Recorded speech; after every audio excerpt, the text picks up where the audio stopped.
I am honored to be here this morning and to be asked by Reb to lead this event. So thank you very much. As you may recall, last year we had a similar dialogue, the first ever national dialogue on special needs and inclusive education. And early this year, if I remember very well, in February, UNICEF Cambridge Education under the auspices of FCDO hosted what we called the Education Inclusion Symposium. So DG, Reb, and the partners decided that it would be great to have these two events combined because our goal is the same, strengthening special education needs and inclusive education in Rwanda. So here we are today. So thank you for turning up last year. Thank you for turning up this morning again. Thank you for turning up in February. And I believe that this is going to be a very great day. So Honorable Minister, distinguished guests, ladies and gentlemen, before we dive into our discussions and hearing from our honorable guest of honor, we have a special surprise performance this morning that's going to steer us into the mood. I am honored to invite Inyanga Mugayo Deaf Club. It's a club of young people who have a hearing impairment, and they're the most amazing performers I have ever seen. They dance Kinyarwanda traditional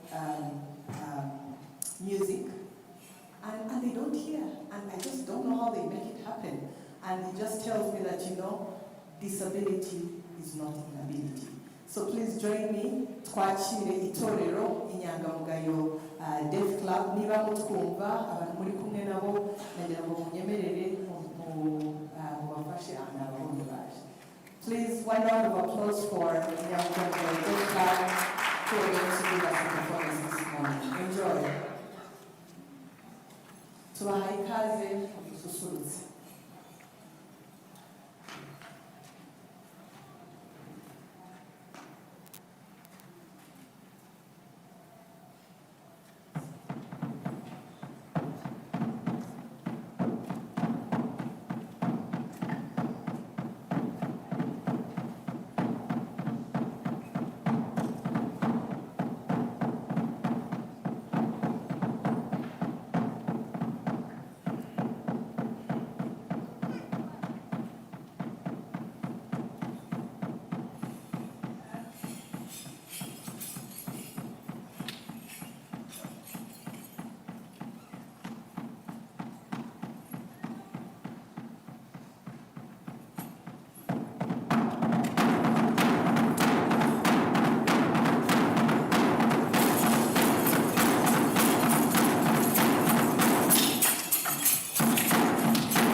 true, disability is not inability. We can do everything.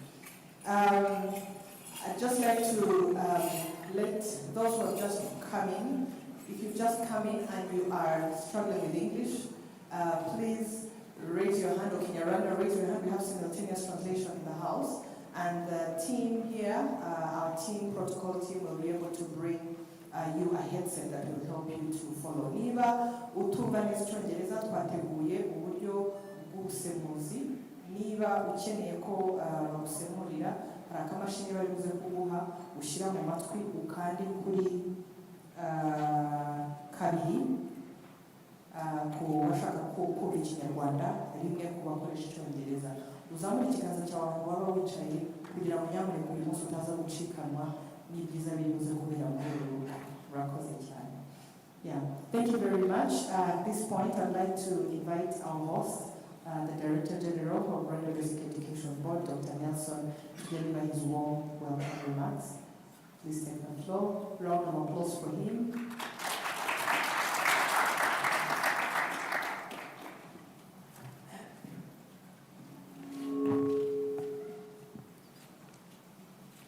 Honorable Minister of Education, Development Director, British High Commission, dear Development Partner, Executive Secretary, National Council of Persons with Disabilities, representatives from government institutions, head teachers, parents, students, distinguished guests, ladies and gentlemen, good morning. Good morning. Yes, it is my honor to welcome you to the second National Dialogue on Special Needs and Inclusive Education. The vision of Rwanda Basic Education Board is to promote the quality of education in basic, specialized, and adult schools. And our mission is to coordinate and fast-track basic education programs and activities aimed at providing to all categories of Rwandans the quality education. I extend our sincere appreciation for your presence and commitment to advancing inclusive education in our country, Rwanda. This year's theme, Fostering Disability Inclusive Societies for Advancing Social Progress, Strengthening Special Needs and Inclusive Education in Rwanda, captures our conviction that inclusion is not optional. It is fundamental to build an equitable, just, and prosperous Rwanda. Inclusive education is about more than physical access. It is about dignity, opportunity, and ensuring that every learner can thrive and contribute meaningfully to national development. As a result from the resolutions of the first National Dialogue on Special Needs and Inclusive Education, basic education sector has made the following achievements. We have strengthened the capacity of teachers and schools to support learners with special educational needs, and every school has inclusive education focal teacher equipped with specialized identification of learners with learning difficulties. We have made learning materials more accessible. Rwanda Basic Education Board, we have transformed traditional textbooks into interactive, accessible digital textbooks integrating audio, video, and sign language content to support learners with sensory and other disabilities. We have initiated the construction of 5 new model schools tailored for children with multiple and severe and profound intellectual disabilities. These efforts are yielding results. Enrollment of learners with disability has steadily increased over the past 5 years, reflecting growing awareness and acceptance among families, communities, and schools.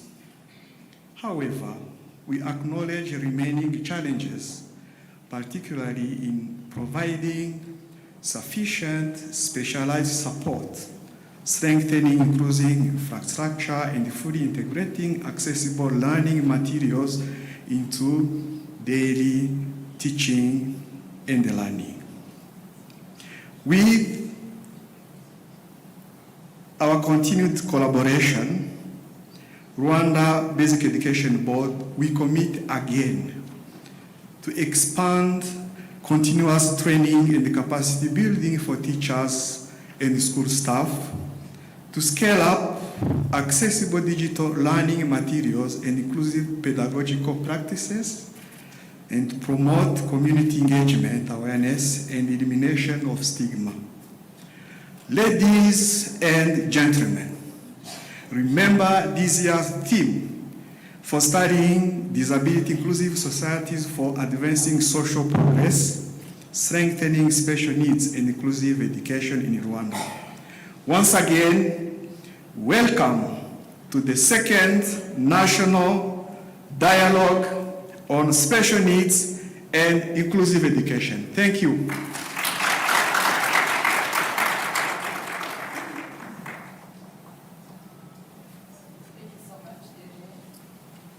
Thank you very much, Deji, for those inspiring remarks, and especially for reminding us what happened last year. And I believe that sets the scene for what's going to be happening for the rest of the day.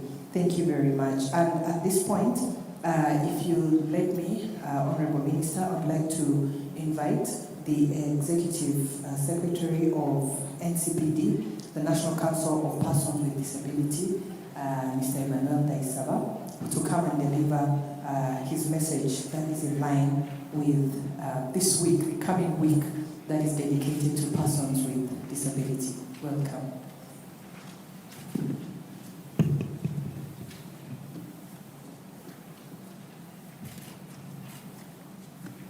Good morning, Honorable Minister, Honorable DG of REB, Honorable Deputy DG NESA, the representative of the High British Council, the representative of UNICEF, development partners, ladies and gentlemen, all protocol observed. Today, we are in this event. This is one of the activity planned in the preparation of International Day of Persons with Disabilities, which will be celebrated on 3rd December at the national level in all districts, but at the national level it will be celebrated at Nyabihu district. The International Day of Persons with Disabilities was established in 1992 by the United Nations General Assembly to increase understanding and awareness of disability issues and the abilities of persons with disabilities, to promote the full and effective participation in society for their dignity, rights, and well-being, and celebrate the achievement and the contribution of persons with disabilities. This IDPD, or International Day of Persons with Disabilities, at the beginning it was celebrated with the UNDP. It means from 1992 in Rwanda it was celebrated by UNDP, where they invited some persons with disabilities or some organizations at their office, and at least some persons with disabilities are aware that they have their right and so on.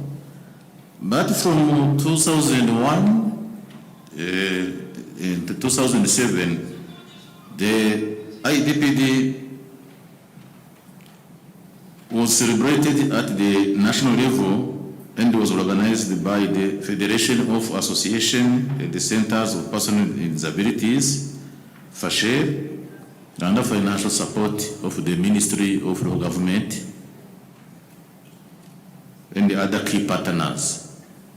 From 2008 till 2010, the IDPD was organized by the National Federation of Persons with Disabilities, FENAF, also under the sponsorship of the Ministry of Local Government and their other partners. So since 2011 until today, it's organized by the National Council of Persons with Disabilities in collaboration with its line ministry, the MINAROC, and our development partners. So that's why we are here today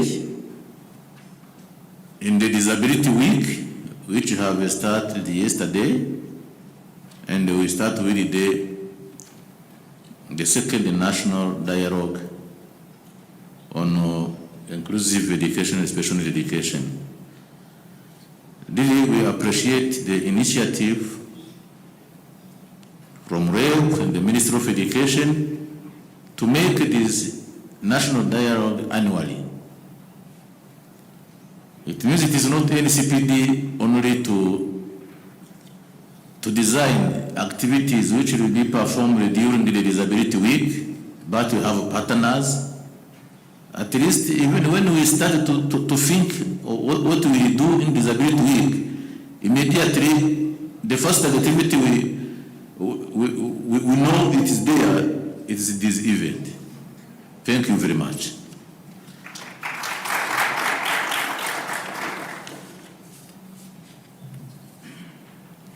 So as you know, the theme of this year, it is fostering disability inclusive societies for advancing social progress. Mu Kinyarwanda dushyigikira umuryango udaheza abantu bafite ubumuga, duteza imbere imibereho myiza. Utagize sosiyete idaheza, ntabwo abantu bafite ubumuga bashobora kugira icyo bageraho, ntabwo bashobora gutera imbere. Ni iki insanganyamatsiko UN yatanze uyu mwaka ivuga.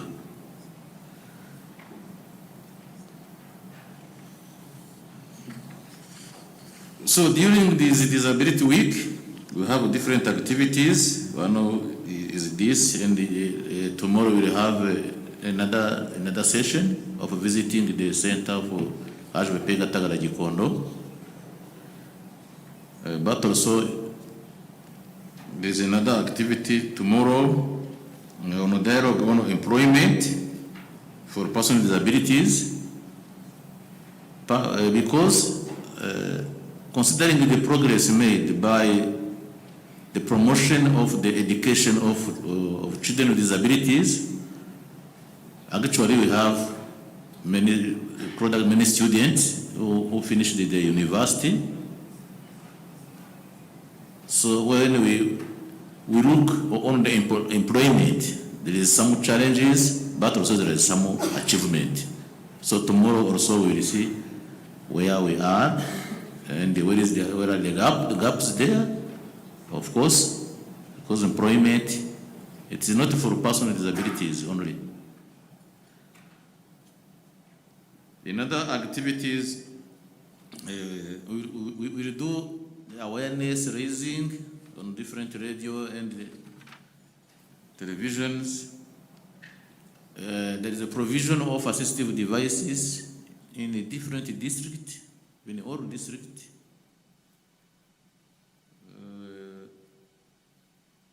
When awareness raising on a special need education, that's where we are. Also, we will have some activities or some support to the improvement of the welfare of persons with disabilities, but also we provide to some centers to the ICT equipment, because you know that in our government the ICT is well promoted, and we wanted to have our economy, our development guided by the ICT.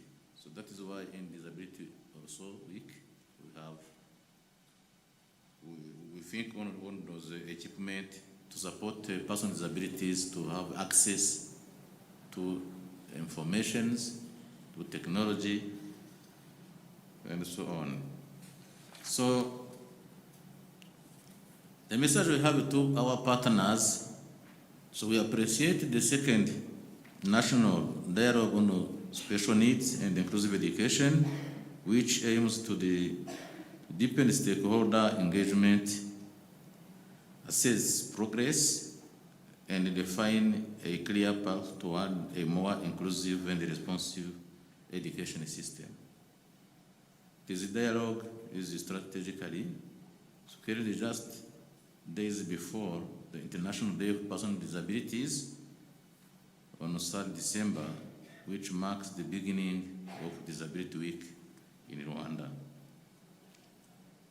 It provides a timely platform to harmonize national education priorities with wider effort toward disability inclusion.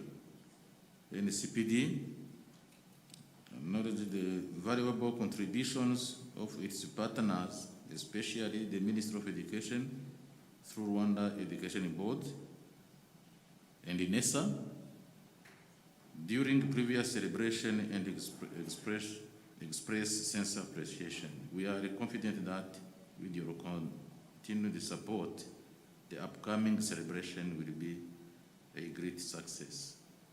We are pleased to take this opportunity to invite you once again to an event scheduled for the December 2nd, 2025 at 2 p.m., which includes a visit to Nyabihu School for the Deaf. The visit will celebrate the school's achievement and further support the education of deaf children. So thank you for inviting us in this event, and thank you for your collaboration with the National Council of Persons with Disabilities to make the Disability Week a week which will inform us on how we are in special need and inclusive education, and what we have to do during the next year. Thank you very much. Thank you very much, Mr. Baisa, for highlighting the key activities that are going to be happening during the Disability Week. So we are all invited. Please keep that at heart. At this point, please join me. We'd like to specifically thank the British High Commission, which is represented here by Billy, for the support that they've given us during the organization of the Second National Dialogue. Please join me and welcome Billy Stewart. He's the Development Director at the British High Commission this morning. Applause for him, please.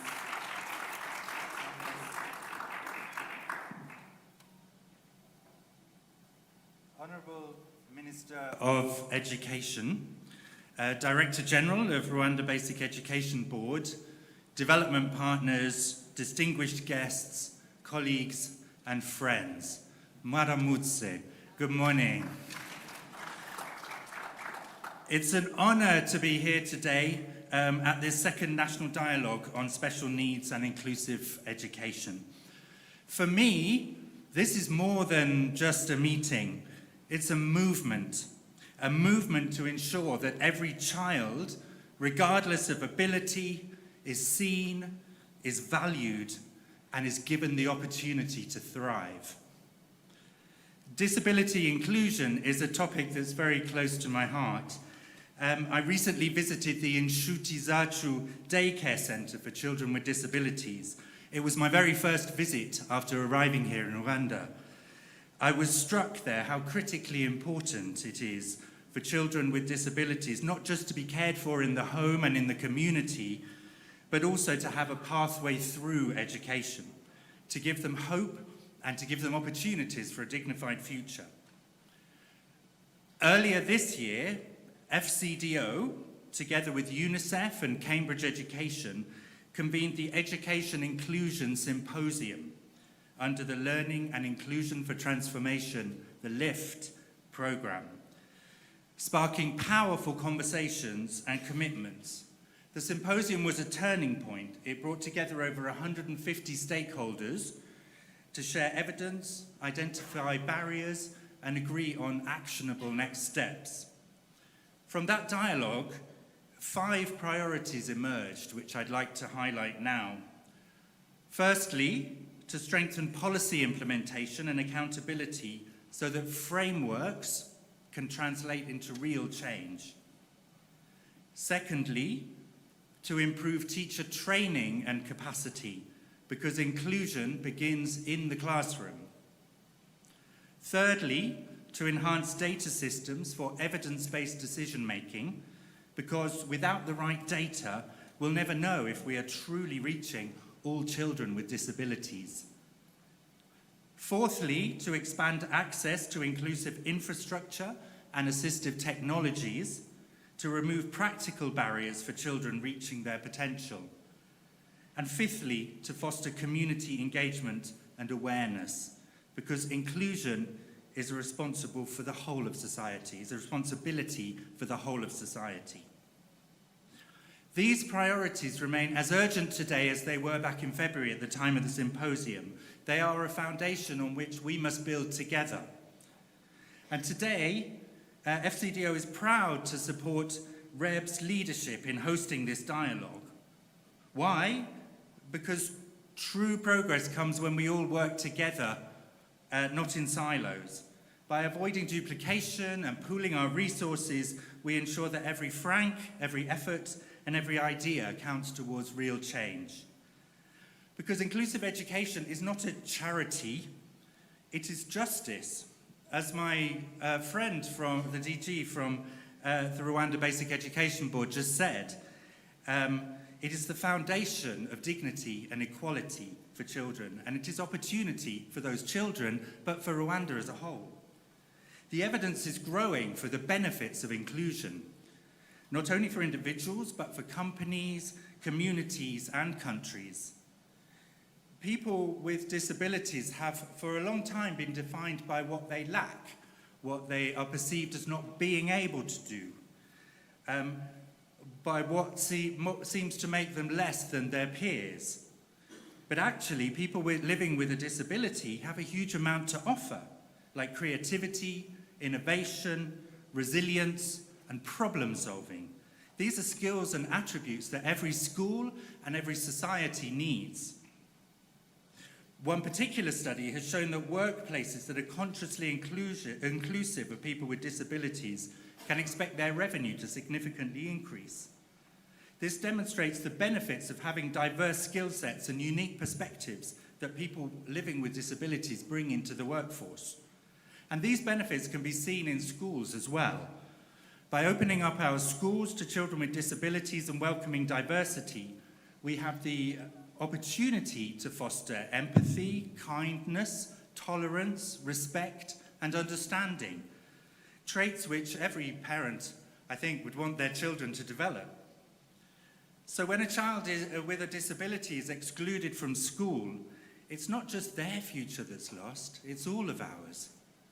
We lose potential innovators, we lose leaders and contributors to Rwanda's vision of prosperity. We lose the opportunity to teach all children how to be the kind of citizen that Rwanda wants and needs. Education is a great equalizer. It's the bridge between poverty and opportunity, between isolation and belonging. And for children with disabilities, that bridge has to be strong, it has to be accessible, it has to be broad and welcoming. Yet challenges remain. We have limited data, there are gaps in teacher capacity, and there are resource constraints. But these are not reasons to slow down. They are reasons to accelerate our action. Every day a child is left behind, we fail in our promise of equity. So I'm proud that through the LIFT program, FCDO is supporting Reb and Miniduk on this journey. Our partner UNICEF has worked tirelessly to provide assistive devices to over 1,300 children, and it's currently in the process of upgrading over 50 schools to improve accessibility. Through Cambridge Education, we're supporting over 10,000 out-of-school children and youth, including those with disabilities, to return to school and benefit from alternative learning pathways, providing direct support to families who need it most. You will have the opportunity during this meeting to hear from some of the amazing CSOs that LIFT is working with, including in today's program. So FCDO remains committed to working with partners in Rwanda to improve disability inclusion in education. Our ambition is to support systemic change, not just short-term fixes. And tomorrow at HVP Gatagara Gikondo, we will celebrate inclusion through sports and entertainment. And these activities remind us that education is not just about textbooks and learning, but it's about joy, it's about confidence and belonging, as we just saw with the amazing performance just now. Every child deserves that. So as we approach the International Day of Persons with Disabilities next week, I want us to remember the words of SDG 4. Ensure inclusive and equitable quality education and promote lifelong learning opportunities for all. This is not just a global aspiration, it's a moral obligation. Let us leave this room with one shared commitment: no learner left behind, ever again. Thank you all for your dedication and for your partnership. Together, I believe that we can build a Rwanda where inclusion is not an option, it's the norm. Thank you for your attention. Murakoze cyane.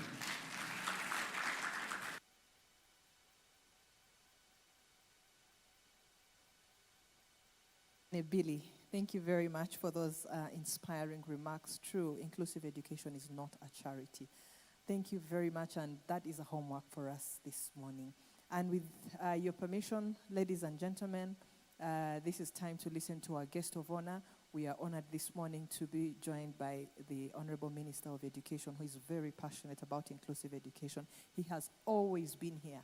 Every year he has been here, and today he's here with us. Please join me as we applaud him and take the floor, Honorable Minister of Education. Amashi ku mushyitsi mukuru wacu.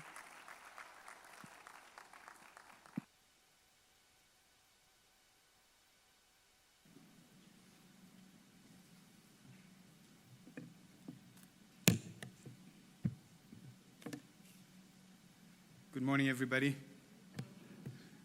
Coming after Billy is dangerous. I might find myself start speaking the British English. Then it will be the case like the parliament in Uganda. I don't know if you saw the video going around. And you all will start telling me to speak Rwandan English. Director General of REB, Deputy Director General of NESA, Vice Mayors in charge of social affairs from all our districts, other government officials here present, Development Director of the British High Commission, all development partners here present, representatives of civil society and academia, ladies and gentlemen, good morning once again. It is an honor and a pleasure to welcome you to the second National Dialogue on Inclusive Education. We gather here today not merely to exchange ideas, but to reaffirm a collective national conviction that every learner in Rwanda, regardless of ability, background, or circumstance, deserve access to quality education and the opportunity to realize their full potential. I wish to express my sincere appreciation to the British High Commission for its steadfast partnership and leadership in advancing inclusive education. Allow me also to thank all our development partners, civil society organizations, teachers, parents, and all advocates who champion inclusion every day. Your effort embodied the principle of leaving no one behind, a principle at the heart of Rwanda's development vision. The Director General of RAIB has outlined progress made since last year, so I will not repeat them. But these gains gives us confidence that we are on the right track. They remind us that inclusive education is not an aspiration reserved for the distant future. It is a reality we are steadily building. And they demonstrate that it is possible when government, partners, communities, and family work together with a shared purpose to indeed achieve a society where no one is left behind. At the same time, we must recognize that important challenges remain. Early detection and support for learners with special educational needs, widening access to assistive technologies, and ensuring that schools have the resources required to implement inclusive practices, all demand sustained investment, innovation, and close collaboration. This second national dialogue, therefore, offers a vital platform to reflect on progress made, to learn from evidence, research, and lived experiences, and to renew our shared resolve to build an education system that is inclusive, equitable, and truly transformative. The government of Rwanda remains deeply committed to advancing inclusive education. In the years ahead, we will continue to strengthen early detection, assessment, and interaction for learners with disability and special needs, expand and deepen teacher training in inclusive and adaptive pedagogies, promote strong partnership among schools, parents, communities, and development partners to sustain inclusive learning environments, ensure school infrastructure and learning environments are accessible, safe, and conducive to all learners. Our vision is clear: a Rwanda where every child participates and thrives. Inclusive education is not an act of charity. It is a fundamental right, a strategic investment in our nation's human capital, and a cornerstone for a resilient, innovative, and prosperous Rwanda. Let us therefore move forward together with unity of purpose, with determination, and with the unwavering belief that every learner has something valuable to contribute. By working hand in hand, we can build an education system that empowers every child and reshapes Rwanda's future. I wish you all a productive, engaging, inspiring deliberation, and thank you for your steadfast commitment to including every child in our development. Thank you.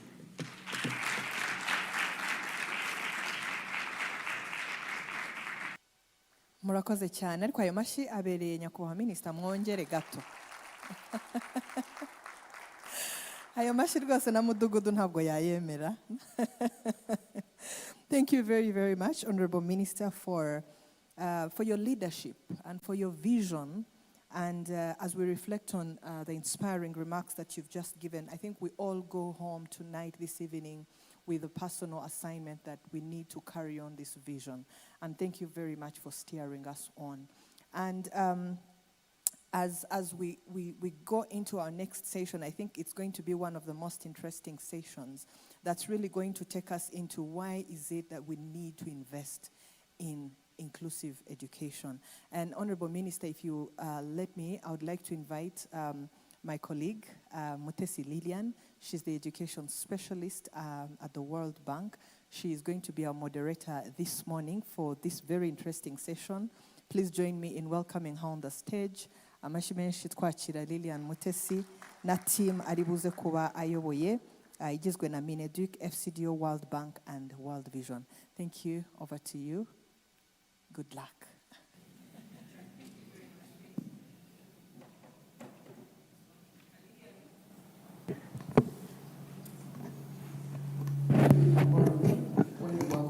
Is it okay now? Okay, great.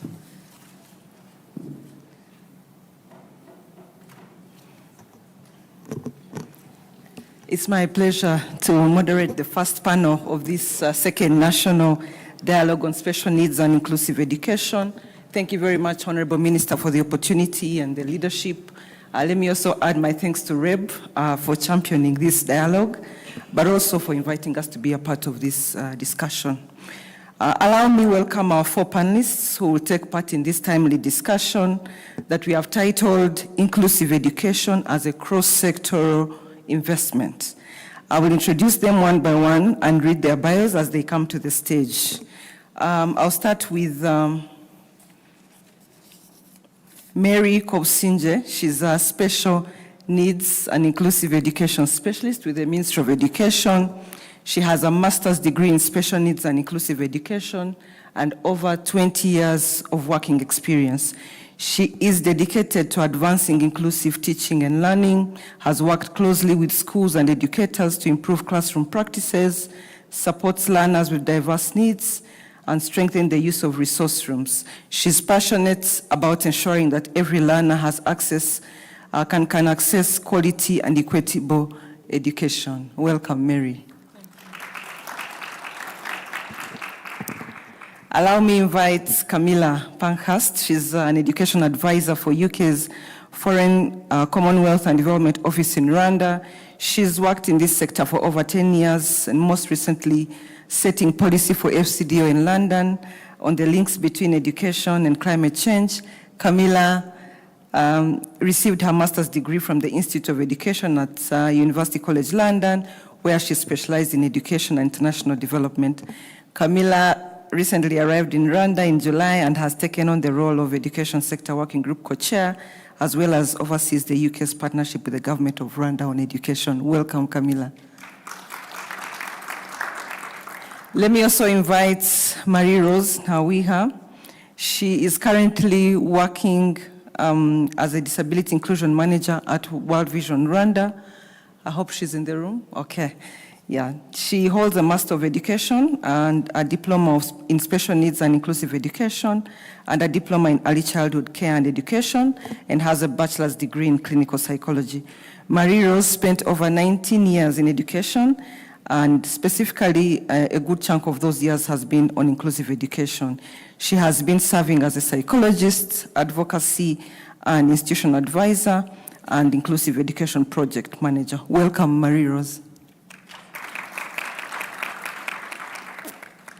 Allow me also invite my colleague Titina Zenebe Gebri. She's a senior economist with the World Bank.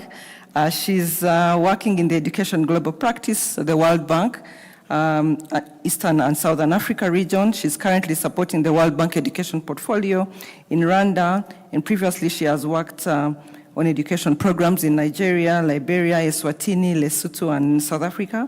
In her position, she supports analytical work and operational work on quality basic education. She holds a Bachelor of Science from Brown University and a PhD in economics from the University of Notre Dame. Welcome, Titina. All right. Yes, I had to go through them because they've really earned it. So let me start perhaps by introducing ourselves, just so we are more accessible to people in the room. Let me start off by giving a descriptive introduction of myself, and then I'll ask you to do the same. So, I'm a Rwandan woman, brown-skinned, and I have black hair, and I have eyeglasses on. I'm wearing a black blouse and a white blazer. I'm Lilian, and I work with the World Bank. All right, take it on. Let's see how you do. Thank you, Lillian. I'm called Mary Kopsinje, as she has mentioned.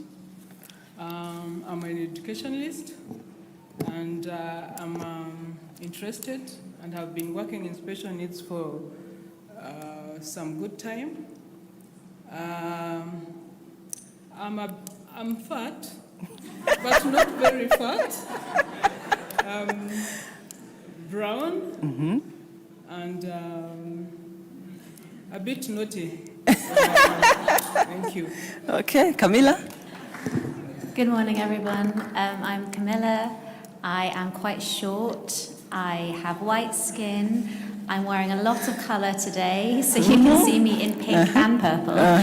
And yeah, I'm littler than my colleague, but not that much littler. Thank you. Marie-Rose? Thank you. Marie-Rose, passionate in inclusive education. I've been working in this domain since 2007. I'm black, I'm fat. Today I wear yellow dress with black. Okay. Jacket. Thank you. Titina? Good morning, everyone. My name is Tetana, but everybody calls me T, including my husband, so you're allowed to shorten my name. I'm Ethiopian, who is very happy to be in Rwanda. I'm also short, probably the shortest person in this room, potentially. And I'm wearing brown and black. Yeah, Okay, all right. Okay, so Camilla, I'll put you on the spot first. From the perspective of development partner institution you represent, why is it important to view inclusive education as an investment that spans multiple sectors? Thanks, Lillian. I mean, I think I speak for everyone when I say that we know that inclusive education is not just a moral imperative, it's a strategic investment. And when we invest in inclusive education, what we're talking about is really unlocking human potential. I want to come at this question from a slightly, what might seem a negative angle, but I hope you'll see why, which is to ask the question, what happens when we don't view inclusive education as a multi-sectoral investment? And I think the simple answer to that is that we set ourselves up to fail. For me, for education in general, I always think we should start with the child at the centre and work our way outwards. And for children with disabilities, that's truer than ever. If you're a child with disabilities, it doesn't really matter to you if it's Minaduk, Ministry of Health, Midgeprof, whichever ministry is providing a service to you, until that service isn't there and until that service becomes a barrier to your education. So come on a little journey with me and let's think about a child with a disability and consider all the elements, all the multi-sectors that need to be in place to enable them to access an education that gives them the opportunity they deserve. So first, they need parents and a community that see them as an individual with rights and potential, not as a burden, not as a shame. They may well need social protection because their families likely face higher costs and lower opportunities for income generation. They need nutritious food so that their young bodies and brains can grow and they're not locked out of reaching their potential before they ever make it to school. Next, they need medical facilities that can identify their needs and provide the support, whether that's a wheelchair, glasses, hearing aids, or support with autism or different neurodivergence. They're likely to need more access to quality healthcare throughout their whole lives. After that, they need access to an educational facility that meets their needs. They need a road they can travel on. They need a means by which they can travel on that road. They need a building that's accessible and safe for them to get into, but also to move around in. They need toilets to suit them. And sadly, they need extra protection on the way to school and while they're there, because the statistics tell us that children with disabilities are much more likely to experience violence and abuse. If they've made it into the building, they need a quality education with a teacher who's trained to support them. They need a curriculum that they see themselves in. They need a respectful learning environment. And they need assessment practices that suit their needs and that are fair to their abilities. And it doesn't stop there.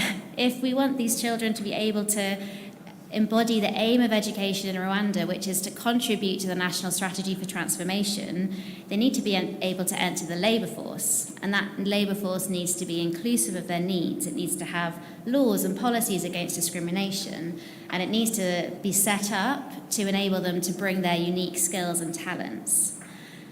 That's a snapshot. There's probably many more things that they need that I haven't even managed to think of.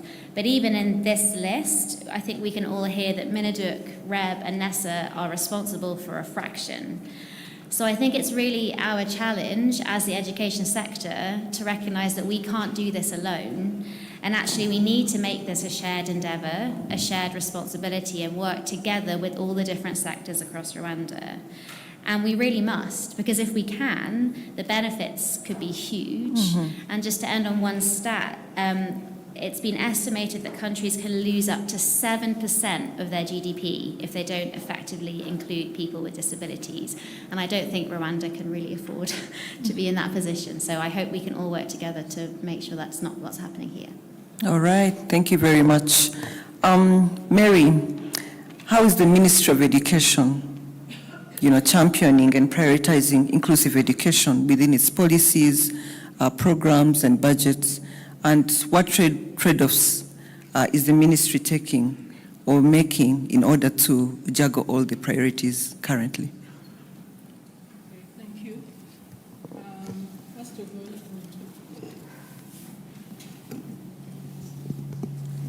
thank you. First of all, I would want to mention that inclusive education is something that goes beyond the classrooms. And it is not only the agenda for the education, it is not an agenda for education only. It depends on other partners or other institutions. It depends on the health sector for identification, assistive devices, and other medical-related services for children with disabilities and other special educational needs. And children need therapies and all that. So it works, it connects with the Ministry of Education so that children get these services. Again, it also takes the infrastructure it also thinks of accessible infrastructure. That means the school environments have to be accessible for all learners. It doesn't mean only accessing the buildings and all that, but they also need information accessibility. They need to have access to information. Whatever is taking place in school environment, they need to have. They should be having information on the progresses in the school. Then they also depend on the local government. The local government has to support families which have children with disabilities and other needs, so that they keep the children in school and they support the children get directed to the services that they need for them to get to school and attend school and be able to participate in whatever activities that are in their societies.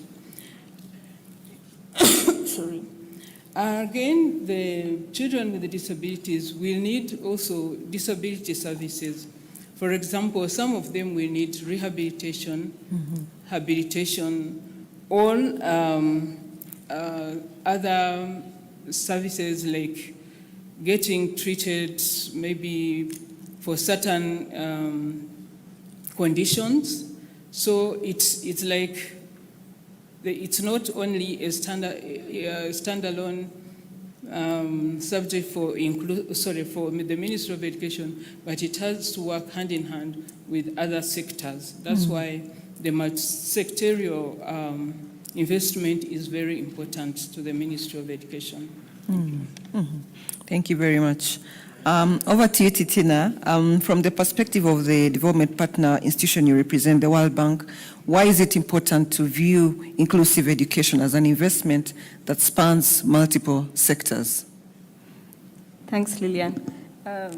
I think first the point Camilla made around the, the economic aspect of it, right? I think normally in our dialogue, in our advocacy within our institution as a sector, I think we often present the social inclusion, the social justice angle of it, which is really, really essential. But it is an economic imperative. The moment, exclusion from education, from skilling, almost always means exclusion from the labor market and productive employment. In addition, the more, we are not supporting these children to go into, self-supporting adults, that means there is a cost to long-term caregiving, right? Both in terms of the productivity loss, but the cost of it. So I think as a sector, we really should make this case. We should measure it, quantify it for not just, these ballpark figures, but for each of our countries, right? What's the economic return? And use that to make a case for ministers of finance in all other sectors. I think the other dimension why it is multi-sectoral is because starting early is so crucial. And the education sector often meets kids older, right? Best case at age 3, mostly age 5, age 6, and for children with disabilities, probably even older because they're not often, they're delayed in school readiness, so they probably come to the education system too late. And this means we're missing out very critical, periods in their life for their physical and, brain development where very, targeted investments could have been made to help them with their social, emotional, language, or other foundational skills, right? So I think the education sector really needs to connect with other sectors so interventions are made earlier. The health side, it was mentioned, health, social protection, they probably see these kids much earlier, right? So I think that's a second angle. And the third, I think, has been already stated. The challenges are multidimensional, so the solutions need to be multidimensional, and bringing other sectors would be essential. Marie-Rose, I want to pose the same question to you and hear your thoughts on that. How, from the perspective of, say, international NGOs, why is it important to view inclusive education from that angle, a multi-sectoral angle? Yeah, thank you so much, Lilian. Yeah, from different partners and also World Vision perspective, inclusive education should be understood as a multi-sector investment because children with disabilities face barriers which are cross-sectoral, ranging from poverty, health challenges, to negative perception about their learning potential. So inclusive education investment should tackle all these aspects from health, education, infrastructures, and child protection. Investing in inclusive education as a multi-sector approach help children to thrive and also strengthen families. In addition, youth with disabilities need this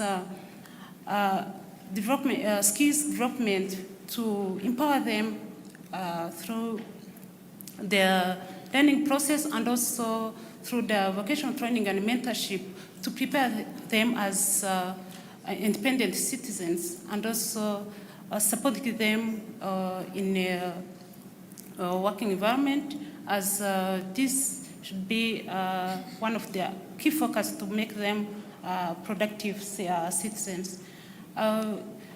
To allow all these aspects being tackled with the different aspects to take into consideration, like education, health linkages from our identification, screening of educational needs, and also other health challenges, for follow-up and also referral to different services they need. This should be taken into consideration. investing in inclusive education is not about immediate access to education. It is also enabling lifelong learning, and also enabling and empowering the economy or empowerment for these children and their families. We can also add that this cross-sectoral approach and strategic planning need these stakeholders to be engaged and develop strong partnership to avoid this duplication of efforts and also maximize their resource use. Yeah, thank you. Okay, thank you very much. I think you've made the case, and we have the right people in the room, emphasizing that we really need to tackle inclusive education from the multi-sectoral angle. Let me bring you back in, Camilla, and I want to hear from you, how can donor funding be structured to avoid short-term projects and instead build long-term systemic change to tackle inclusive education? Thanks, Lillian. Great to start with a nice, easy question on a Thursday morning. No, but seriously, it's a difficult question, but it's a really important one. And I think we've all seen, I mean, aid tends to go up and down, but this year has been a particularly turbulent year, and we've experienced in Rwanda what happens when a major donor leaves the sector, and we know there's going to be a difficult few years ahead. So I think it's a really important question to face front and centre. I mean, FCDO, the British High Commission, has been trying to move in this direction of kind of supporting systemic change for some years. So I wanted to share kind of 4 reflections from approaches that we think are important, but we are always open to feedback. So I'm going to be here all day. So if anyone wants to come and talk to me about how we're doing, or the team's here as well, please do. So the first thought is about alignment with national systems. We talk about this in every context, but in the Rwandan context, there's really no excuse for development partners and donors not to be getting behind the ministry, REB, NESA's, the government of Rwanda's efforts. We've got really clear policies and plans. We've got a fantastic education sector strategic plan that tells us exactly what we should be doing. And Minidoc, frankly, needs to know what we're all up to. So I'm going to use this as an opportunity to plug the live survey that is out at the moment for all development partners to fill in, telling Minidoc what we're doing against the ESSP. So if anyone in the room hasn't filled that in yet, please come to me and I can send you the link. For our part under LIFT, we're supporting Priority Area 1. So UNICEF has been improving infrastructure, providing devices. So we see ourselves as really coming in behind what the government has set out that they want to do. So that's the first area. The second is, I think it's so critical to focus on people and on connections between people, because those people are likely to be in the system long after any project ends. So the kind of obvious example is around training teachers and school leaders. But it's not just about training, it's also about mindset, because I think once you've had your eyes open to how important inclusion is and the benefits of it, it's very difficult to close your eyes again. And those people can then become the advocates that take that forwards. But I think beyond that kind of training part, there's something about bringing the right people together. So through the LIFT program, Cambridge Education has been developing these extended district education teams, which brings together under the Vice Mayor's leadership, the kind of standard district education team, plus the disability mainstream officer, the gender officer, the youth, sport and culture officer. I hope I've got those names right. Apologies to district staff if I haven't. And once a month, they're coming together to talk about what's happening in their schools, which are the best or the worst performing schools, which children have needs, how can we help meet them. And I think forging those connections is really important to make sure that the right people are not being forced to speak to each other, but heavily encouraged to be in the kind of same room regularly, because otherwise everyone has their own jobs and kind of end up working in silos. Number 3 is about thinking about who your partners are and who your implementers are. I mentioned the turbulence that we've seen this year, and I don't think anyone can say that development partners at the sort of high level are necessarily particularly stable. But there is more stability and there is more sustainability when we work with local actors. And I'm talking about the types of organisations that we have in every corner of this beautiful country, who are in their communities, who understand the communities and the needs. They know why kids aren't in school. They know what the barriers and the enablers are. And they're going to be there for the next 5, 10, 20 years because this is their home. These are their children. This is their future. So I think wherever we can find opportunities to be supporting those communities, it's much more likely to be sustainable and have systemic change. And again, Billy mentioned that through LIFT, we're supporting 16 of these amazing organisations, some of whom are in the room, and I'm hoping we're going to hear from some of them today. And through the rest of the time that we have on the LIFT programme, we're really going to do everything we can to make them sustainable and make them be able to continue on this work. And the last area I just wanted to talk about, Lillian, is around changing norms. So I think we will continue having to have events like this until it becomes the norm for every child to be in school, until it becomes unacceptable to the majority of society in Rwanda for any child to be excluded because of their disability. And then, once we get to that point, systemic change is inevitable. So I think national events like this are only a part of that. We'll never do all of the work here. But I think they're a really important part because I think they send a signal across the country that this matters, that the government of Rwanda cares about these children and that they're here to support them.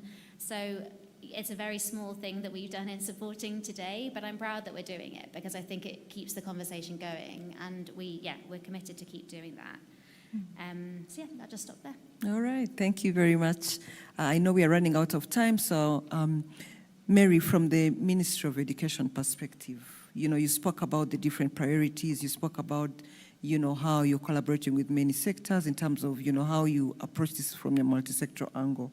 However, I want to hear more about the Ministry of Education. How are you balancing, infrastructure investments, building classrooms, schools, with the softer investments to do with teacher training, curriculum reforms to maximize inclusivity? Okay, thank you. The Ministry of Education, of course, has priorities, as you have mentioned. The first priority is we are encouraging and supporting schools to use resource rooms as much as possible to support learners with special educational needs and disabilities. And I would like to mention that at least we have built, the Ministry of Education with support from partners, have built 10 resource rooms in 10 districts. And these resource rooms have been also equipped with support from UNICEF and other development partners, and we thank them for that. Another important priority that the Ministry of Education has is the training of teachers, development of teachers, because of course if we have infrastructure alone, it won't make it inclusive. It won't make education inclusive. We need to have a curriculum that is relevant to all our children, or adapted curriculum which can suit some of the learners. And again, we also have the priority, we have the priority of having adapted materials that still suit some of our children in schools. Because learners have different learning styles and they need different support for them to be able to achieve and participate within the education system. And also we are thinking of reviewing and modifying the curriculum, especially that one for children with intellectual disabilities. It's there, but we have noticed that it needs some review so that it can suit all categories of children that are in the umbrella of having intellectual disabilities.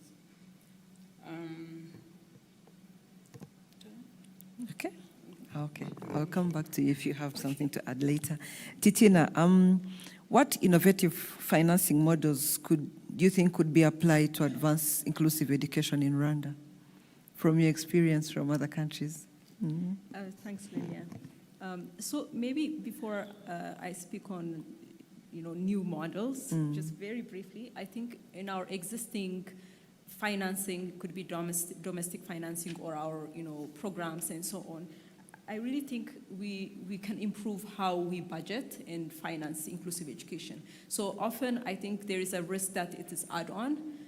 So often we do, because it's add-on, it becomes as a corrective action, retrofitting infrastructure or retraining teachers. But if we really plan it in advance as a sector, I think it could be a much more efficient way to finance inclusive education. Second, we often use this word cross-cutting, right? I think the intention is to make sure that every type of investment, every type of program is looked at from the inclusive angle, right? The inclusive education and special needs education angle. However, I think there is a risk and, some evidence that it dilutes, right? And it's not really prioritized and nobody owns it and it never makes it as KPI. Partly because we don't have data, but also because it's kind of a broad sweep. So I think collectively we should really question that, right? Like how do we make sure actually we're like doing something very tangible and concrete, both from the cross-cutting angle, but also really making sure that we're doing something very impactful. Also, I think maybe should it be an earmarked budget? And usually when budgets are earmarked, that means we have to report on outcomes, right?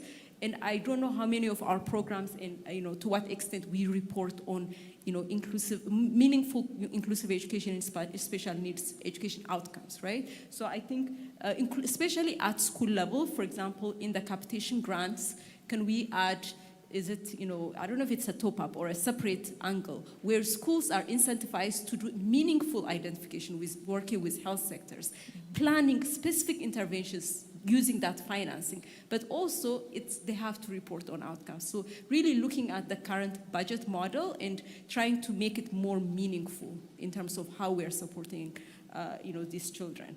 In terms of, I think, innovative financing, I honestly, I think it's something that we have to keep brainstorming around. I think we can look at private-public partnership in this space, for example, for assistive devices that are costly, pay-as-you-go models, because parents would want to support their kids, right? But they might not be upfront to pay for it, right? So can we explore all different modalities to bring devices to kids? Maybe, Rwanda, I think in the skills and job market interventions, there are these innovative funding windows. Can they be, a specific window, for example, to motivate youth to innovate solutions, locally made assistive devices, content development, and so on, that could be marketed, right? They can create jobs, but also it's serving this underserved market.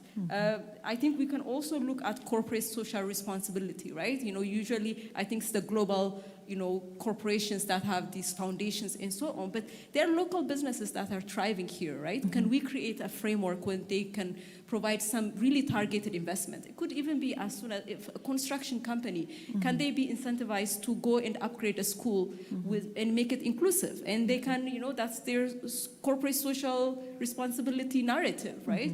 I think we should look at all of these different models and don't underestimate, given that resources globally are just, diminishing, to really bring more, right? Thank you.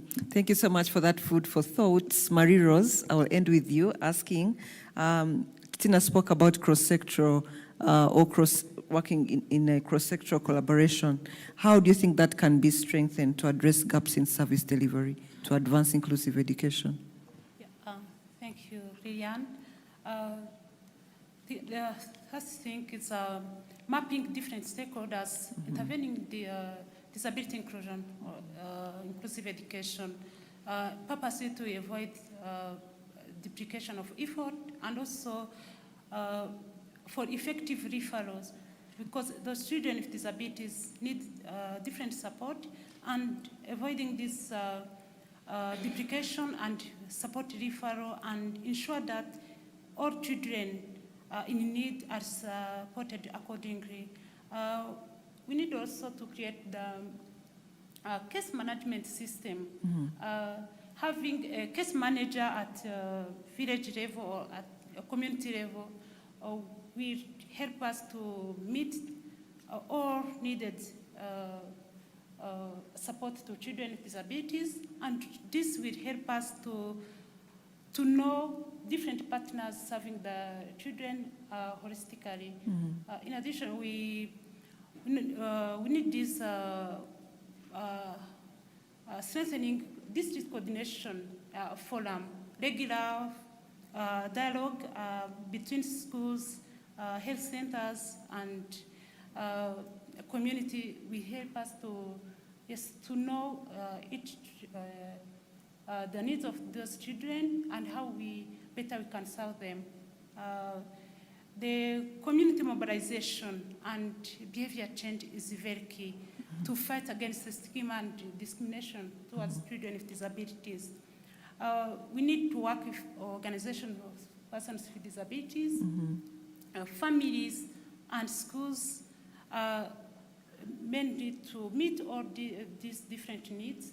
And faith leaders play a big role in this community mobilization and awareness raising. Or these different partners working with this support to children with disabilities will help us to ensure that all children's needs are met.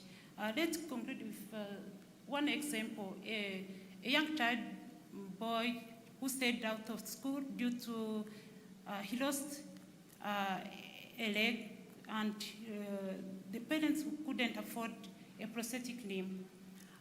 Through World Vision interventions, a health partner offered a prosthetic. He needs also transport through child protection and social protection. They received transport fees, and teachers were trained on how supporting children with disabilities through inclusive practices. Now the child was able to return to school. These different multi-sector interventions help children to meet all their needs, and not only focusing on education as standalone. Yeah, All right, thank you very much. Please applaud our panelists for doing a good job and kickstarting the discussions for today. I hope the next panel will have meals, but that's fine. Thank you very much for really together to support learners with disability. So please join me. I would like to start with the ones who are at the back. Abumva mwifuza kuba mu ifoto, abatabishaka ntacyo bitwaye. Ariko giye kuko mbishaka ngomba kuza hano imbere. Ngaho rero namwe nimuze dufata agafoto hamwe na nyakubahwa minister n'abashyitsi bakuru bari kumwe, hanyuma niturangiza turasohoka tujya kureba exhibition. Karibu.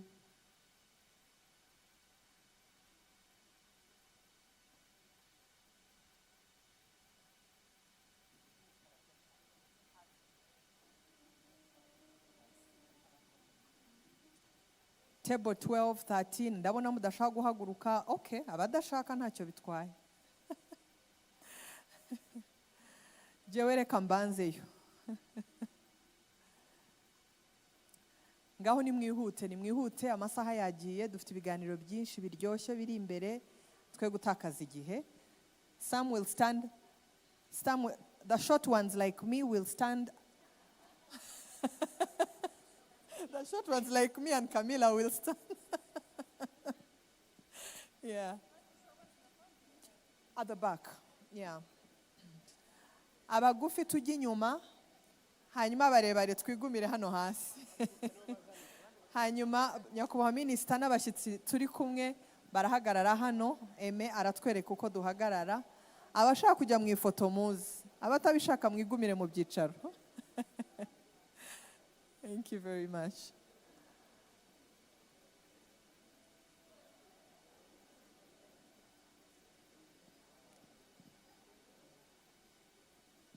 Oh, Jean-Claude is here to lead us. Okay, thank you.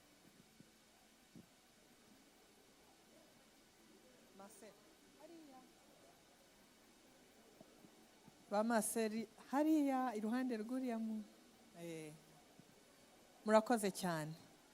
Reka nsaba abashyitsi bacu bakuru ba joining a group photo, hanyuma dufate ifoto.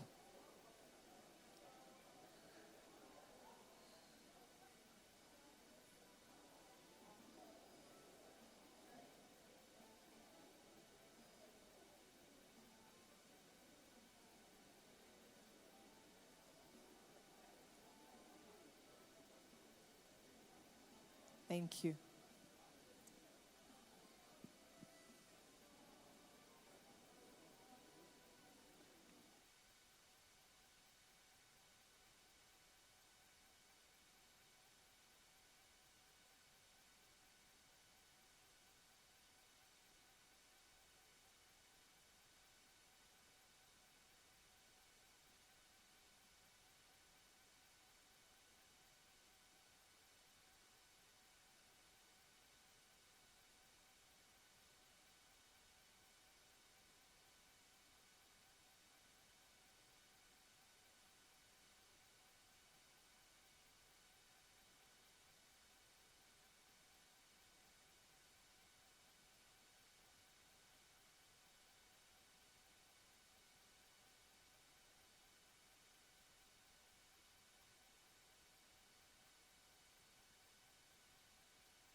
nkanjye nk'umunyeshuri ufite ubumuga bwo kutabona nifuza yuko nk'abanyeshuri bose dufite ubumuga bwo kutabona badufasha tukabasha kubona access ku ikoranabuhanga.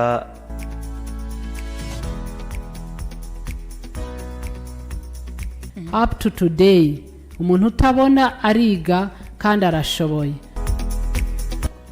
The city of Kigali embraces inclusive agenda of the country. We are very much engaged in promoting inclusion in urbanization quest.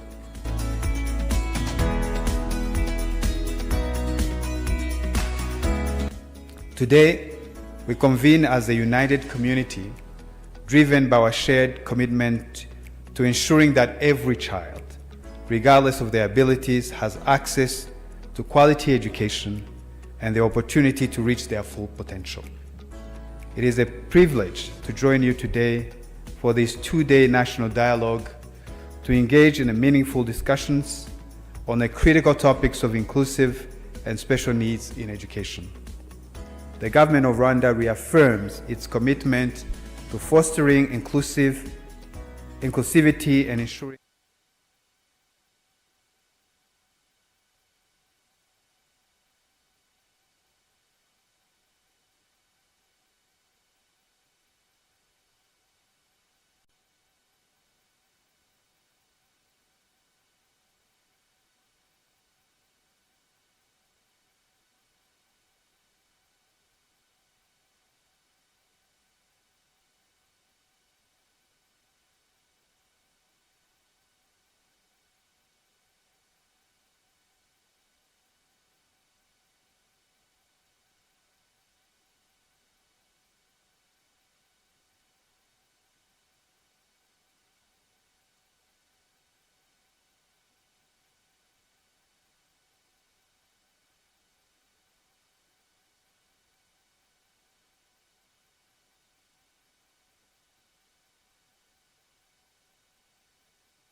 RTB, NESA, and the University of Rwanda. They're going to be joining him on the panel. I would like the team here, team protocol, to help me bring everybody else inside as Mugisha Jacques and his panelists take the stage. Murakoze cyane.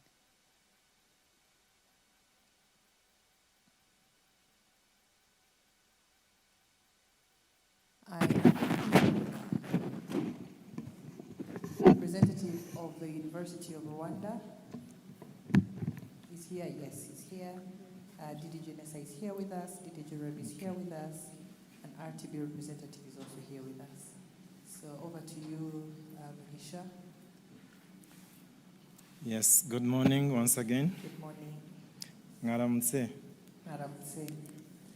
I'll try to hear your voice, please. Uyu munsi bakonje nanjye banshobeye. Ngaramutse. Ngaramutse. Aha. Much better. Ngaramutse neza. Ngaramutse neza. Good. So thank you, Mbabazi, for giving me this opportunity to host and to moderate this panel, which states that from policy to practice. Actually, our panel is not going to be much talkative. It's going to be a little bit practice or practical one. So allow me to welcome the following people. I firstly met her in 2019 when she was working with UNICEF.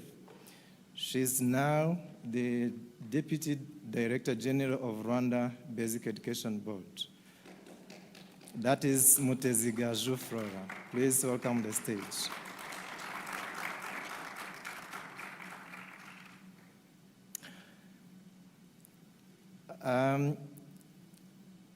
Secondly, you are going to be surprised. Next to you? Yes, thank you. Is called Carlene Segonde. Segonde in French means second. And she holds the position of Deputy Director General of NESA. Please, Carlene, join me on the stage. This is a good occurrence, by name and position, by the way.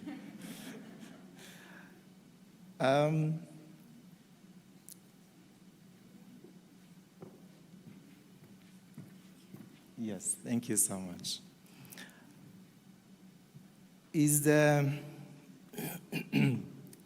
I remember when I went to visit him in University of Rwanda. He's a good man, kind one.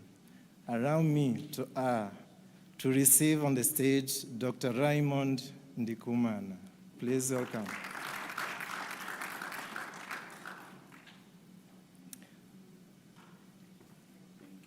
You're welcome, sir. He's a good man. I will explain why. Today, I'm lucky to host also Madam Rahima. Assalamu alaikum. Please join me. Is from Rwanda Tibet Board. Madam Rahima Mukankubito is Education Program Manager in Rwanda Tibet Board. Please join us on the stage. Wow. I have two men. No, it's one. Oh. Okay. Is it? Yes. I and Raymond, we are two among three ladies. We are lucky today. Thank you so much for joining us on this panel, where we are going to talk about from policy to practice. One quick question from each one of us. Dr. Flor, what do you understand by saying from policy to practice? Yeah, thank you so much, Jack. My understanding from policy to practice is we have policy, we have special needs and inclusive education policy that clearly indicate what should be done to support inclusion of children with disabilities. But having policy is not enough. We need to translate that policy, goals and action into practice. Yeah, that's my understanding. Thank you. Carlene? Thank you very much. And it is very difficult. And it is very difficult to speak after a doctor. So,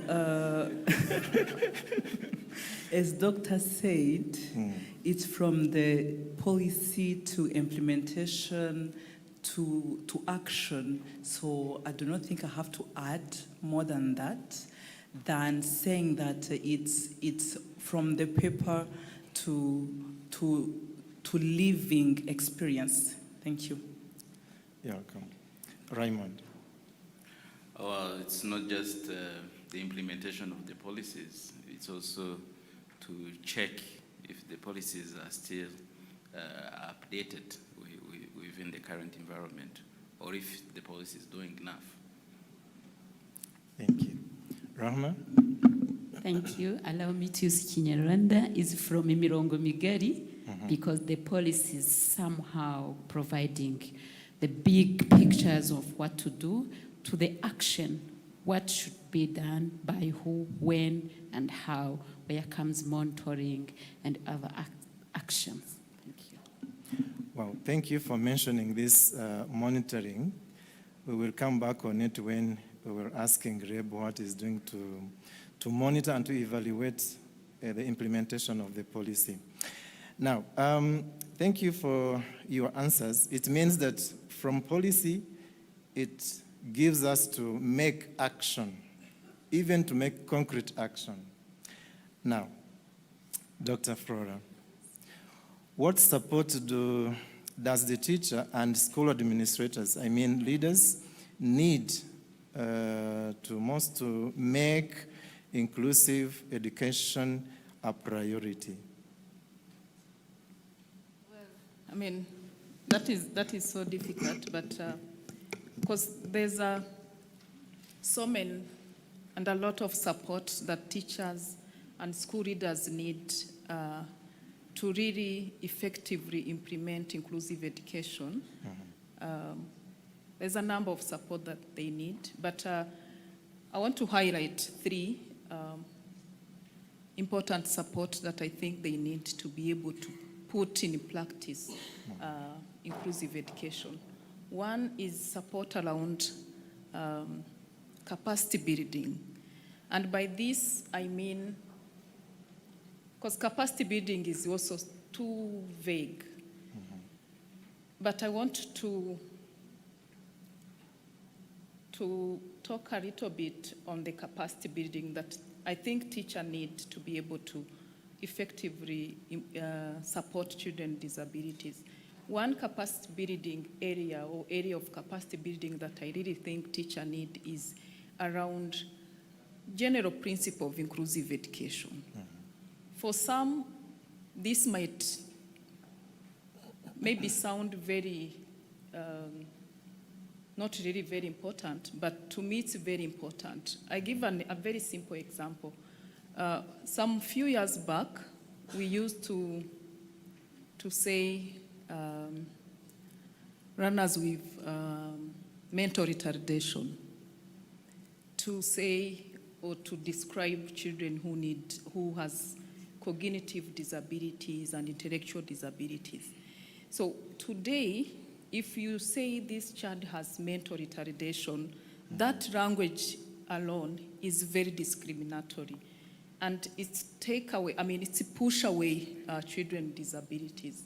So that kind of basic principle of inclusive education and understanding that inclusive education is a process of change that starts from within, I think that area of capacity building is needed for teachers and the school leaders and the school staff, all the school staff.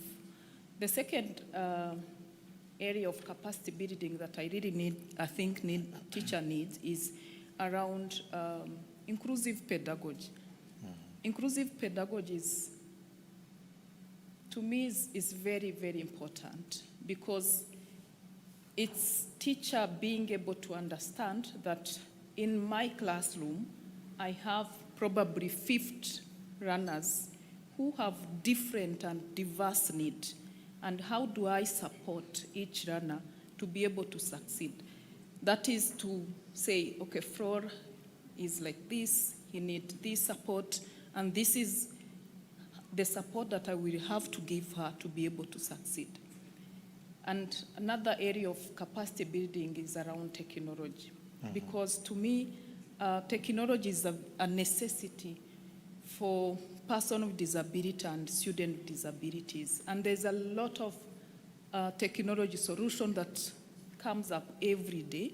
So I think teachers need capacity building around how do I use technology? How do I cope up with technology change to support students with disabilities? So that is support around capacity building, but there's also support around environment. Teachers need to work in a conducive environment, an environment that support them to provide appropriate support. So by support or by environment, supportive environment, I mean a manageable class size, I mean classroom that is accessible, physical accessibility, but also accessibility in general. I mean a classroom that have enough and diverse teaching and learning resources. So to be brief, I think teachers need a lot of support, but they need support in the area of capacity building and in the area of supportive environment for them to be able to support student with disabilities. Thank you very much. It means that teachers need capacity building in terms of knowledge, in terms of skills, also in terms of material, and in terms of conducive environments that can help students with disabilities. Thank you, Doctor. Let's hear from those institutions that train teachers. Raymond, in your do you prepare, I mean in undergraduate, do you prepare teachers to make or to consider inclusive education as a priority? Thanks again, Mugisha. Yes, at the University of Rwanda, actually supporting youth with disability, it's a priority. Priority that is in our policies.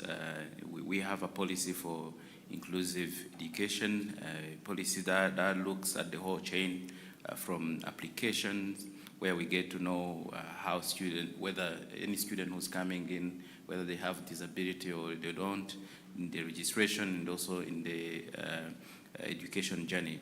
And to give you an update, I mean, in terms of implementation of that policy and what we did, we clustered the whole thing into, I would say, 3 aspects. One, training also the teachers who can go out and support the youth with disability. We have a school of special need education where 851 people have graduated so far, and out there in the country, and 351 already on training, and that's undergraduate, without talking about masters and PhD. And that's the component of capacity building that Flora was talking about. And then we also have the component of learning support at the university. So students with disability have priority when it comes to accommodation. They have priority when it comes to sharing learning resources, and obviously all students at the University of Rwanda have a laptop in that end. But also to all our campus now, we have a resource room that is particularly supporting youth with disability. But that is also not enough if you look at the numbers that we have. And the third component is scholarship, because if you look at the numbers, the student with disability who access the university, really it's still a minor percentage. At the moment, we only have 251 students with disability among 35,000 students. So it's not because they are not able, it's because we still need to do a lot. And good that we are partnering with partners like MasterCard Foundation, which intentionally decided to actually give scholarships for youth with disability, and we see that number growing. Thank you.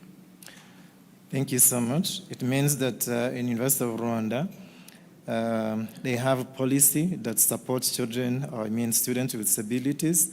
Also, they look at having scholarships in collaboration with MasterCard Foundation.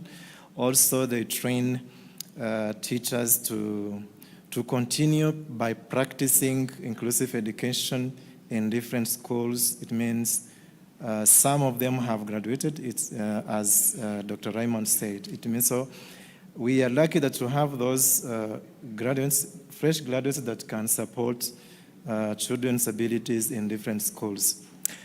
Now, previously, Rwanda made a progress in vocational training skills. It means all Rwandans, different Rwandans should pass in this area to have hand skills so that they may continue to grow and to develop their own and to develop also their families. Rahma, what are the measures do you have as Rwanda TVET board so that you may also promote the inclusiveness in technical skills? Thank you, Mugisha, because this is an important question. As you saw outside, they are able to do everything, and they should not be left behind.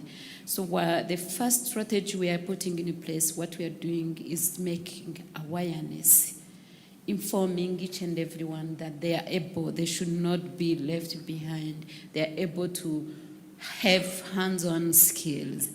And at implementation level, we are building capacity of our teachers so that they can be able to make our curricula flexible so that the learners with disabilities can feel comfortable and able to join TVET.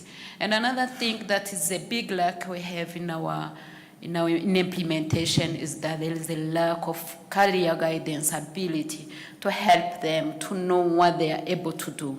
So this is where we are putting efforts to help our teachers, our educators, each and everyone, how they can make career guidance, how they can detect where they feel comfortable, where they can be excellent.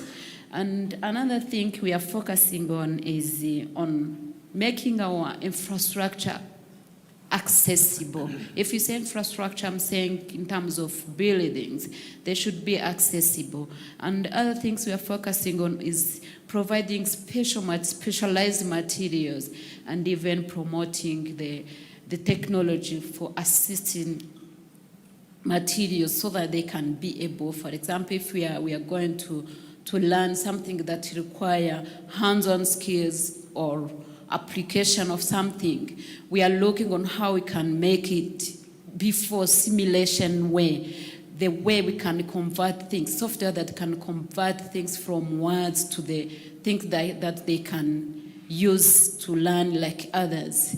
And what is trigger for us, you know that skills development is not only in the schools, for us, even at the workplace.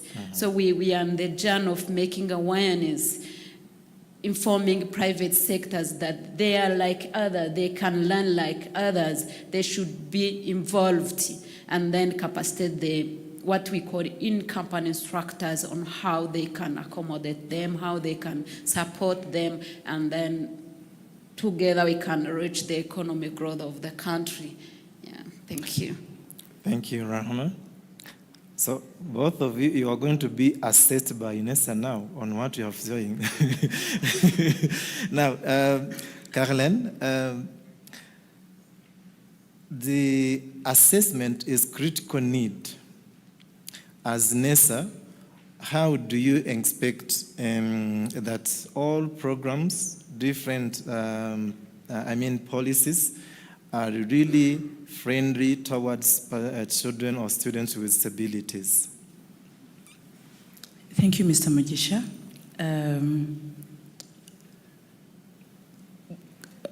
Currently, we do have an inspection framework that has, in details, all the it has all the disability details, like to make sure that if it is on the physical disability, what kind of indicators we should be able to see implemented at school, if it is on the classroom level, if it is on the playground, if it is, at school level. Mm-hmm. And having that, actually, also we add the inspection, let's say, checklists, mm-hmm. developed together with so many expertise outside, but here in Rwanda.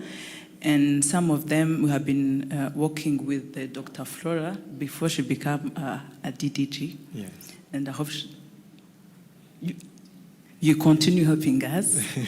Yes, and part of those checklists, we go to a school now making sure that the standards we set are met. And if not, we draw down recommendation. And the good thing about the standard framework we have, it also goes into the pedagogy. How does really student being accommodated into classroom? Are they really learning? But also, we do not stop there, because we need to make sure that they are also they can access and be able to have an assessment where their performance is also seen. So part of the assessment, we can say on the national assessment, the one that is happening at the end of the education level, primary, ordinary level, or secondary, we kind of make sure that we are identifying them and make sure that we know exactly what kind of support they will need during the national examination, why they are sitting. Let's say a learner can't read, has a disability and can't read. So we need to make sure that we are printing an exam tailored for him to be able to understand the question and respond. It also goes to some of the specific paper, like languages. Let's say it might be maybe a question that requires the learners to be able, the learner should be maybe speak, in Kinyarwanda we call them amasaku. I don't know how it is in English. Is it phonics? That's kind of phonetics. Yes, phonics. So those kind of questions or sound, and in case learners are not able to make those sound, meaning that question, if that question is given to them, they're going to fail it. So those are kind of the question we do not put in their paper. Make sure we replace them with question adequate to their ability. So we have been made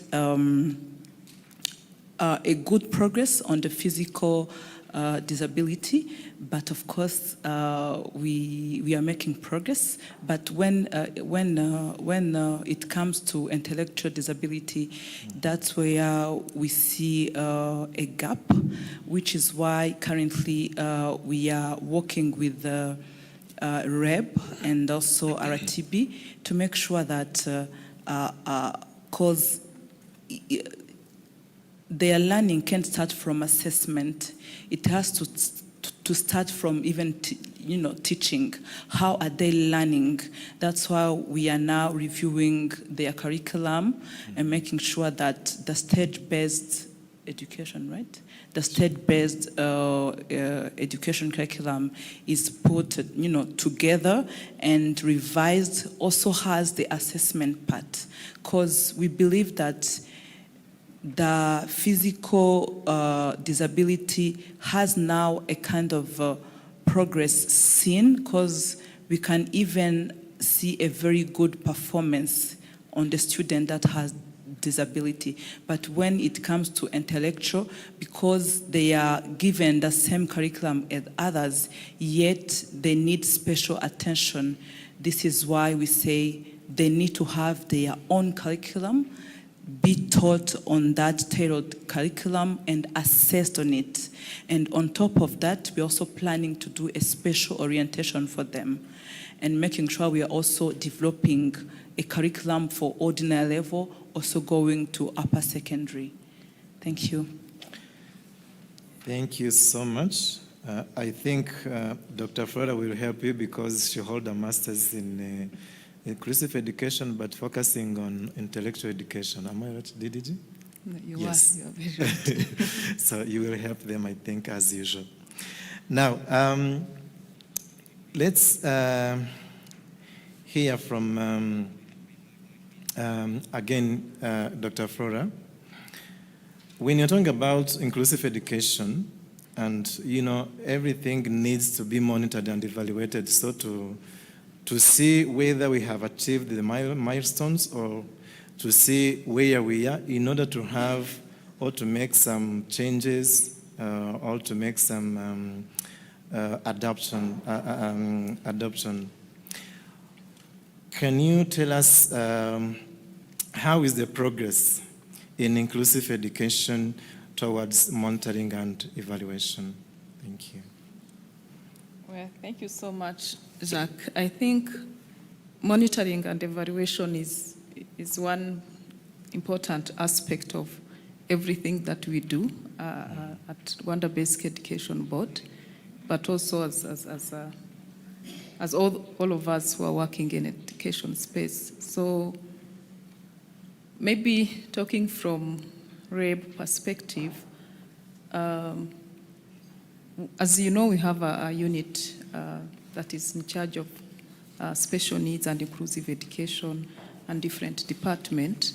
So in whatever we are doing, every activities or every program that we have, we make sure that we do a monitoring to see whether what we have been doing is really, let me give you an example maybe to be able to understand. Let's say, for example, we are organizing training of teachers on inclusive education, or maybe sign language, or training of teachers on curriculum for runners with intellectual disabilities. So we don't stop from training of teachers. We do monitoring to see what kind of post-training support that teacher needs to be able to put in practice what they have trained on. So I think, to be brief, monitoring and evaluation should be and is a very important part of what we are doing. Otherwise, we want to be able to know whether all the good program, all the good activities that we've been implementing, if they're being used. Yeah, thank you so much. I think that is what I can say on this. It's very important that we do monitoring and we do it. Luckily, we have a department in charge of inclusive education so that we help in monitoring, as you said. It means everything in schools, either at classroom level, either at the school administration level. It means we need to have those tools to monitor how inclusive education is now being implemented in all educational institutions. This question goes to all, but I want me to start with Dr. Raymond. What about how are you as a university, or I mean as an institution, collaborating to ensure effective implementation of the inclusive education. I mean, inclusive education policy. Thanks, Mugisha. Partnership in this endeavor is critical. And I would want to thank Noodle in this endeavor. They are now part of our recruitment. When we recruit a student, when they apply, we bring them on board, so they help us actually to assess, because as much as we want to do more, we are not specialists, many of us. So we brought Noodle in our application process, registration, and really they are helping us. But obviously there are many other partners. Sweden is in the space, Massacres, as I mentioned, but the biggest partnership is internal. Our students themselves, they didn't understand that they can also contribute to the welfare, to really pushing forward the inclusive education. And the moment we started giving awareness training to our students, to our other students, you know, like in the campus at Huye, they are youth with disability, they're even playing football, basketball. They told us what we have to improve, and it's the whole community. It's not just them against others, it's them within others. But in this partnership, where we have now part of the things I have to report to the board every quarter is how we are doing on the youth with disability. We also realize other gaps. I talked about gaps in funding, gaps in specialists. For example, we don't have people who can support deaf or those with autism and all that. But again, also the specialized equipment that supports students. We are trying, we are putting resource rooms, but all the equipments are not always there, especially for those with grade 1 and grade 2. What else in this partnership, because the partnership helps us to get data, we realize we need to be more intentional than we are today. At the University of Rwanda, we receive students practically at the end point. Among those 251 students we have currently, very few, 12 only, are doing program at our College of Science and Technology. 12 are doing, 11 are doing programs at our College of Agriculture. And only 20 are doing programs at our College of Medicine and Health Sciences. Do you know where all other students are? They are in social sciences, in education, but we believe they should be able to participate in all other fields. So how do we do that? How do we do better? Definitely we need to collaborate with everybody who's here to make sure we support the youth with disability in their schools, maybe some mentorship, maybe coaching for them to access, I was going to say better programs, but you know, to also have inclusivity when it comes to the program. But again, training them at the university may not be enough. How do we support them to transit to the world of work? Before we were training them, graduating them, but recently now there is an initiative to give them, for example, some of the support, like software, a laptop that can handle everything, and then they take it after the graduation. So all these assistive technology, they take them after the graduation, but also they are supported in terms of career guidance, in terms of additional follow-up. But this is something for not you alone, it's something for all of us. Thank you. Thank you, Dr. Raymond. It means that for you, you better just to have other partners, bring other partners on the board, so when you are doing like selection, like admitting and so on, you decided to bring like NIDO, as you said, or NCPD, so they can provide other inputs for your doing or your work, so that you may continue to have kind of support to support children with disabilities in the University of Rwanda. Now, the same question to RTB about collaboration. How do you do to ensure the effective implementation of education policy? Thank you, Mugisha. What I can say, we are like new in this game, let's say like that, because we used to be behind others, but we are trying to be with others. What we do for improving collaboration, if I say collaboration, start from national level to the local government, to the school, everywhere, and even community. So what we do to increase collaboration, first of all, if we develop curriculum, we work together with NESA so that they can ensure that standards and the regulation are respected, are responding to the needs of each and everyone. Another thing we do is, let's take an opportunity to collaborate today with Rwanda National College of Education, so that they should think about TVET in terms of inclusive education.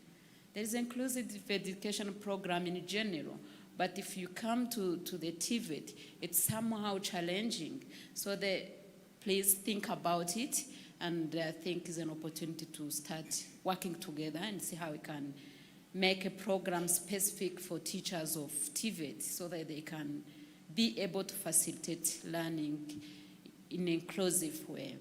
And what we do also, like a collaboration, we collaborate not only here with the institution at the national level, we collaborate also with local government, so that they can help us to identify and help in the career guidance. Otherwise, they themselves, they feel that they are not able. But if each and everyone do what he has to do to make them aware that they are able, we can achieve. So now we are working with the local government, seeing how we can encourage them so that they can join TVET. Now, like information, we are adapting, we are developing Gatagara TSS, which is one of our inclusive TVET school. We are working with the district of Nyanza, and we are thankful for them, on how we can increase number of trade they offer. It is inclusive school. Each and everyone is eligible to join, but mostly we provide all necessary equipment, all necessary support, so that it should provide quality education. So each and everyone, we should collaborate. From the family, education is not only in a class. It starts from our families, from family members to the local authorities, to the universities, where we should get our trainers well equipped. Thank you. Thank you very much, Rahma. It means for RTB, you prefer to engage local authorities. I have seen the room vice mayors, they are here. You also engage parents, because education starts from the home, so that's very important. But also you are calling people, partners here in the room, to join, to put together efforts so that you may continue to develop an inclusive TVET curriculum, so that can help and support children with disabilities that need to jump in the TVET. Reb, how also do you partner or do you collaborate with other institutions so that you may continue to develop or to ensure the implementation of inclusive education policy? Well, thank you so much, Jack. I think the previous discussion panel discussed around the cross-sectoral support for children with disability and person with disability in general. And I think as Reb, supporting student and person with disability in general involve mainly three sectors. We have to work together as a sector that works on social protection, health sector, education sector. So as REB, we partner with these partners that are involved in social protection services, partners that are involved in health services, and of course, so many partners that are in education space. So there are different programs and activities that we partner with different people in that area of support, because these are the support that runners with disabilities and student disability need. They need health support. So we cannot, if as REB, we cannot provide health support, but we partner with Ministry of Health, we partner with Rwanda, the institution that work, Rwanda, RSB. Okay.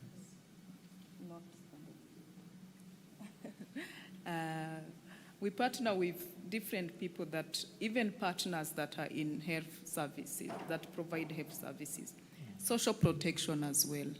So to be brief, we partner with different people that are in social protection, space, health, and of course education. Great. Thank you. What about you, Nessa? Thank you. The collaboration, I think stakeholders here in the room, even not in the room, they are called to put into practice the policy already developed. But again, there is also data from the inspection, and from there where we have recommendation, like let's say inspection is there to monitor and evaluate if we are putting into practice the policy or the guidelines. And so many recommendations are repeated so many times. So just a short call to remind that whenever there is a recommendation done, we should really put much effort to resolve that, like to make sure that we are correcting the feedback given. The other thing is on the identification. Like if you see closely, I do not have clear data now, but if you see closely, you will see the learners that has disability, they are a bit at advantage age when they join school. And I would really recommend the identification to happen earlier so that, you know, they're joining school at a proper age as others. And also, as part of the identification, there is many information that said what kind of a support the learners need. So the more the identification is done properly at the earlier stage, we are going to be able to support the learners. Yeah, so this is a call from local government, from education, from health. Thank you. Thank you so much. Dr. Flora, before we conclude our panel, I would like to ask you, it's a simple one. Could you please share with us some success stories or some achievements that you are proud of when you are implementing this inclusive education policy? Wow. 3 things that I'm very, very proud of. Sure. One is when I look back into the special needs and inclusive education policy, I really feel proud of 3 things. One is around accessibility.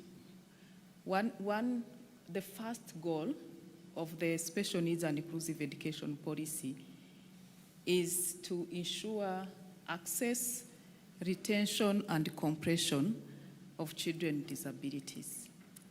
So when I see from 2019 to today, the number of children who are able to access education services, I really feel proud because we've been having an improvement and increase in terms of children who are able to access education services. And this is because of three main investments. One is investment around making sure that schools are accessible,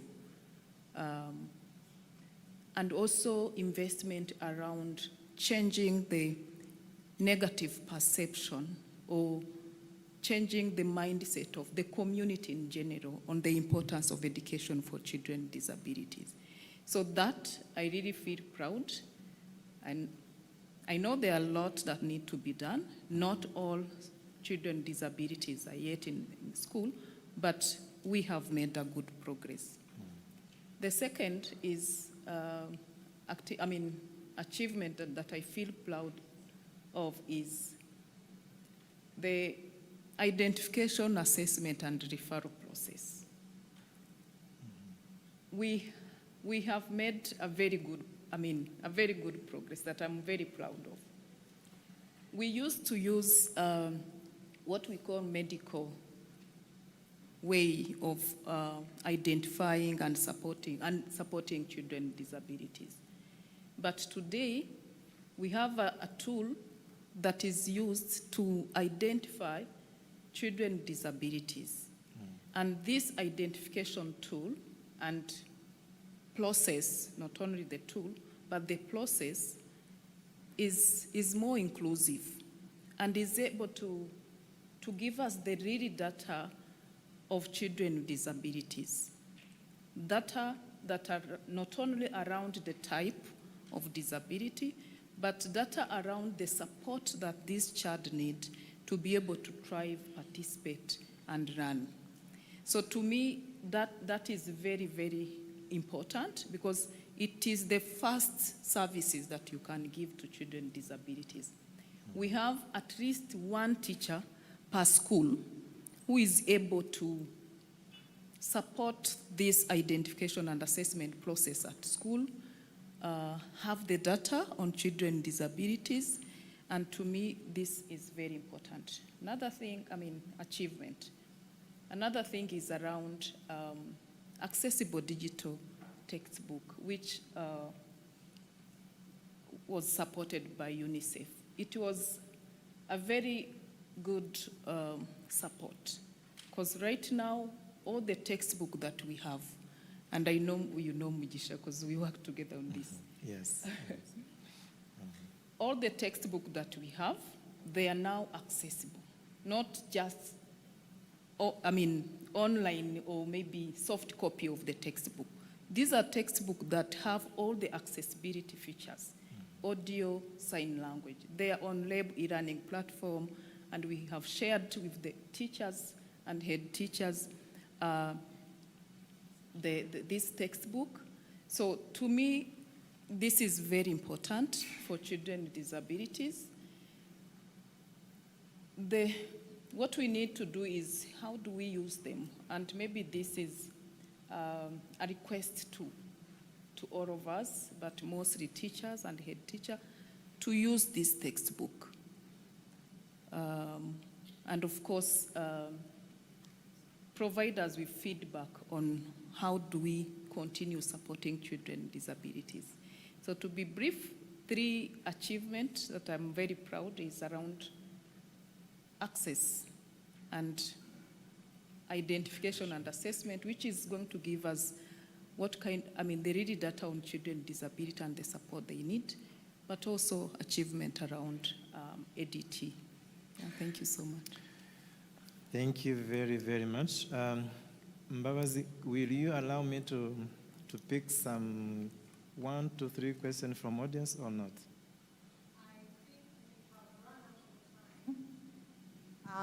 But we have a networking event later. Okay. So maybe we could ask the audience, niba hari ibibazo mufite, mubyandike kugira ngo tutabyibagirwa. Muri networking event turi buze kuba dufite ku mugoroba, aba panelists bacu baraba bahari, buri muntu wese nizere ko wafashe izina rye kugira ngo tuze kumubaza ikibazo kimureba. Unfortunately, we have run out of time and we need to go to the next session. Okay. Thank you very much. Please join me in saying thank you, murakoze cyane, to our panelists and to our moderator, Jacques. You did an amazing job and we are very proud of you. Thank you very, very much. Please kindly take your seats.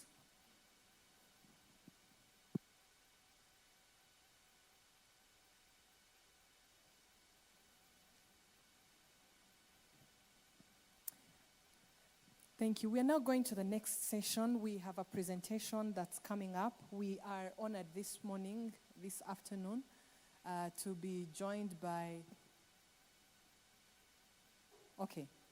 to be joined by UNICEF, representative from UNICEF.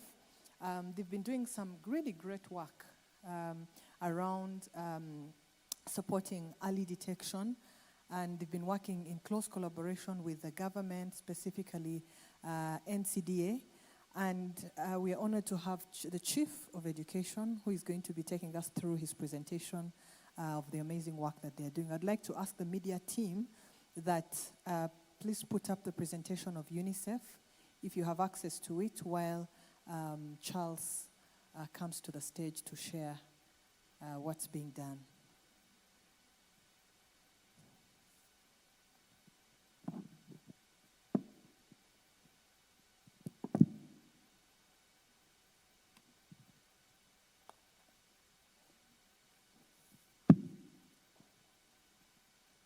Good afternoon. Good afternoon. Okay. Thank you very much, Faye, for this opportunity. Unfortunately, my colleague Lika, who is the representative of UNICEF, who committed to have this lead this presentation because he's very passionate about the idea, even though we have the technical people. Due to conflict of schedules, he was not able to stay. But I offer to take this responsibility, even though it's outside our normal education space. As mentioned, I think the focus of this element, which was highlighted, I think the first panel mentioned this and the stress, and it came up again in the presentation, the panel discussion that came just ended. Just a quick recap of the situation. Globally, there are 240 million children who are, based on the UNICEF information, who are having some sort of disability. This is a huge number. And in our region, which is Eastern and Southern Africa, there are almost 30 million also children in that age category. More importantly, if you look at when you look at the data around the number of children who are in this category, whether they are known early or not, it's where we are coming from. But the information also suggests that when you improve early detection, it's easier for you to have this mechanism and tools to address the gap that is we've been talking about. In the Rwanda context, the information available also shows that almost 400,000 children who are with disability, which represents about 3.4% of the population. And then you can imagine this is a significant number. When Dr. Flora was talking about improvement, which indeed there has been improvement in terms of the number of children who are in the education system with a disability, I think the last statistics, if I recall well, was about 40-something thousand. And Dr. Raymond also mentioned that at the university level, at the UR, they have about, was it 300 or 230? Only 230. So if you take into consideration these figures, it means we are only touching a small proportion of this population who are supposed to be also having opportunity to learn and contribute to society. The key challenges that exist Stigma, I think that came in the earlier panel as well, but most importantly, identification, because identification in the school system, Flora mentioned there has been progress in terms of identification, and teachers are trained to identify children with disability, but that will be late because if they are not identified early, if a child has a hearing problem or if a child has autism, and then this kid would have a problem getting to school because they will not be able to speak early, and therefore their retardation, so that impairment prevents them from going to school.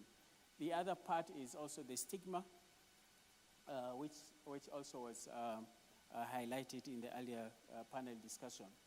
So in terms of the areas that UNICEF has been supporting, particularly in the health sector in collaboration with the Ministry of Health and the Rwanda Biomedical Center that is in charge of this area, is to strengthen the health system so that the health system is able to detect early enough children who have some sort of disability.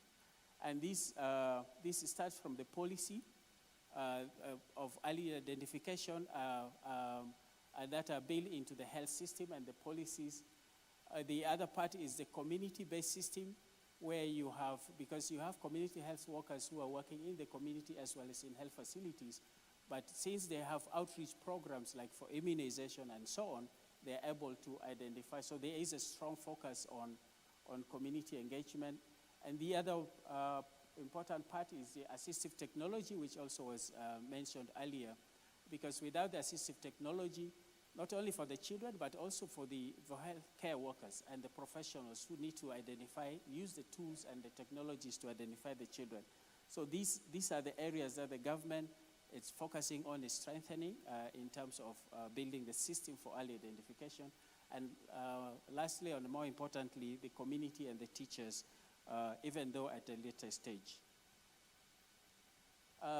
In terms of what UNICEF has contributed towards in collaboration of the Ministry of Health and Rwanda Biomedical Center, which is an affiliated agency of the Ministry of Health, there has been a strong focus on training community health workers, and these community health workers are across the country, and the community health workers do health outreach, and they have also intervention at the health facilities. So their focus is to identify, they assess children with a disability at a very early age. Once there are symptoms or signs, early indication of disability, and then these kids are referred to medical facilities where more professional assessments can be done. And this professional assessment now allows the information to be given to the parents, and where their rehabilitation services required, or if they have to get some tools to be assistive technologies, this will be provided too. So this was happening in 9 out of 30 districts across Rwanda. And the assistive production devices also, it's being implemented in these health centers and the referral hospitals. The other important part is the assistive technology. I'm made to understand that there are quite a number, I think 4 or 5 referral hospitals where departments have been created, and they will produce these, some of these technologies like prosthetic devices that children and young people need, and these are done through government, and therefore they procure the raw materials to produce those assistive devices. I think in terms of the numbers, as you can see there, the point here is that even though some initial progress has been made, this is an area where work is still in progress, and a lot of efforts needs to be strengthened, not only between the Ministry of Health, but between the Ministry of, within the Ministry of Health, but between the Ministry of Health, the Ministry of Education, Ministry of Local Government, that is also in charge of structures in the community that works through the community leaders and knowing which parents or households are having children with disability. And once all these systems are tied together, then it's easier to identify children with a disability at a very early age. And the importance of this identification, I learned from my colleagues from the health sector, is, for instance, if a child is 5 years old or even 3, if you are able to identify the child has a hearing problem, and some of this hearing problem, it's just a blockage. There is something that is in the ear that needs to be removed. Once this particular blockage is removed, then that child becomes okay, and the child goes to school and is able to function effectively. So all these services need to be strengthened. So in terms of the gaps that I think came in the earlier presentation, financing of assistive devices, I think this came earlier. It's quite costly. With the support from FCDO, or in collaboration of FCDO, UNICEF tried to procure some, I think it was mentioned earlier. And most of these things have to come from outside. There needs to be two areas that can be strengthened. One is strengthening capacity within. For instance, the A4, the government, it's leading in terms of having the referral hospitals being equipped to produce some of these devices locally with reduced cost, and therefore make these services accessible. I was talking about some of the displays outside here. There is a small organization that is also making local devices. One of the assistive devices that Rwanda Basic Education Board has been trying to get to all schools is the Orbit readers. So Orbit readers are quite expensive. And this organization here is trying to improvise a technology that will allow the Orbit reader to be manufactured locally at a much reduced cost. So if all these technologies can be improved and advanced locally, then the services will be more accessible, might be cheaper, and they will be able to reach more young children. The other important part, of course, mentioned earlier is the stigma. I think community awareness about early identification. If a mother has a child who is very young and they have a symptom or some suspicion that the child is not able to respond to certain things, and therefore this child needs to be checked professionally. Even me, when we had our first son, by the time he got to 2 years old, when he was 9, he was able to walk, and he developed quite very well. After 1 year, we didn't see any sign of him speaking. 1.5 years, there were still gaps. So we realized that there were some challenges, and this guy, because a child is supposed to be able to, call mama and so on by 1. But when you don't see any development, but because we have some level of awareness, we started looking for ways to understand why this child was having a problem. We had to do ENT, we had to do all sorts of tests to make sure that he doesn't have hearing problems. And when we were able to identify all these gaps, and we realized that it was actually not, he didn't have any problem, but the problem is that he had a mild autism. So this mild autism required specialized support from some specialists so that this child can be helped. And this child is now functioning very, very well. But if we had kept him at home and we did not try to follow up on these issues, it would have delayed. And by 3, he's now about to complete his high school. He's completing his senior 6 at age 17. And because we started this, with different therapies and so on, this allowed him to progress.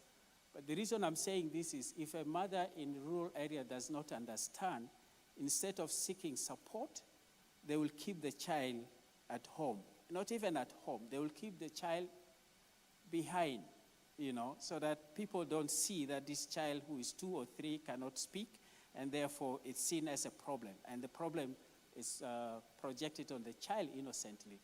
But if they are aware and this stigma is removed, they will seek help from the community health workers, for instance, here that the Ministry of Health has trained, and therefore these kids will be able to, their mother will be able to, or parents will be able to find the support that they need, and they will advance. So I think those are the gaps. The other, in terms of lessons learned, I think here the main point is that when you do something, you create evidence around it, and the people understand how it works, then you have the tools to see how you leverage different ways of scaling these innovative approaches. For health, in partnership with UNICEF and other stakeholders, have used these processes, including other interventions around hearing problems and so on. And these are now informing partnership, various types of partnerships, so that the process can be. The other part is localized tool. I think I mentioned the issue of assistive devices. Depending on things that are imported, they're very expensive. So I think creating innovation locally here, like this, I don't know whether they must be in the room here. I think it would be good to hear from them how they're doing this, and so that people get to understand what they're doing, and that support can be geared towards that. And you.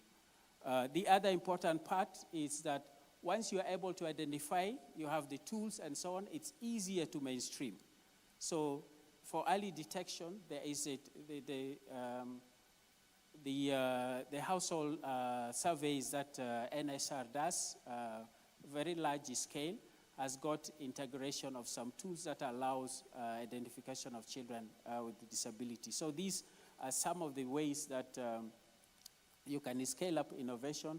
And lastly, the behavior change communication that I mentioned earlier. So these are the areas that I wanted to highlight. And lastly, I think this has come across. I don't want to repeat, but the main point here are two. One is that the problem is it's not for the education sector or the health sector alone. It's multidimensional problem, and therefore the response has to be multi-sectoral. If we don't work together, you solve the hearing aid problem, but the child goes through and the teacher doesn't know, how to handle this child, then there will be a problem. If you solve this problem from home, by the time the child gets to school, the teacher does not have to figure out whether a child has disability. The child would already have. I think some countries have done this already. In Kenya, for example, I know they do as part of early identification, they have information card. When a child goes to school, the child goes already with the information that this child has this sort of disability. So the teacher already knows.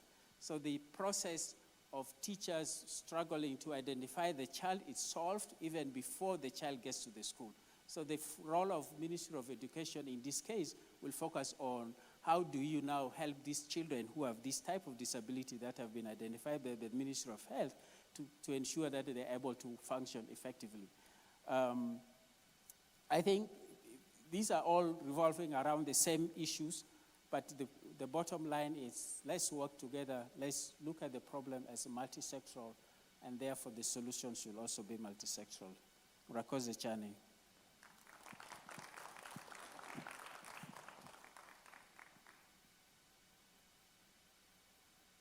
Murakoze cyane, Charles. Yeah, Charles avuze ibintu bikomeye kandi bitureba ngira ngo twese.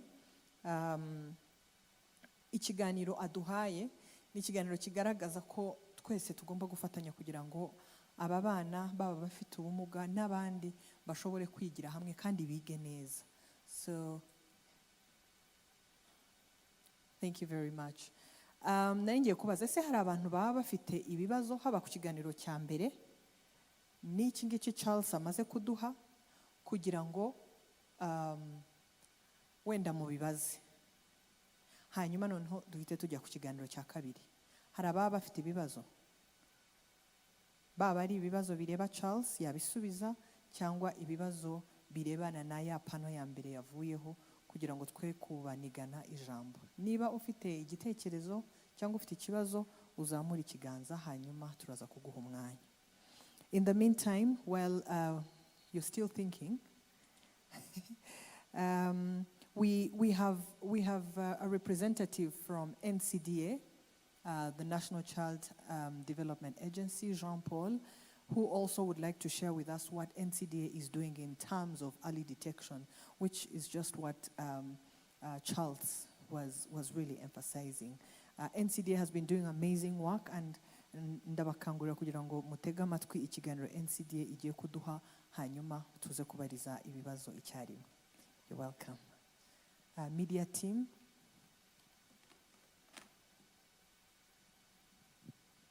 Thank you very much. Good morning once again.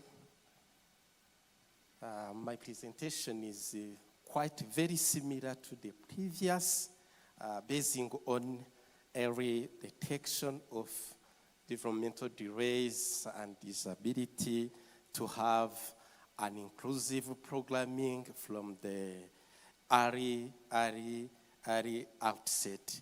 So my name is Jean-Paul Nyanwa said from the National Child Development Agency. As you know that disability is a cross-cutting issue in ECD policy, in an integrated child right policy that we are implementing at NCDA.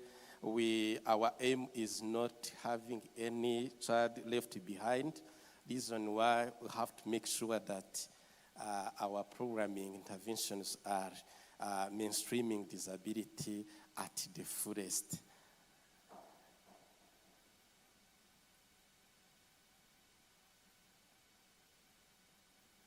Next.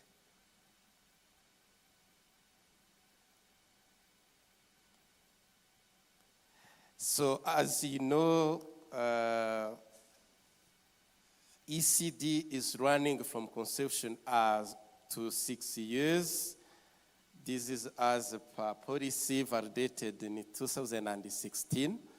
And the aim of the government of Rwanda is moving from the current agrarian economy to a knowledge-based economy, and saying that providing an integrated and inclusive ECD services was proposed as a viable strategy for laying a firm foundation of the human capital development. So you know that the 3 years of a child, he or she is growing very fast. The brain is growing fastly, the physical development, so we have to make sure that all these developmental domains are growing up to the fullest. And providing integrated services have to be integrating all these pillars, the nutrition, the wash services, the parenting education, the health services, the early stimulation, and the child protection and inclusiveness.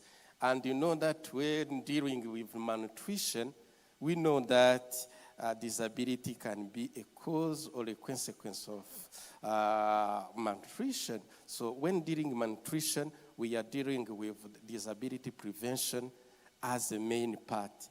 And you know that by WHO, 70% of delays and disability are preventable. If we work hard during these formative years, we can even prevent disability or other developmental delays at 70%. And you know that most of children who are not developing well at the full potential, the main part are in the low and middle income countries. So meaning that if we provide those ECD services in an integrated and inclusive manner, and as early as possible, as I said earlier, we are sure that we are preventing children from having some impaired growth, delayed growth, and disability later on at least at 70%. So these are our targets of NST2, to reduce the stunted growth at least 15% by 2029, and at 3% by 2050, and having children along the ECD setting at least 16%. And we have to make sure that children with disabilities are not left behind. We have to make sure that the universal design of caring and learning is taken into account. We have to have accessible teaching and learning material, accessible ECD model design in infrastructure, so that we are sure that we are ready to accommodate all children. So these I have said, the ECD policy is running from early conception up to 6 years of age. After that, children will be entering primary school, the P1. So this is the current status of ECD facility we have countrywide. You see that ECD setting are entry points, accommodating over 1 million of children under 5 years if we concentrate efforts in this facility, in identification, in referring children where they can access early intervention. We will make sure that even in our primary school, we will be having children knowing case by case and defining education plan or putting children where they are fitting will be really easy quite from the early start. So if we concentrate efforts in training caregivers, in equipping caregiver with teaching and learning material and toys, if we are providing a balanced diet and other integrated services, we'll be sure that even reducing delays, disability, or preparing children for the primary school, the school readiness at the fullest will be easy, and the task for teacher and P1 will be really very workable and easy. So we have developed a tool, a screening tool that will be used by community volunteers and ECD caregiver, and there is another tool that is used at health facility. You know, by civil registration, when a child is born at a health facility, she or he is already registered. And the program of detection will be starting right from the health facility and later on at community level, where we will be having kids gathered in ECD center. And be gathered over there, we are not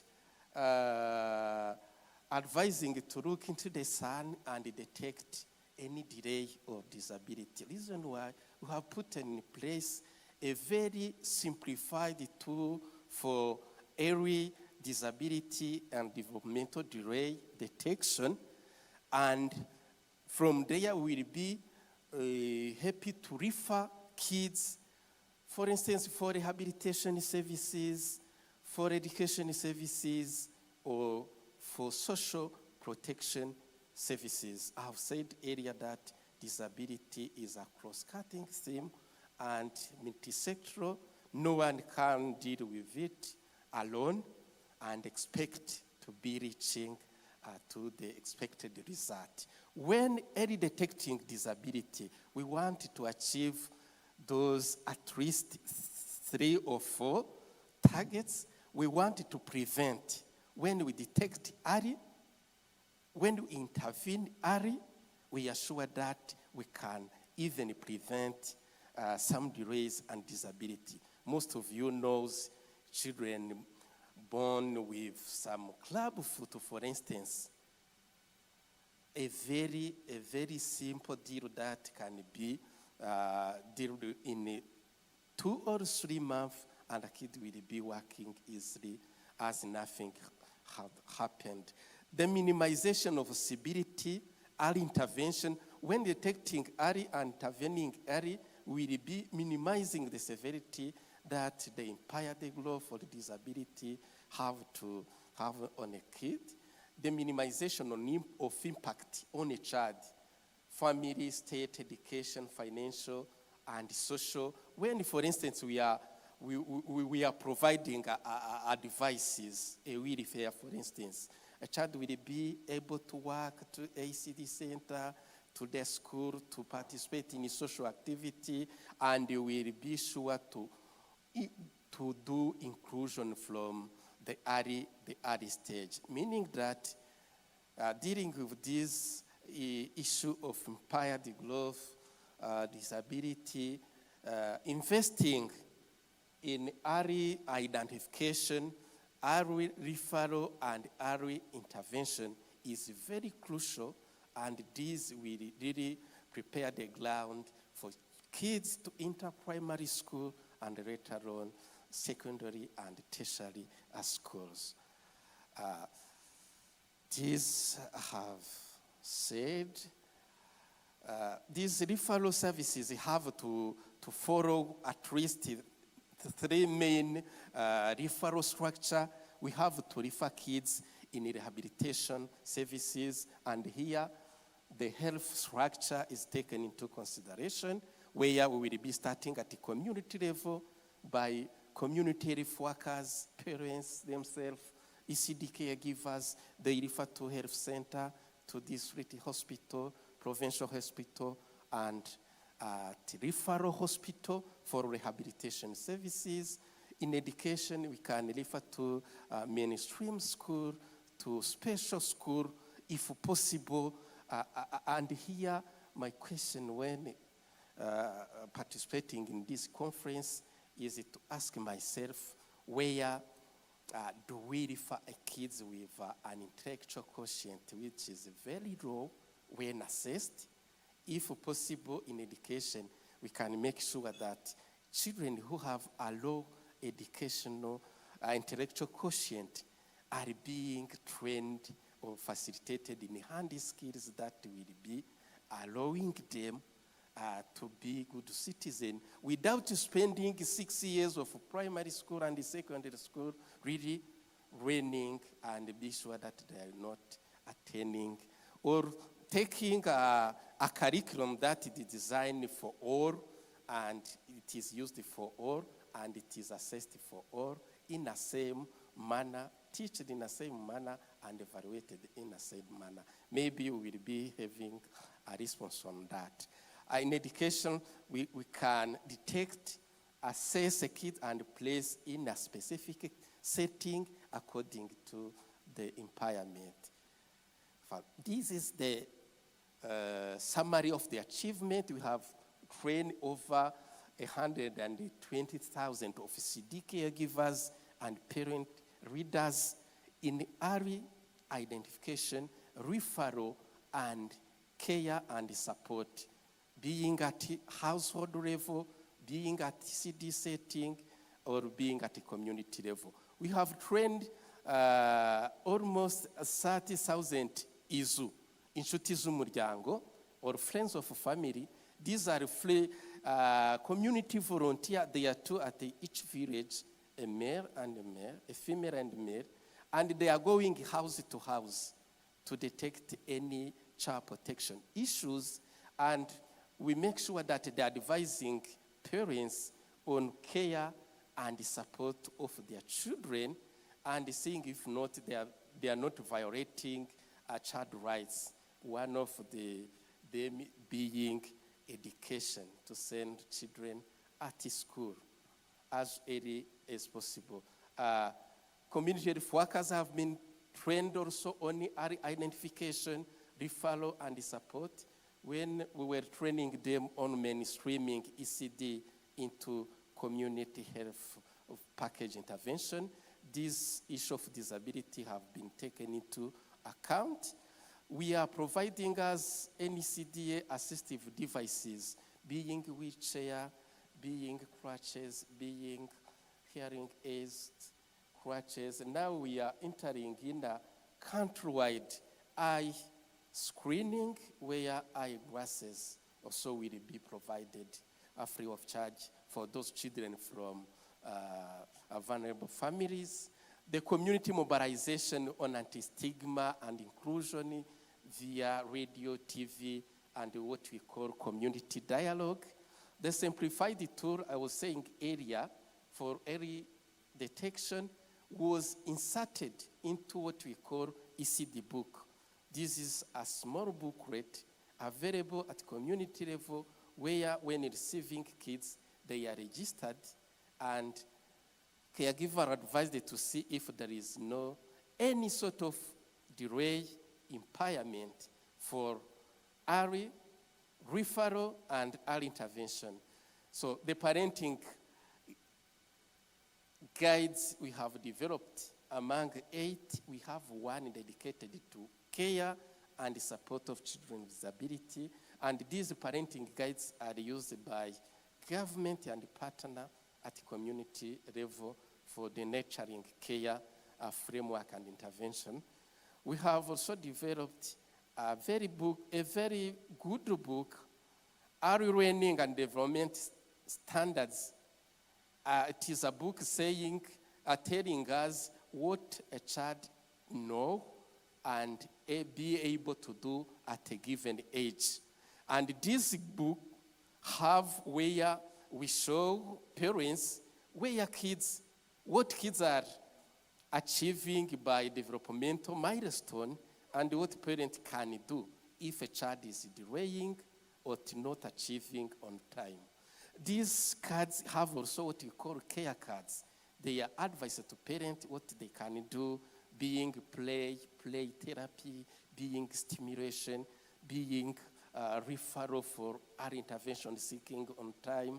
And this book will be really helping ECD caregiver, parents at community level to detect red flags among children when considering developmental milestones. For instance, if a child in Rwandan culture is supposed to start crawling at 7 months, for instance, if there is some delay at 8 months, it is not coming. At 9, we advise parents and caregiver to start seeking advice from professional.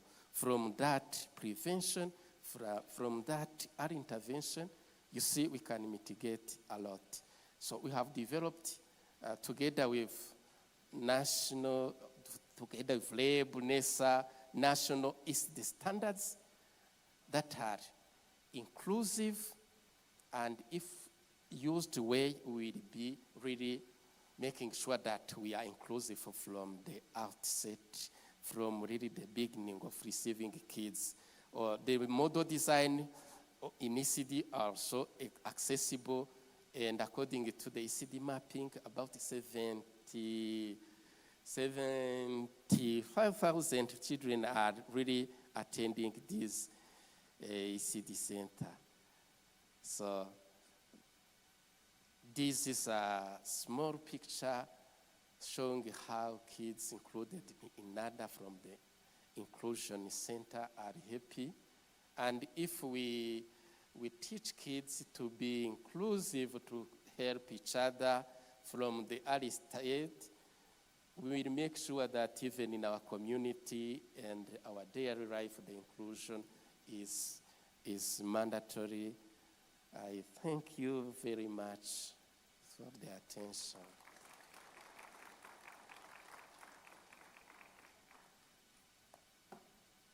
Murakoze cyane Jean Paul.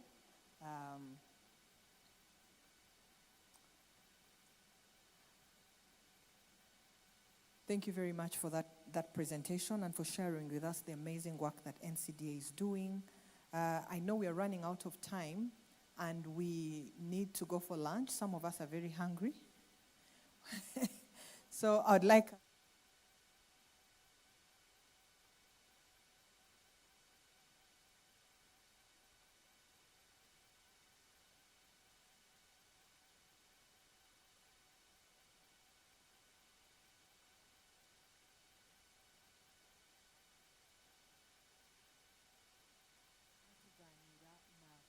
kumva amakuru koko arimo gukorerwa mu nzego z'ibanze. Ni ibihe bibazo birimo, ni ibiki birimo bikorwa, ni session rero numva nziza cyane. So I'd like to ask, what do you think? Do you suggest we go for lunch, eat lunch chap, and then come back? Or are you happy for us to take 45 minutes and go for lunch later? Consensus, democracy.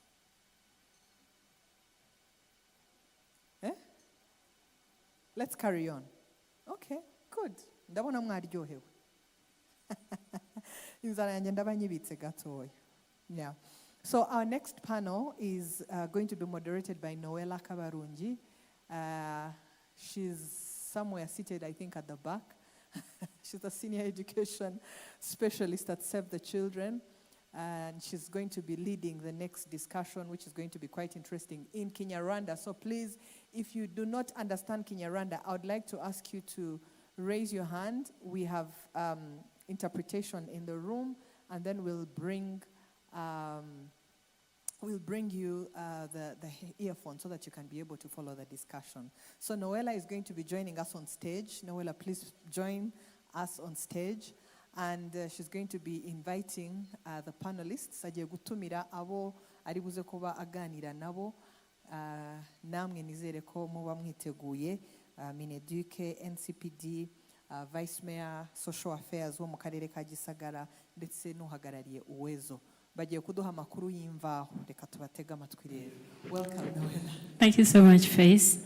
Mwiriwe neza.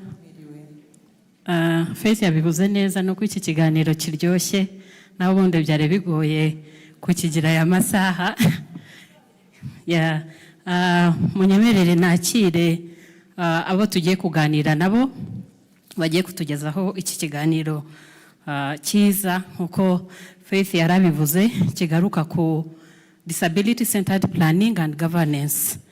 Ugereke kugishyira mu Kinyarwanda ndumva barimo babasobanurira, ariko nukurebera hamwe imiyoborere na n'igenamigambi ariko rifite inyungu z'abafite umubuga, mbese bagira uruhare muri ibyo bikorwa byose dukora. Ndakira uhagarariye Minisiteri y'Uburezi Ajya Umulisa, the head of Education Sector Planning, Monitoring and Evaluation. Karibu Ajya.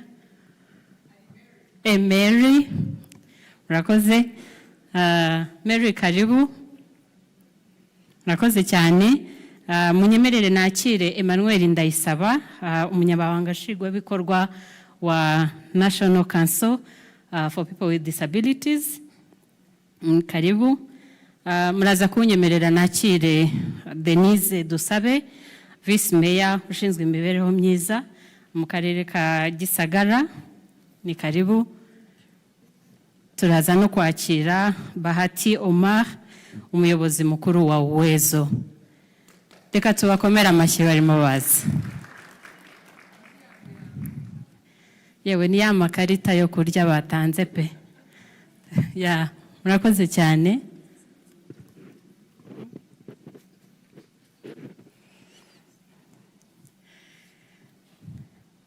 Murakoze cyane abagiye kutugezaho ibiganiro, tubahaye ikaze. Turaza kugerageza kwihuta kugira ngo dukoreshe umwanya wacu neza. Ibyo dukora byose twabonye ari ibiganiro byagiye bitangwa, igenamigambi ndetse n'imiyoborere ni ikintu cy'ingenzi mu gukemura ibibazo bijyanye n'abantu cyangwa abana bafite ubumuga bagenda bahura nabyo, cyane cyane ahangaha turi bwibande ku burezi. Tuzi ko u Rwanda rwateye intambwe rwose ikomeye mu bijyanye n'uburezi kuri bose, ariko nk'uko bagiye babitugaragariza no mu makuru atandukanye cyangwa muri za raporo dusoma haracyarimo imbogamizi, ariko nk'uko twabigarutseho igenamigambi ni ingenzi.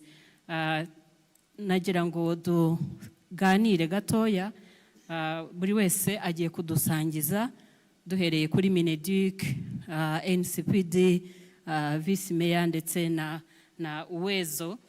Ni gute mubona Minisiteri y'Uburezi n'abafatanyabikorwa bakoresha neza amakuru ubwo ni data, mu gufata ibyemezo bijyanye n'aho tugomba gushora investment, ndetse no kuba dushobora gupima umusaruro ibyo twashoyemo biduha.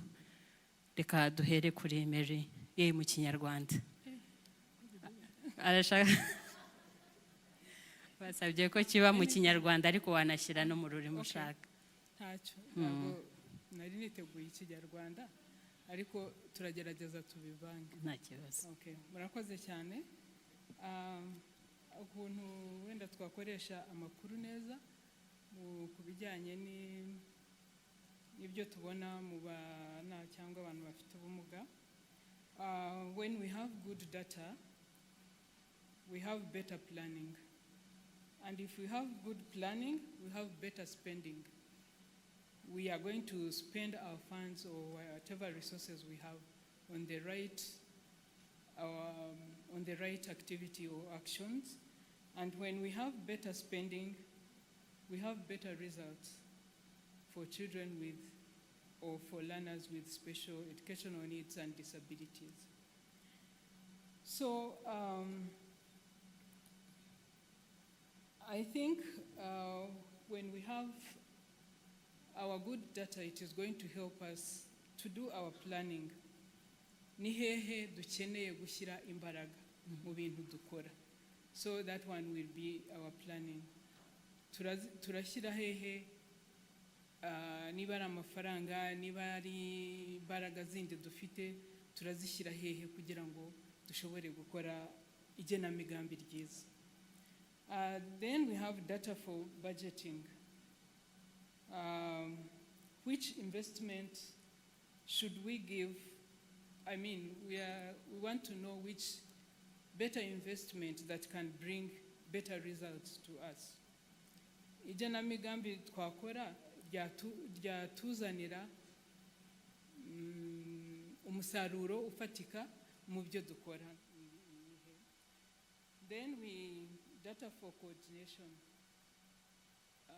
Abakora muri area ya special education cyangwa uburezi budaheza cyangwa n'ibindi bijyanye na disability, you very well know that our coordination system is not good, is not working out effectively.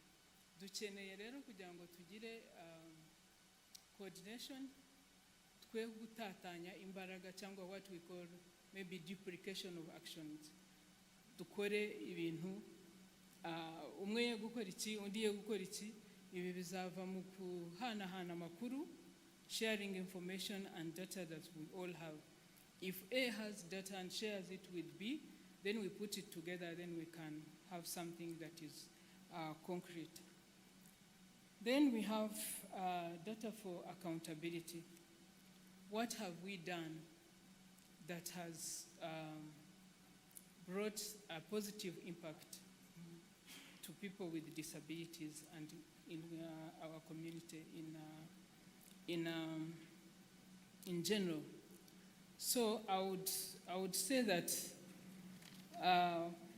we can, as the Ministry of Education, we can invest. We can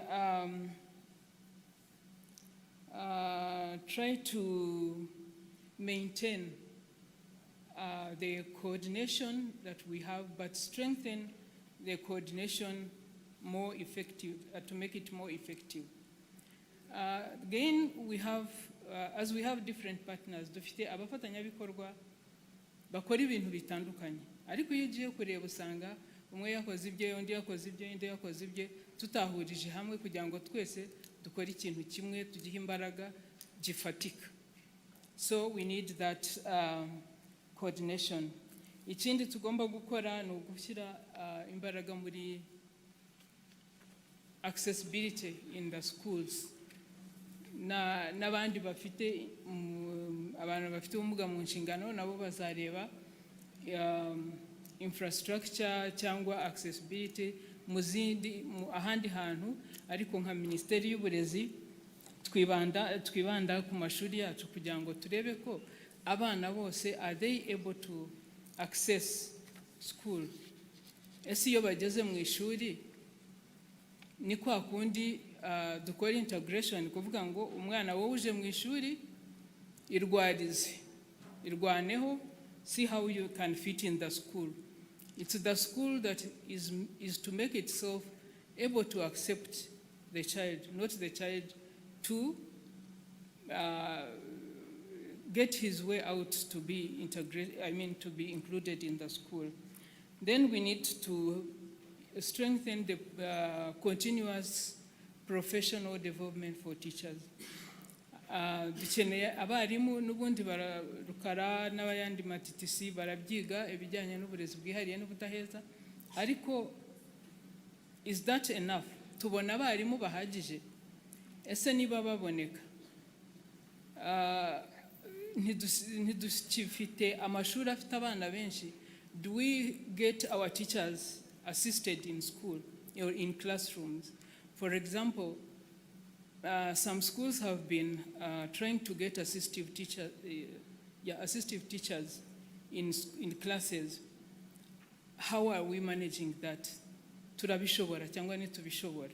Niba umwarimu afite abana 5, 6 bafite autism mu ishuri, umwe wenyine managing the control of those children, those learners is not, is not friendly for the teacher. So how are we managing to help our teachers? I know we trained them how to, in managing all those conditions or situations, but it's not enough. They need support somewhere so that they are able to accomplish their duties as teachers. Then we need to think of our curriculum. Is our curriculum accessible to all learners? Is it friendly to all learners? Whatever needs they have, is it accessible? So it's like, when ibyo twigisha abana bacu byose bose birabanogeye cyangwa bose bashobora kubigeraho mu buryo bumwe, bose babona the same content, the same whatever that we have to teach them, byose barabibona ku kigero kimwe, cyangwa hari abasigara inyuma, hari abaza wenda bakicara mu ishuri bagaherekeza abandi bakagenda. So how are we managing that? I think we should think of adapting our curriculum to support or to make it accessible to all learners. Then another thing I would like to stress is the early identification. Early identification of children is very important to avoid long-term gaps. And when we conduct this, we have this identification, it goes with the referral and placement actions. I would like to stress that we don't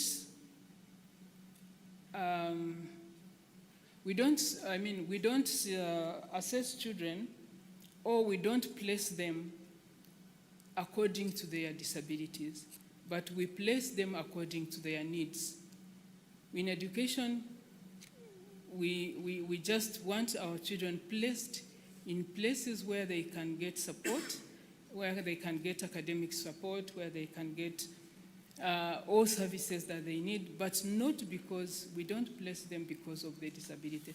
Ntabwo umwana tumujyana mu ishuri runaka kubera ubumuga, tumujyanayo dukurikije icyo akeneye gufashwa mu myigire ye mu ishuri ahari.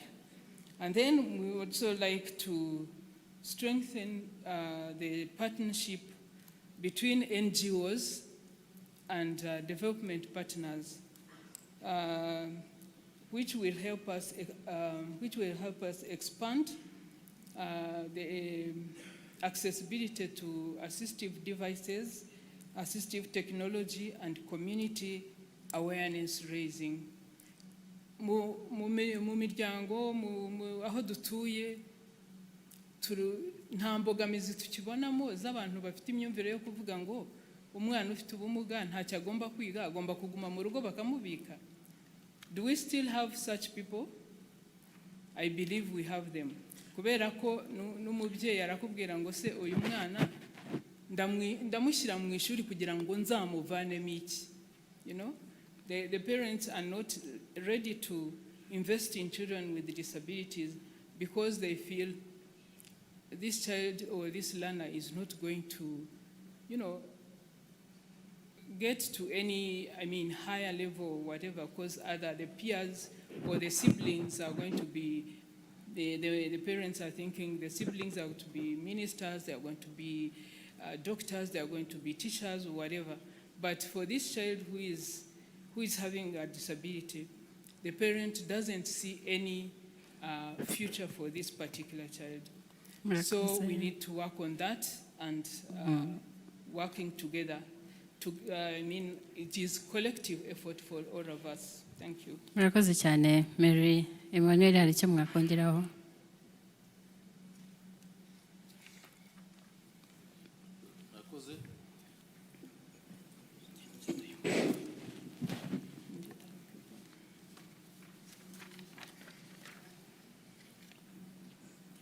Ni gute Minisiteri y'Uburezi yakorana n'abafatanyabikorwa mu gukoresha amakuru neza mu igenamigambi n'imiyoborere ku bumuga cyangwa gufasha abantu bafite ubumuga?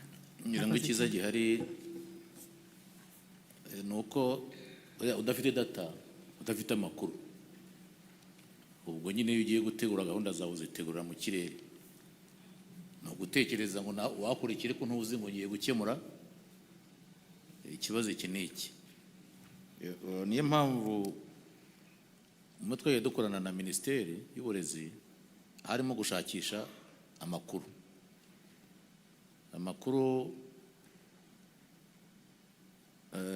Mbere ntibyari byoroshye ko twarabanzaga nk'inama y'u Rwanda bitumuga tukareba ese challenges ziri mu burezi cyangwa imbogamizi zihari ni izihe, tukabireba. Niba dusanze ikibazo ari icyo kugira abantu inzobere zisobanukiwe no kwita ku bana bafite ubumuga mu burezi bwabo, tukabiganiraho aho data ziba zigaragara. Niba uzi yuko nta n'ibigo bihari biri byita ku byihariye wenda uburezi bwihariye, icyo gihe ngira ngo n'uburezi budaheza ntabwo bwari bwatera imbere. Ariko n'ubwihariye wajya kubasura ugasanga nta muntu urimo wize ibyo bintu, wenda bafite uduforomasiyo bagiye babona. Hari umufatanyabikorwa waje abatereningaho icyumweru, ugasanga nibo ba specialist dufite muri special need education. Birumvikana ko igihe twari dufite gap ikomeye. Izo data wabonaga rero zikwereka ko dufite abantu zatuma gufata iya mbere yo kuganira na Minisiteri kuvuga uti ikintu tugikemure gute. Ngira ngo Minisiteri yadufashije ijya gushyiraho iriya department ya icyambere niyo bameri bakoramo ya inclusive education na special education muri Minisiteri, noneho inayidushyiraho muri kaminuza y'u Rwanda iyo department ijyamo, kugira ngo tubanze tugire abantu byibuze babyize babyumva badufashe gutangira gukemura ikibazo. Nibajya no muri zo za TTC hajyemo abantu babizi batreninga abarimu bajya mu mashuri abanza, urumva ko yari inzira. Ngira ngo ejo bundi nanone muri restructuring yabaye mu nzego za leta twasanze n'uko twari dufite policy ya inclusive education na special education, implementation yayo yari ikibazo. Nubwo REB yari ihari ariko nawe ugasanga kutagira unity yihariye ireba icyo cyiciro ntabwo byihutaga. Tubona birumvikanye iyo unity ijyamo. Urebye progress bafite uko barimo bihutana no muri implementation ya policy bitandukanye n'ibyari biriho mbere. Bivuze ngo uko bagenda bazamuka imibare zamuka turazibona tukamenya ngo ikibazo cyemo cyakemuka mu buryo ubu n'ubu, wenda aracyakenewe. Niyo mpamvu ko dufatanya ubona twenda tubona umubare uhagije.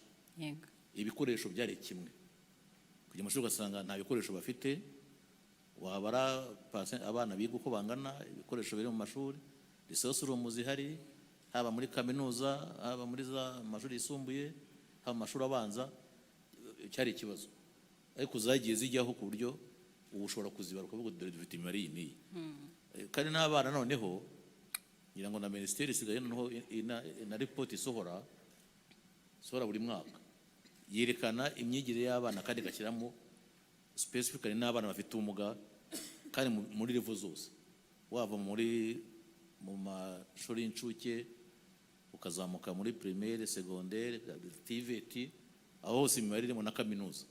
Izo data nazo zifasha abantu gutuma umuntu amenya aho aturutse n'ahagana, abantu bagakora izindi gahunda zatuma dukomeza guteza imbere uburezi bw'abana cyangwa abantu bafite ubumuga muri rusange. Murakoze cyane. Data n'ubu ngubu turimo turazikora.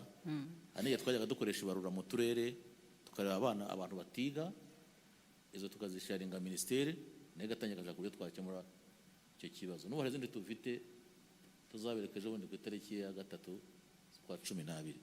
Murakoze cyane Emmanuel. Reka tujye kuri Uwezo.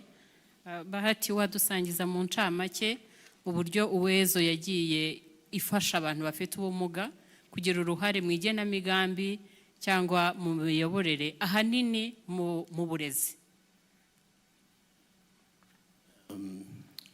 Murakoze cyane. So Uwezo twatangiye gukorana n'abana cyangwa muri education hashize imyaka 9. So Uwezo Youth Empowerment nk'umuryango watangijwe n'urubyiruko rufite ubumuga, imyaka 2 dutangiye gukora, twasanze ibyo twakora byose ntacyo twageraho tutarimo gutanga umusanzu wacu mu myigire y'abana bafite ubumuga, cyane ko wari umuryango wavutse icyo gihe twubakiye kuri experience zacu nk'abantu bafite ubumuga bize muri ibigo bi special cyangwa inclusive schools cyangwa n'abagize ubumuga nyuma. Then nibwo twatekereje ko uko byagenda kose tugomba kugira umusanzu wacu. So nk'urubyiruko rero ikintu cya mbere twabonye twakora nuko tuhaba kugira ngo twunganire imiryango ariko tunakurikirana abana kwiga. Icyo gihe twatangije program ya mentorship ikorwa n'urubyiruko rufite ubumuga, aho duparinga abana bafite ubumuga mu bigo by'amashuri, tuka-identifyinga cyangwa tugashaka urubyiruko rufite ubumuga bize cyane cyane kuri icyo kigo, batuye muri community kugira ngo basangize amakuru ariko banahumurize ya miryango. So muri presentation zatambutse havuzwe kuri stigma, havugwa kuri kwiheza, ariko hari n'ikibazo gikomeye ngira ngo cy'uko imiryango myinshi itagiye ibona aba role models bize bafite ubumuga bishobora kuba byabencouraginga kuko gukora ibirenze wenda n'ubushobozi kugira ngo umwana wabo agume mu ishuri. So mentorship turayikora, ni bumwe mu buryo tubona ko bufasha mu guhuza abantu bafite ubumuga ku byiciro bitandukanye ariko mu gufasha imyigire y'abana. Uyu munsi turaha kubera ko twagize ayo mahirwe yo kwiga, tutabavugiye byagorana ko byaba ari ibintu birambye. Ikindi twabonye from experience nuko interventions nyinshi zagiye zitambuka zagiye zisiga umwana ufite ubumuga inyuma. I mean mu kumuha ijambo, kumugisha inama, gucreating a space aho nawe ashobora kubazwa icyo yumva cyamunogera, including no kuba bakwigishwa n'uburenganzira bwabo. So through our programs we train abana bafite ubumuga, but train n'urubyiruko bafite ubumuga n'inzego zihagarariye abafite ubumuga muri community. We have to recognize NCPD kugira ngo abana bafite ubumuga bige bamenye n'uburenganzira bwabo. Uyu munsi ibigo dukoreramo mu turere bamwe hari abo twabonye aha bageze ku rwego abana bakora ubuvugizi kuri assemblement, ariko bakanatinyuka bakabaza n'ubuyobozi bw'ikigo cy'ishuri ku bibazo runaka babona bahura nabyo, harimo nk'ubwiherero buhari wenda budakora neza cyangwa budakoreshwa, uko bakemura bateganya kubikemura. Hanyuma ikindi ni ugusangiza experience imiryango y'abantu bafite ubumuga ihari ikora intervention mu bihe bitandukanye. So hari assumption ngira ngo ahari yuko kuba dukora cyangwa tubarizwa imiryango y'abantu bafite ubumuga ibibazo byose tubisobanukiwe. So let me make this clear. I think until you learn how to engage a child with a disability, uzaba nibwo bwonyine wamenya ko wa mwana afite ubundi buryo nabonamo issues n'uburyo yifuza kuba engaged. So is trainings on disability inclusion, ariko na disability inclusive child participation, we deliver those trainings to OPDs. Hakaniyongeraho n'ikindi gikomeye nashaka kuvugaho, which goes with the data, the data protection and safeguarding. So data z'abana bafite ubumuga ziri hirya no hino, like honestly speaking. Every partner comes with their own tools, their own methodology, own approach, and hari aho bigera bikagorana kumenya even naho wahera mu gihe umupartner adashoboye gukomeza. So ubwo buryo wa data sensitivity turabukoresha nka Uwezo. Hanyuma ikindi ni ugukorana n'abafite ubumuga muri community, cyane cyane urubyiruko mu creating mass awareness mu buryo community ishobora kuba yakumvamo amakuru. Hari interactive theater dukora nka Wezo, ariko n'abapasi n'abandi dukorana. Hanyuma ikindi kinakomeye cyane ni ugukorana n'inzego, dukorana nazo at district level kugira ngo issues z'abana bafite ubumuga ze guhera mu miryango y'abafite ubumuga nk'uko byari biri kera, ahubwo bijye no mu nshingano z'abashinzwe uburezi ku nzego z'uturere. And with that we have seen through NCPD coordinators bahari n'abahagariye abafite ubumuga mu karere, disability mainstreaming officers. Abana bafite ubumuga uyu munsi barimo kwishyurwa na leta kwiga binyuze mu karere. Uyu munsi dukoresheje uburyo bwa mutuelle de santé, hari abarimo kuvurwa kuri fund ituruka mu karere, cyangwa niyo natwe dushobora kuba twabona muri project zacu. So that's what I want to share. Murakoze cyane Bahati, kubaha abana, kubaha umwanya, kuba ubuvugizi bukorwa kugira ngo bagende bagira uruhare mu bibakorerwa ni ikintu cy'ingenzi. Nyakubahwa Vice Mayor, inzego z'ibanze n'imiryango itari iya leta ubona byafatanya gute mu kunoza igenamigambi y'abana bafite ubumuga? Murakoze cyane. Icyambere nk'inzego z'ibanze no kubanza gushima ubufatanye mu gukorana n'abafatanyabikorwa cyangwa se civil society organizations. Uko dukorana rero mbere na mbere dushingira kuri ayo makuru. Ubundi amakuru yaba ari igenamigambi ry'akarere cyangwa se action plans z'abafatanyabikorwa, ya makuru zishingiraho n'ubundi ari mu baturage bacu. So uruhare rwacu rero n'abafatanyabikorwa, icyambere ni ukubanza gufatanya muri izo data collection kugira ngo zizabashe koko kudufasha muri kwagushora cyangwa se no kuzareba ibyo twagiye tugeraho. Nshobora kwifashisha nk'urugero muri iyi minsi muzi uko twavugaga ikibazo cy'abana bari hanze y'ishuri. Iyo rero nk'inzego z'ibanze tubonye abafatanyabikorwa, tubifashisha cyane cyane mu kureba ya makuru y'aba bana ndetse no kudesigninga tool dushobora gukoresha kugira ngo tuzazane amakuru koko azadufasha gukemura ibibazo. Uyu munsi rero turimo gukorana na Save the Children ndetse na Lift. Hari imibare yakusanyijwe muri rya genamigambi ryacu rero mu gusubiza ibibazo. Turabanza tukicara hamwe tukareba ngo ese niziye mpamvu zatumye aba bana bata ishuri, kugira ngo nitujya gushyira ibyo tuzashyira muri rya genamigambi bizadufashe kuko gusubiza ibibazo. Ahangaha hashobora kuzamo ingengo y'imari, hashobora kuzamo n'abantu ubwabo.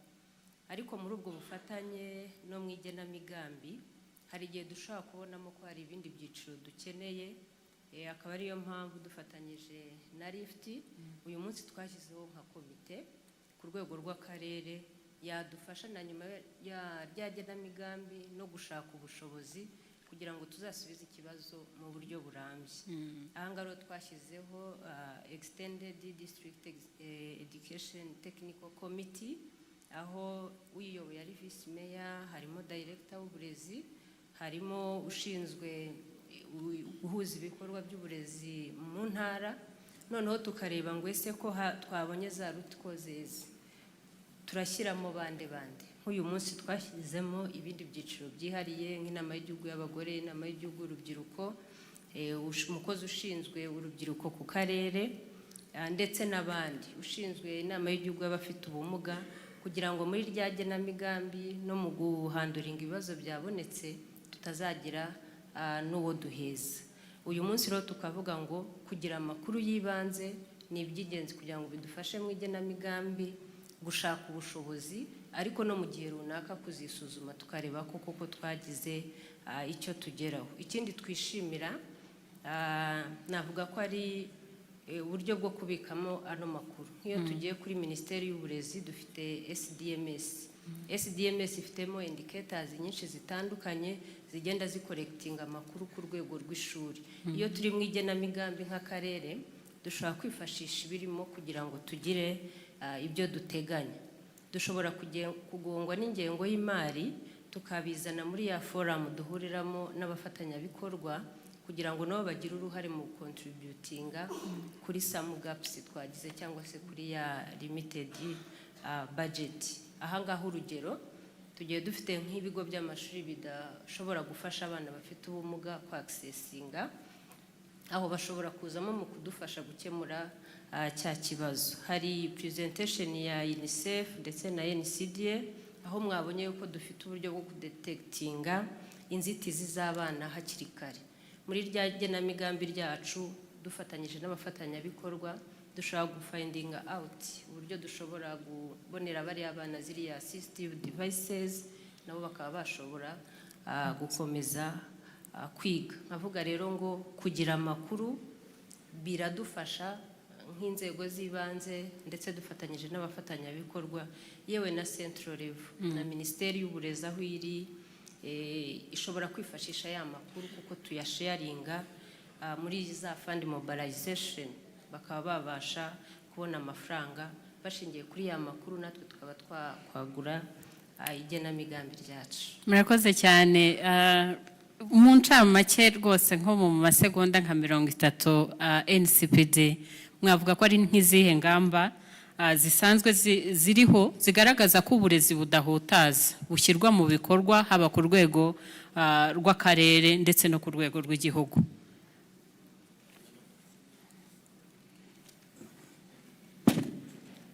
Byose bituruka ku bushake bwa politiki igihugu cyacu gifite, kandi na uburezi ni uburezi budaheza, uburezi kuri bose. Ngira ngo rero duhereye aho ngaho niyo mpamvu inzego zose ubona zikorana, wareba amategeko arengera abantu bafite ubumuga, yaba ari ayo twasinye y'umuryango mpuzamahanga twita UNCRPD n'amasezerano mpuzamahanga arengera uburenganzira bw'abantu bafite ubumuga, wareba amategeko dufite muri rusange, wareba politike dufite zinyuranye, byose bishyira imbere ko umwana wese agomba kujya mu ishuri. Noneho kandi bakanavuga ko n'abana bafite ubumuga by'umwihariko bagomba kwitabwaho. Izo gamba zihari, hari amateka yagiye ajyaho, hari nk'irya Minisiteri y'Uburezi ya 2016 rivuga ko umwana udafite ubushobozi agomba gufashwa kwiga, umwana ufite ubumuga. Ibyo rero nibyo duheraho mu kubahiriza bw'uburenganzira bwabo, kuko nk'uko abatangiye kare bagiye babivuga, ntabwo bikiri charity, ntabwo bikiri bese ko impuhwe. Kwiga n'uburenganzira. Ubwo rero kuba byaravuye mu mpuhwe zagushakaga kera bikaba byaragiye mu burenganzira buri wese agomba kubahiriza. Niyo mpamvu buri rwego rukora inshingano zarwo kugira ngo umwana Visi Mera arimo avuga mu karere ko dukorana byinshi. Za Save the Children mu mushinga wabo bafite witwa ngo ni Zero Out School w'abana n'abandi na za Nedoro zibita umushinga wa Liliane Foundation dufatanya kwigisha abana tunabavuza. Abana barenga 2500 buri mwaka bakavuzwa kugeza igihe azagerera ku myaka 25 kandi bakarabana na kaminuza. Abo bose rero nta kindi tugamije, nuko nta mwana n'umwe wasigara atagiye mu ishuri kubera ko afite ubumuga ubu n'ubu. Murakoze cyane Vice Mayor. Imbogamizi imwe cyangwa ebyiri umwanya watujyanye duhura nazo hariya mu nzego z'ibanze iyo dushaka ko abana cyangwa abantu bafite ubumuga bagira uruhare mu igenamigambi n'imiyoborere? Murakoze. Nk'uko babivuze, abafite ubumuga nabo bagira uruhare mu igenamigambi. Murabizi ko buri mwaka dukorekitinga ibitekerezo by'abaturage. Muri iyo forum rero n'abafite ubumuga baba barimo.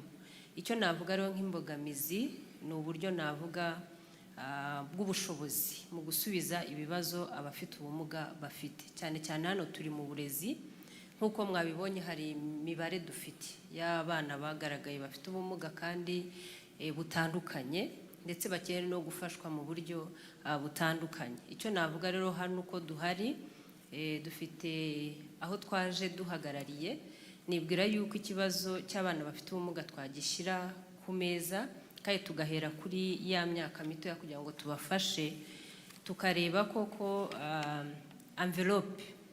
Iyo mvuze envelope ndumva byumvikana twazana kugira ngo dusapotinge imiryango ifite cyane cyane abana bafite ubumuga, kuko nitufasha imiryango tugafasha abana, ubwo nari nshatse kuganisha kuri graduation, dufashe umwana ariko dufashe n'umuryango kugira ngo wa mwana niba yagize access ku buvuzi, yagize access ku ishuri, ariko asubire no mu muryango asange hari ikibanze gikomeza kumufasha kugira ngo akure neza nawe azagira uruhare mu kwiteza imbere, guteza imbere umuryango ndetse n'igihugu.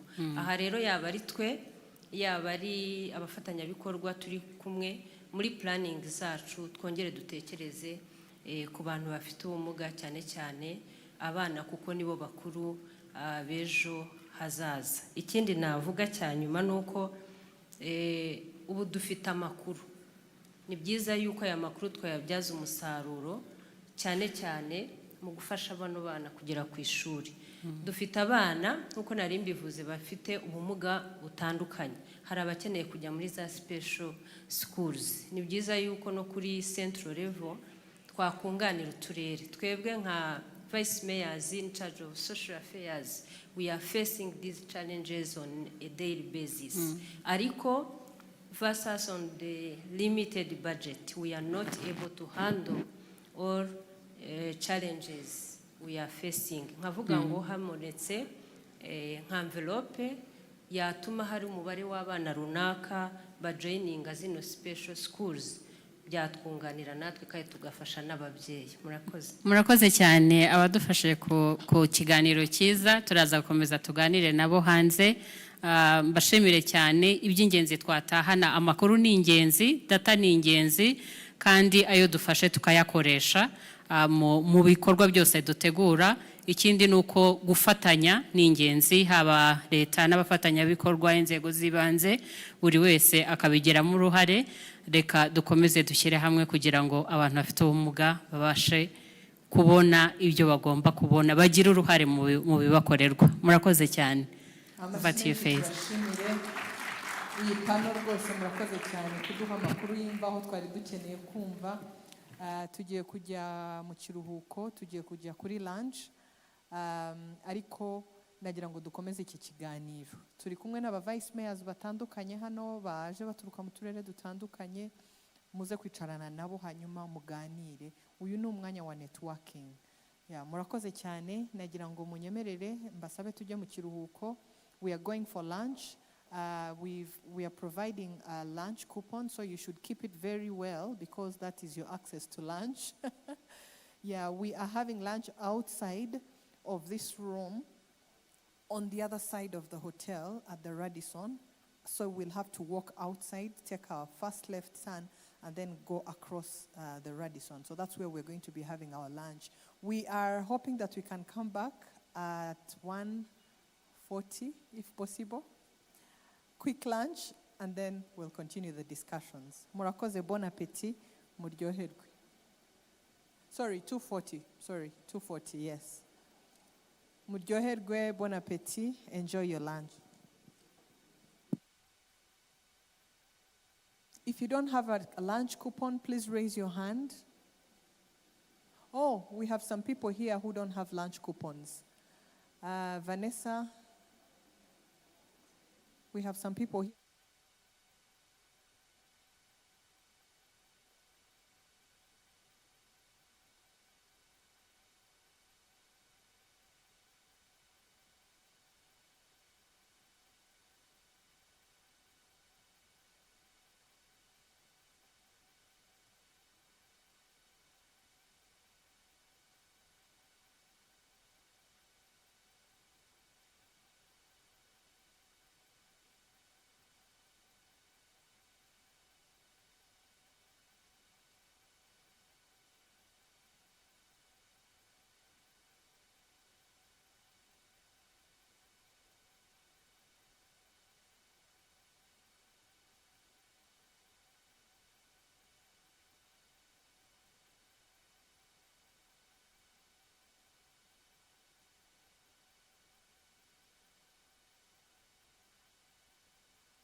Okay, I think Professor Karangwa is still struggling. If British Council is here, Team British Council, are you here? Oh yeah, Ruth, you're here. Can the media team please put up Ruth's presentation, please? Okay, great. We're going to listen to British Council. Ruth is here. She's going to introduce herself, and then her presentation will be coming up shortly. Maybe you can start talking it through. Yeah, everybody, can I see your hands up? Yeah, once again, both. Byiza cyane.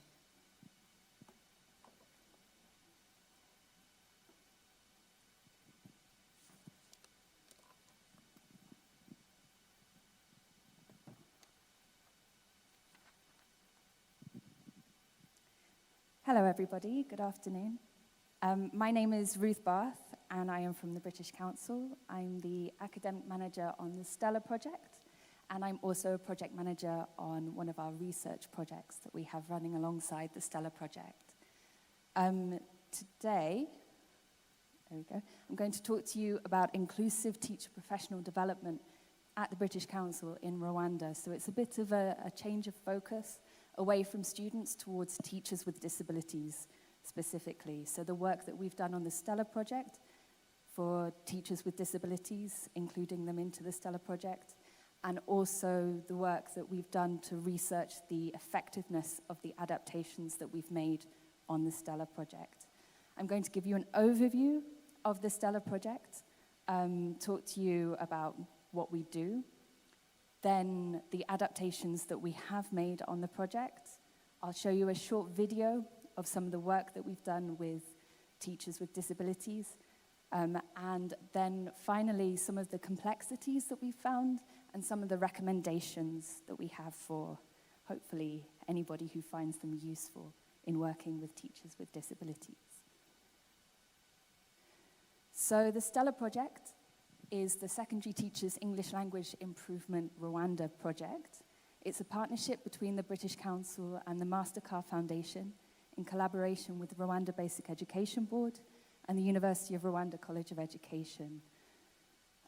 Our aims are to improve the English language proficiency of teachers at lower secondary level in the Rwandan education system, to support more than 8,500 in-service and pre-service lower secondary teachers to teach effectively in English, and with the ultimate goal, with the idea that this will positively impact learning outcomes for students in the education system. The way that we do this is through a three-stage course, which starts off with a test called the APTIS test, which is a 4-skill secure test delivered to teachers. Then, from the test, we stream teachers into levels according to their results. So we have worked during the project with 3 different levels: A1, which is elementary level; A2, which is pre-intermediate level; B1, which is intermediate level, with the goal of reaching a high B1 for teachers. The course has 3 components.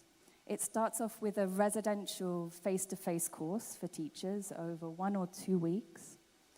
The teachers then move on to an online course, which they attend for 6 months. The online course is a mixture of Moodle activities that they do independently whenever they want to, and live sessions, which they do each weekend with a trainer. Then finally, they move towards in-school CPD. So this is when we work with the teacher professional development in schools to provide English language practice and development for teachers within their schools. So we trained what were formerly the SBMs in the schools, the school-based mentors, and we work with teachers through that. For teachers who originally tested at an A1 level, after a year of these activities at A1, they moved to A2. And after another year of activities, they move to to B1. So for some teachers, it's their third year with us. They're currently on the online course. For other teachers, they studied at B1 and then they graduated.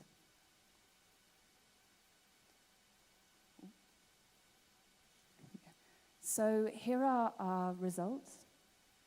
So if you remember earlier, I said that one of our aims was to work with 8,500 teachers. We've actually been able to work with 10,081 teachers, 37% of whom are female. 6,002 are youth. It's lots of numbers. 7,567 have successfully completed skill-building activities. 76% are from rural areas, and 524 self-identify as having a disability. I'll return to that number a bit later on to provide more explanation. Our sampling test results are really good. We're very happy with our sample test results. A sample of the teachers then took the aptis test again.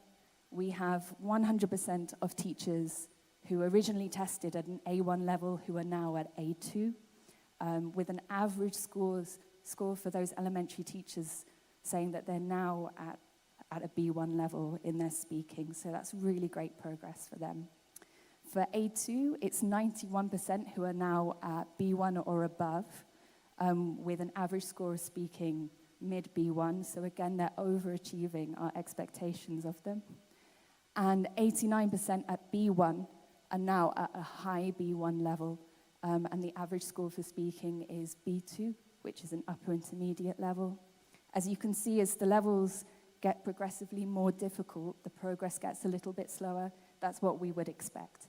It's quite easy to make fast progress when you're a beginner in something, or not a beginner when you're lower level, and once you get to the higher level, progress gets a bit slower because it's a lot more complex. Our progress against key target for teachers taking aptis. So our target was 6,000 in-service teachers. We over-exceeded that by 110%. The target by 2025 was 1,000 pre-service teachers. In year one, we had already exceeded that. And then in year two of the project, we added on to that. So for, we're currently at 238% achievement for the project. So we're very satisfied with our results.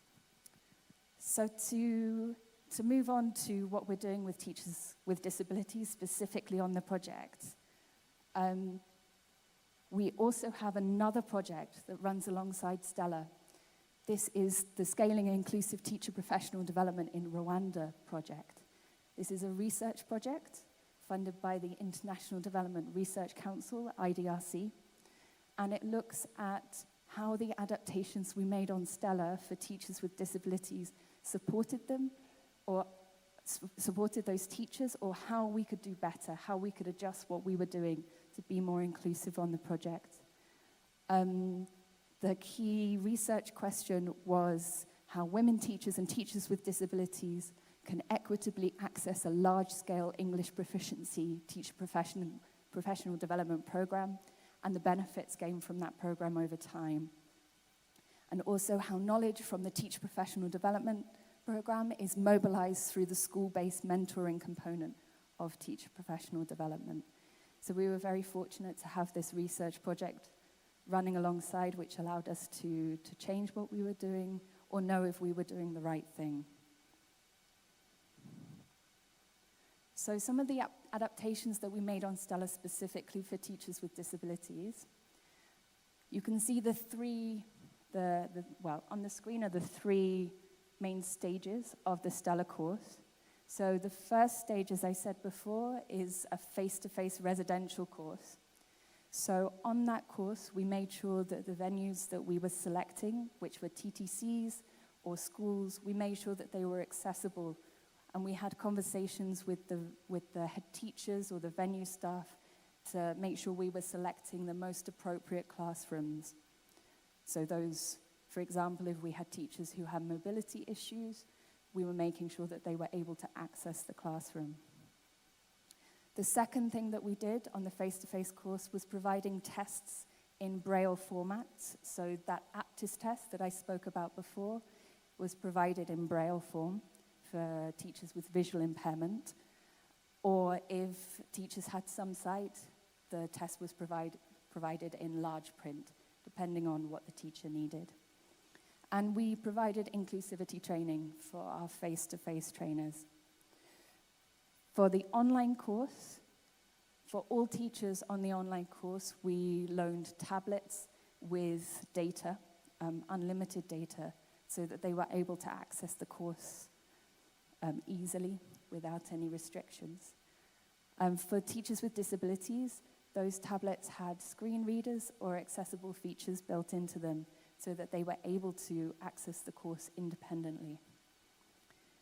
It also helped to reduce cost sharing.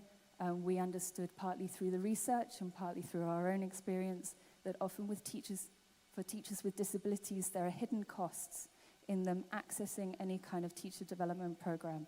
So we tried to minimize that as much as possible through the accessibility features that we were providing.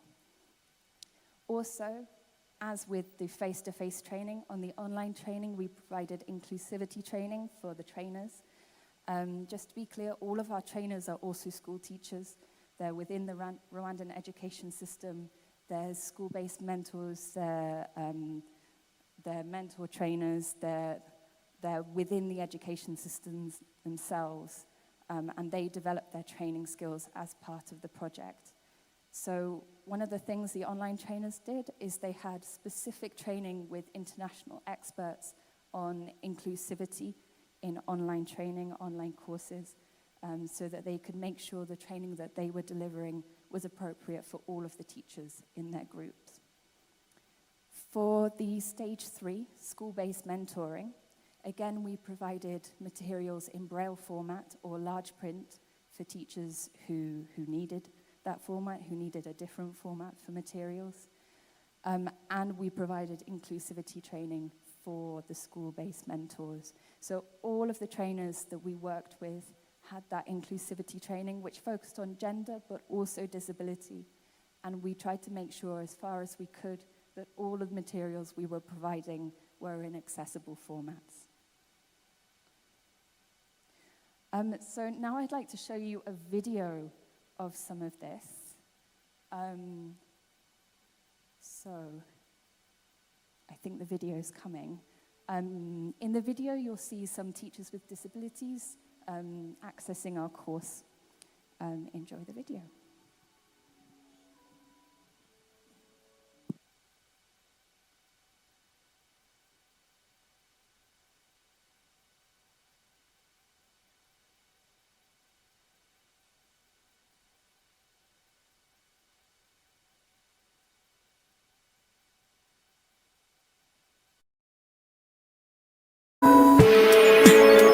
The Stella Project has worked with 72 teachers with disabilities to date, 11 of whom are visually impaired.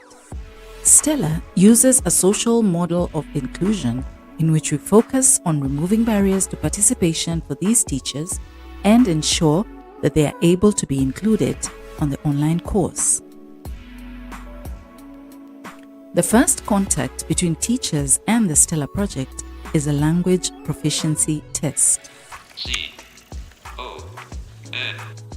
For visually impaired teachers, this test is delivered in Braille format. I did that Braille test freely without asking someone what is written here, what is this. It was great. Catering for my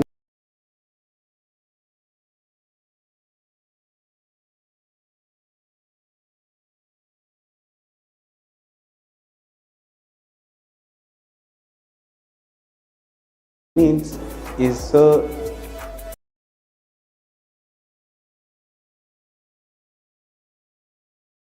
important because it helps me to have the rights as others are enjoying their way of doing the test and me, I get that right. This unity you will learn to describe tourist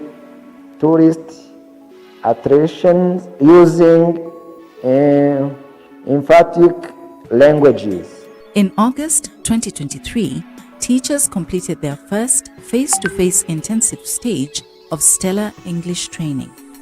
Now, these teachers are participating in the second, online stage.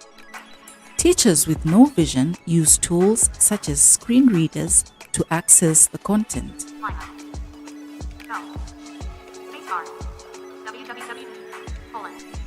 If teachers have some vision, they can choose to use screen readers or to increase the size of the text to suit their preferences. Number 1, factual presentation style. Factual presentation style. You know, Rwanda is developing in technology, ICT, and now we are doing tests, or we are learning using online courses from Stellar program. I think for students, they will be encouraged to use ICT. I create language club where our students make debate. Now, because I saw how the test is prepared, it will help me to correct or to change how I was preparing tests for students. I would like to thank Stellar as the partner in education here in Rwanda, especially for the test and the exams it prepares, and it continues to prepare the trainings for the teachers, including me. Stellar is very important.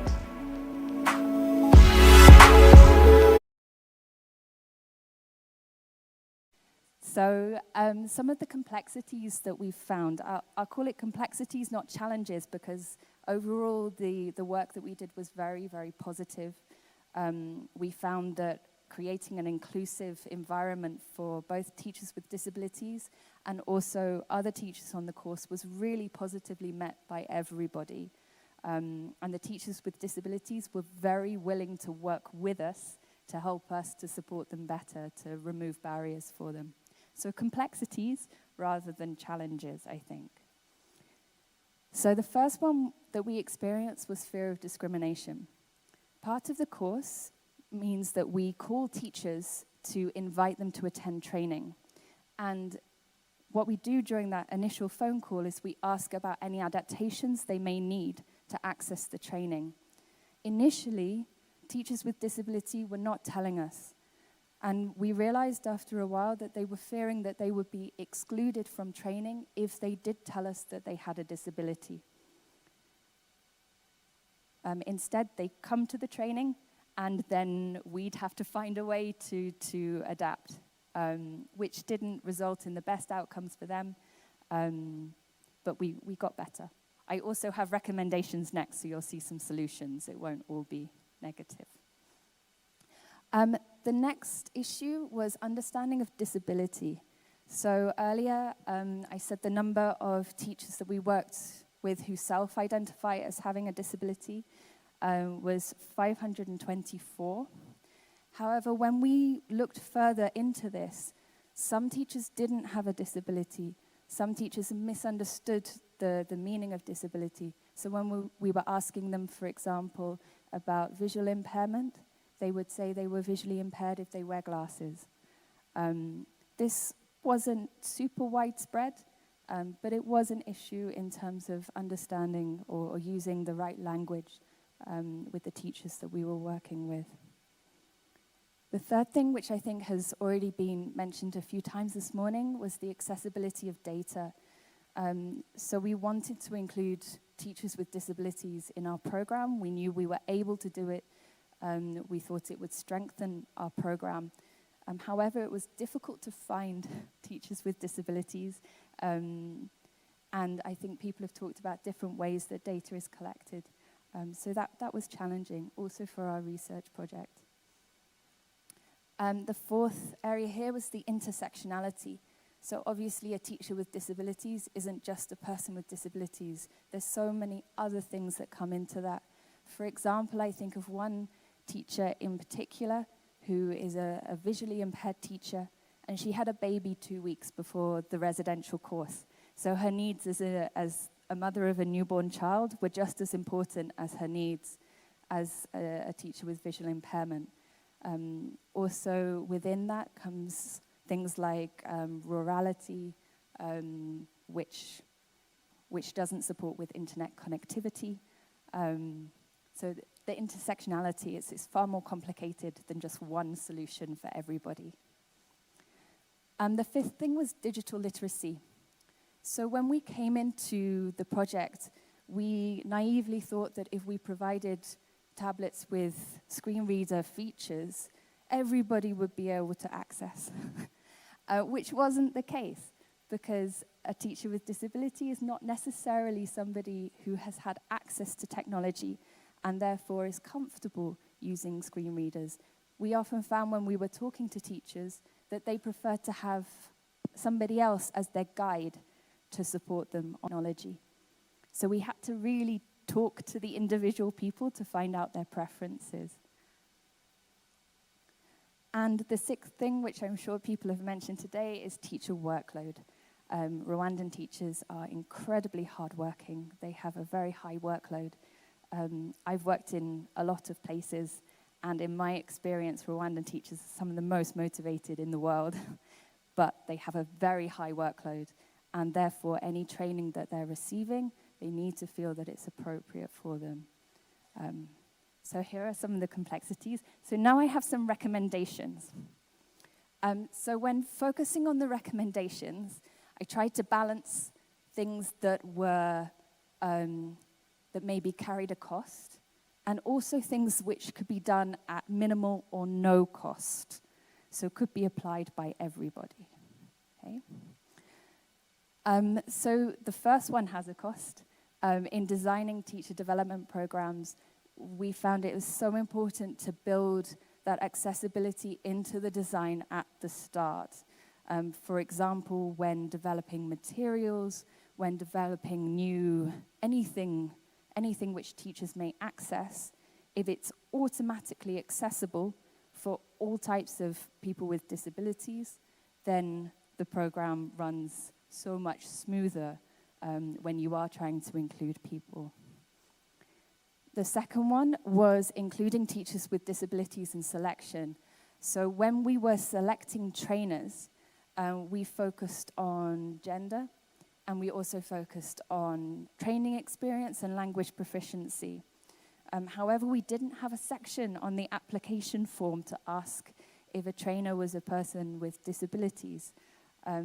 This is something that now, having worked with a fantastic trainer in that you saw in the video, he would have been such an asset on our project if he had have been included in that initial recruitment of trainers. The third thing is minimal or no cost. Again, like the selection, venues. So as we all know, Rwanda is a very, very hilly place, which causes issues when providing venues which are accessible for everybody. However, we found that head teachers at venues, at TTCs, they were very, very cooperative in working with us. And there was often a solution that we could find to provide classrooms that were more accessible. So maybe one set of classrooms was down a big hill and lots of stairs, but another set of classrooms might be on the same level as the entrance. So we worked with venues to find more accessible options. The fourth thing was scripting invitations. So those phone calls that I mentioned earlier on that we make to invite teachers to the training, we scripted them. So the support staff who were making the phone calls used the exact script. And we prefaced any questions that we asked teachers about their individual needs with an explanation of why we were asking and what we would do with that information, which helped to remove some of the fear of discrimination in our questions. We're not completely sure if it's seeing that we didn't exclude teachers based on any information that they gave us, or if it was the result of these scripts. But we did have much more information coming from teachers. They started to trust us a lot more, which was fantastic. And that's free. The fifth thing, which is also free, is to use the Washington Short Questions. So these are a set of questions which are available to everybody. If you just Google Washington Short Questions, they focus on specific areas of disability and what accommodations that person would need in order to access an event or a training. By using those questions, so we'd call the teachers and invite them, and then there'd be a follow-up phone call for any teacher who self-identified as having a disability. And using those questions allowed us to really pinpoint exactly what the teacher needed and provide the appropriate accommodations for them in order for them to access the training. It was a very simple thing, but incredibly effective. These are internationally recognized questions. They'll be very easy for you to find. The sixth thing was facilitating guides. So as a policy on our professional development programs or in general, we would always facilitate teachers with young children, women teachers with young children, to bring their babies to training. That means we pay transport, accommodation costs, and food for nannies to support those teachers so they're able to continue with the training. We became aware that it was also important to do the same for teachers with disabilities. They much preferred to bring a guide to training than to rely on their colleagues to support them. So as a policy, I really recommend just building in that budget line for guides, for the cost of guides. We thought about who exactly the guides would be. Obviously, there are highly qualified professional guides. And in the end, we talked to teachers, and they much preferred to bring somebody that they knew with them.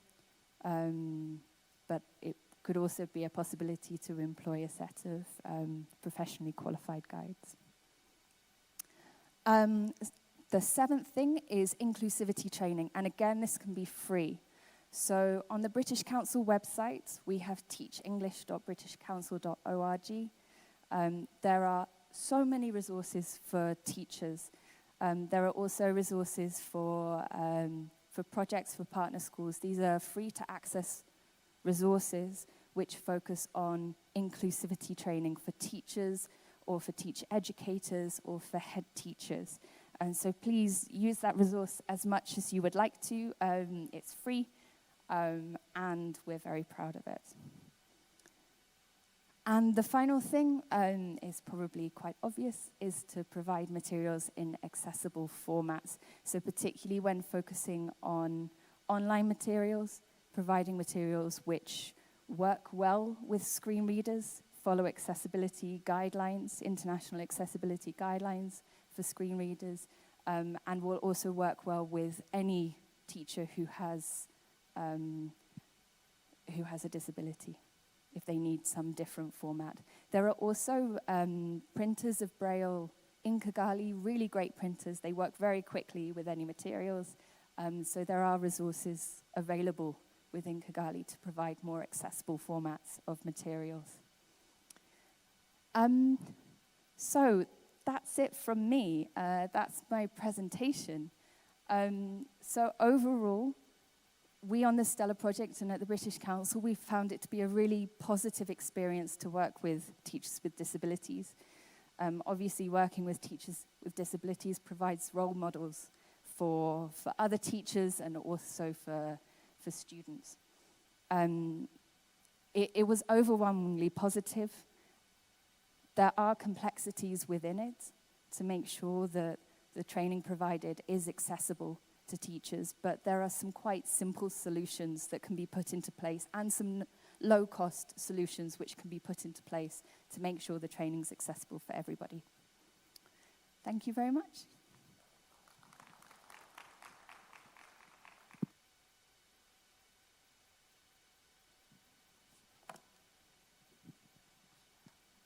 British Council, you're doing amazing work. Please, another round of applause for them. Those are very, very interesting conversations that we've been having, but the recommendations that Ruth has set out for us, I think, are worth thinking about and considering. At this point, if Professor Karangwa is here, he's in the room, please take the floor, and then maybe we'll take questions for Ruth and Professor Karangwa after this session.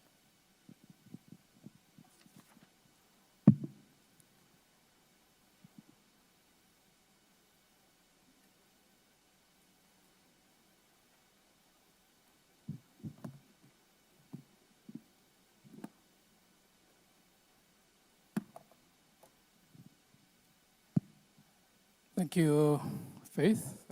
Good afternoon, everybody.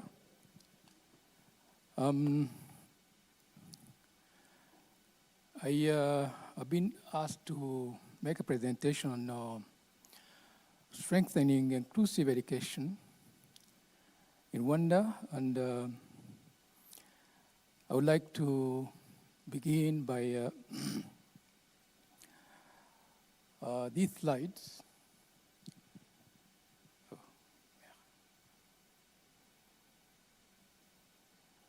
Okay, now that we are talking about inclusive education and development, I would like to begin with a reflection on the importance of inclusive education for development. The most important idea, as we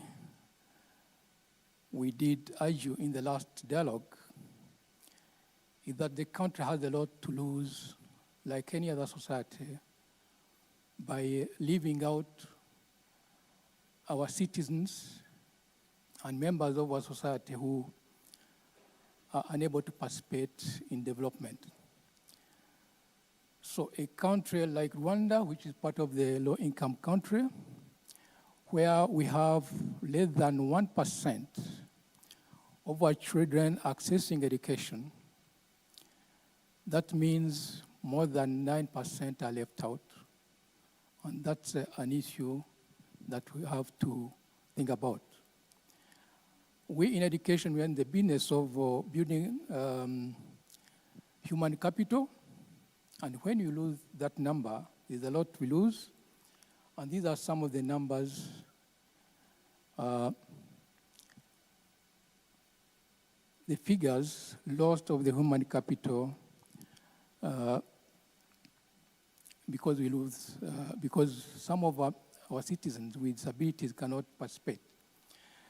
The world loses almost $2 trillion of people with disabilities who cannot be able to participate.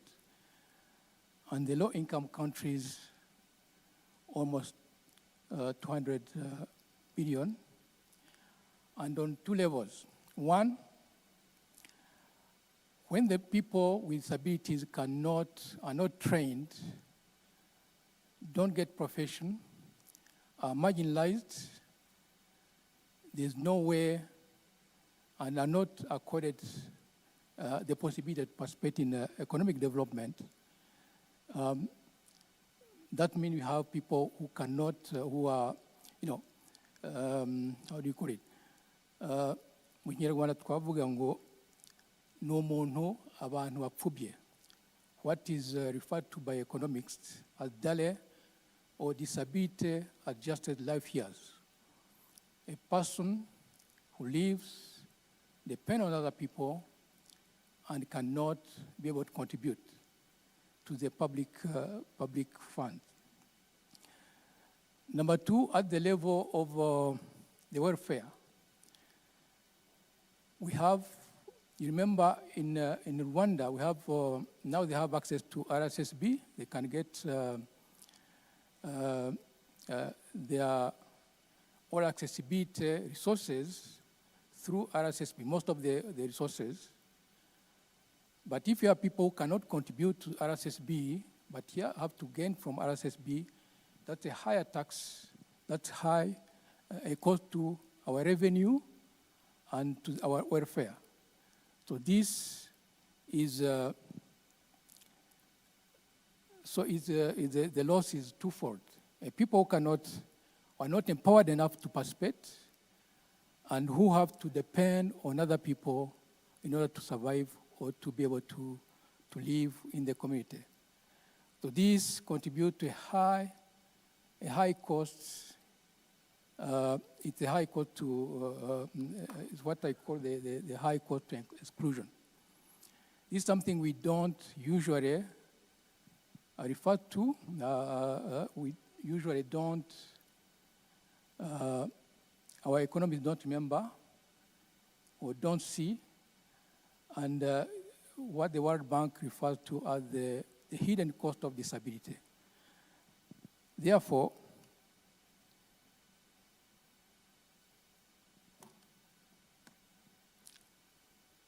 inclusion is part of the human, must be viewed as part of the human development, which is referred to in the Vision 2020, NST2, which requires us to make sure everybody participates and is committed to development. I would like to bring us back a little bit in our own history. In our pre-colonial history, what some of the studies have revealed in most of the African countries is that before the colonial, in the pro-colonial Africa, most of the people with disabilities were part of the society and the community and participate and contribute to economic development. Despite the fact that they are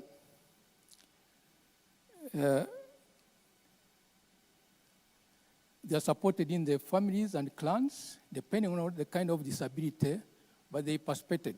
Those who were able to perform pottery, they did pottery. Those who are supposed to weave, they are able to weave, depending on the kind of disability they have. So the pre-colonial communities, they focused on what the people with disabilities were able to do and not what they were not able to do. This changed a little bit later during the colonial era, and that's how we are able to have leaders in Rwanda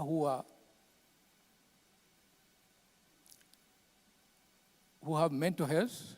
Rwanda was led by a king who has mental health problems between 1742 and 1775.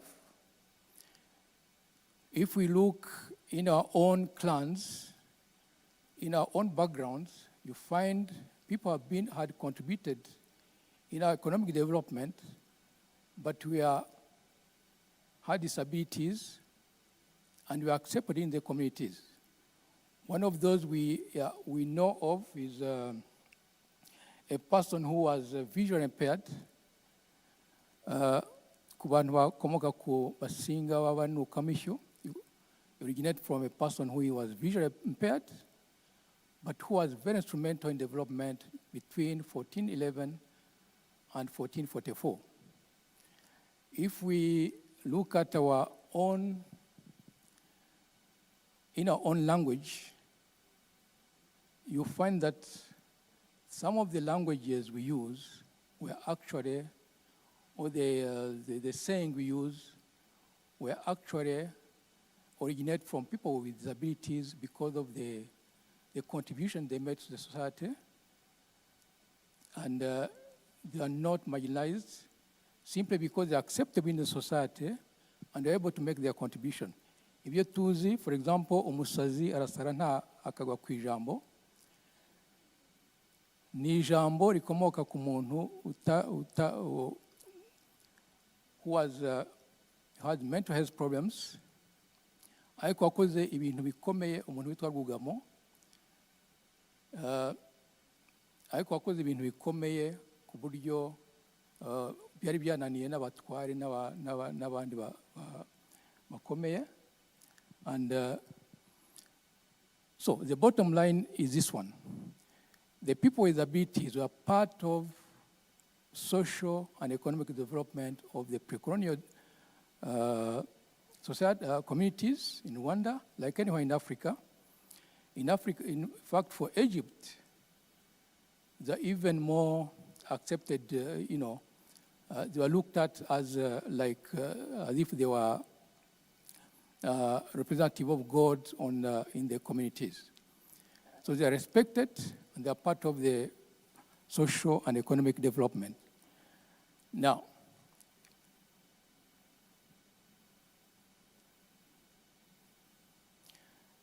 whereas in the colonial period, between in the previous centuries, things changed. People with abilities were viewed differently.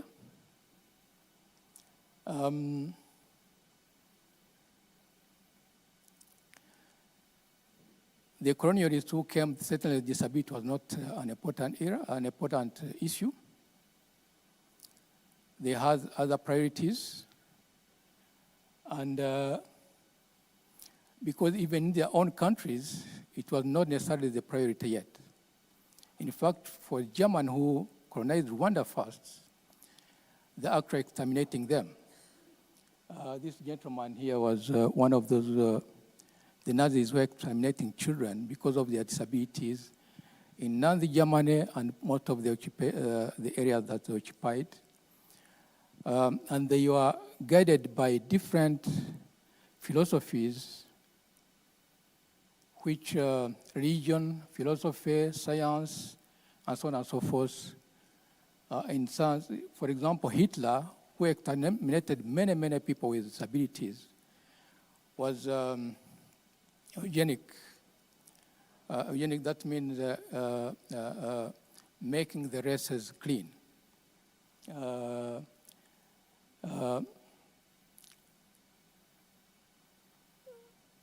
One of the popular was T4, T4 where the which was practiced in Germany, in Nazi Germany, where they exterminated over 274,000 children, for example, for that matter. So this was not an important issue, an important priority for Rwanda.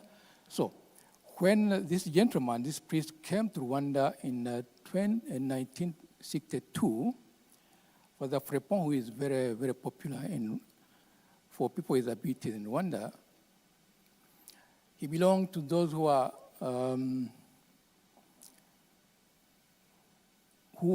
opposing what had been going on in Europe after the Second World War. And therefore, when he started education and rehabilitation for people with abilities in Rwanda, he was already convinced that changes should be done for people with abilities. So, however, when he started in the 1960s, he was not supported by the government. For 40 years, when he operated in Rwanda, it was strictly his benevolence and support services, and almost single-handedly supported children with disabilities to be educated in primary education level. They could not go beyond that. Students with disabilities started going to, especially those with visual difficulties, went to secondary education in 1997 in Rwanda after genocide. So, so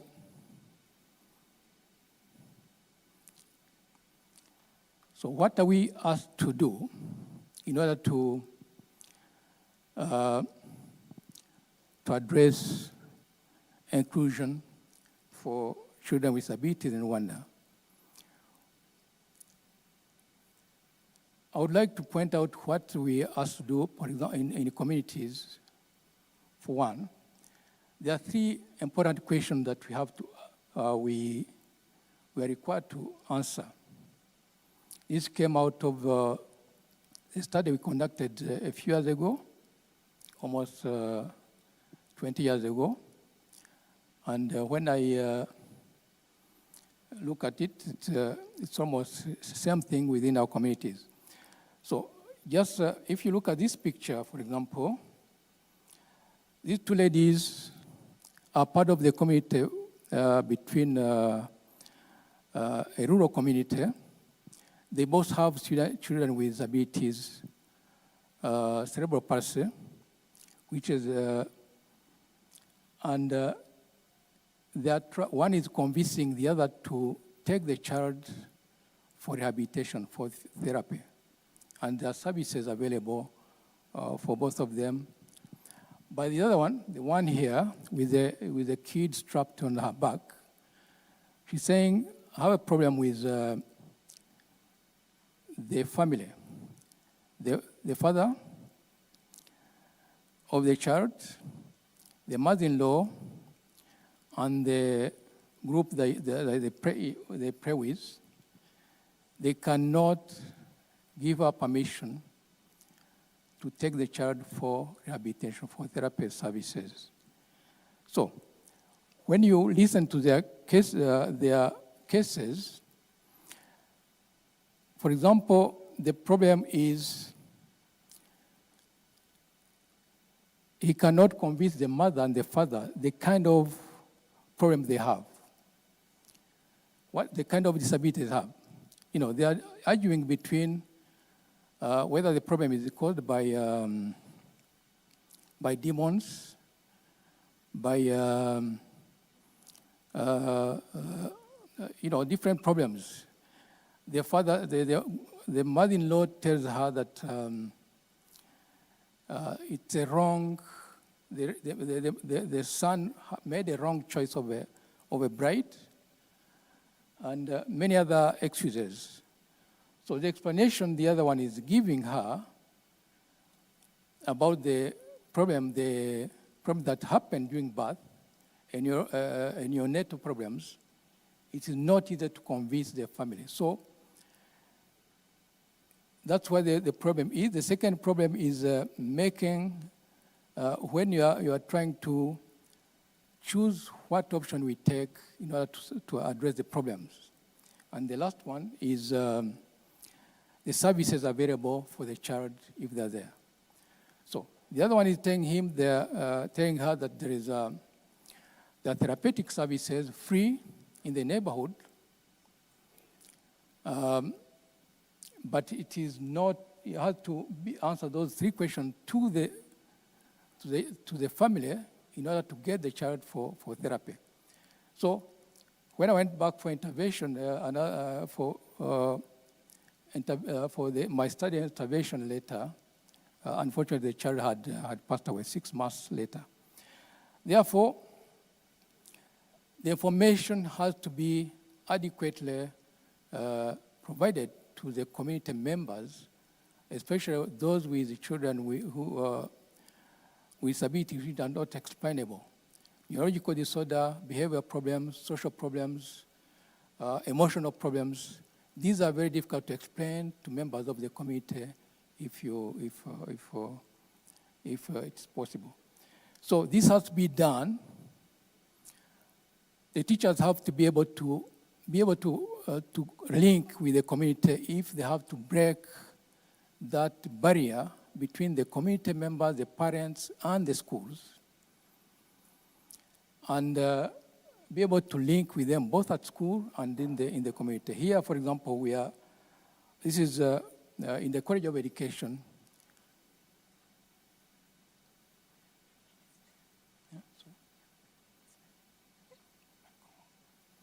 Okay, I'm told I'm supposed to hurry up. Okay. Let me try to use figures which make it easy. So, what we do, we are faced with a problem of a triangular shape, where many children with disabilities or many children access education at a lower level, primary one, for example. But as they progress up to the tertiary level, very many of them have dropped out. Certain categories, not all the categories, but many categories we drop out. So we are faced with a triangular shape. At basic education level, we have many. At tertiary level, professional level, the number drops down. And most of them we drop out at primary 2. And another number, a bigger number, dropped out at primary 7. When you look at the trend within our statistics. And there are bigger numbers of those dropout. And these are especially in the mainstream education. In special schools, it is different. So, in order to get, for example, this child into school, there are a lot that have to be looked out for, including therapy, and so on and so forth. So I would like to jump quickly to a case, a specific case. A child like this one, who is already walking on 4 at age of 5, the chances of this child to leave this family contact to the neighborhood school, it is likely to be a problem, unless something is done out of the ordinary. So, what does happen? The child has to be identified. The problem has to be identified at the early age, the earliest possible. The special education need assessment. I'm happy that some of the panelists did refer to this important idea of identification and early assessment, kumenya ikibazo, kumenya kugisuzuma, no kugitorera igisubizo. So, this is why this child was identified. This is from one of my students. And some rudimental rehabilitation and therapeutic services were conducted. And after 6 months, this child was able to walk. This is not easy. It's not common in our system, both in the community. It is one of the things. Yet, this is one of the simplest challenges that we have. If you leave a case like this one, it may grow into a more challenging case like this one. This one is 19, and is already begging in the market, in the neighborhood market. These were picked from the southern province. Therefore, if there's an intervention, you end up with expensive surgical interventions, which are possibly not affordable by the families, and but if it is done, then this fellow may not necessarily go back to primary 1, but may have to go to do vocational training. Finally,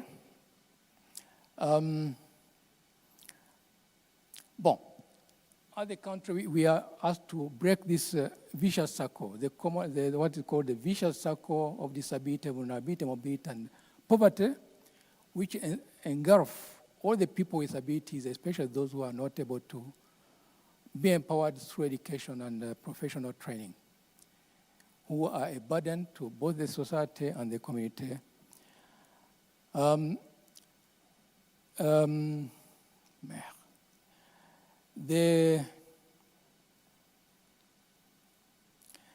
The assistive technology is available, and it is diverse, and it becomes more and more affordable, and there's no reason why we should deprive some of our children from these important technologies. And the legal frameworks that we have operate within Rwanda do support this. Rwanda is one of the countries which has signed many protocols international and developed many legal frameworks at ministerial level and national level. The way forward is simply one thing. Exclusion of students or people with disabilities is a systematic thing. And to be able to break the barriers, we have to work with the system. A system where each unit within the system, within the structure, is able to connect with each other accurately and be able to make changes. For example, a teacher needs assistive resources in order to teach a child with disability. Without it, the child may not be able to be taught. If a child with visual impairment, I know that a child gets a book and a pen to write. A child with visual impairment will require a slate and a stylus in order to be able to write also, and a teacher should be able to support this, and the curriculum should be able to provide for this. If the legal framework, one has signed the CRPD, for example, its Article 2022 provide for adopting the sign language as the national language. And we cannot teach our children, have our children, falling out of school simply because we cannot teach them. Children with disabilities, with hearing impairment, among those who are not, who are drop out in big numbers, and they cannot get to the universities more than any other disabilities. And there's those who cannot even get there. Those with autism and other neurological disorders, and so on and so forth. I think Bowers want to. Okay, thank you very much.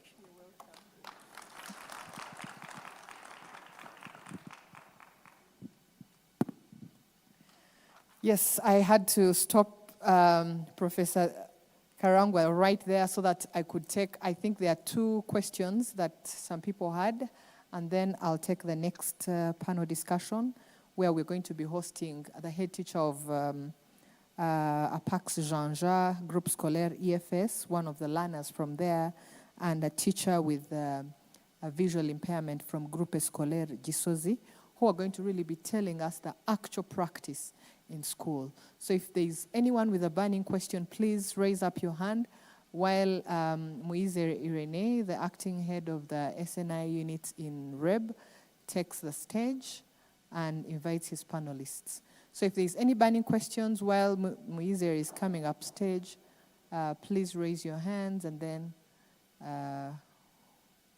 the previous speakers will take your questions.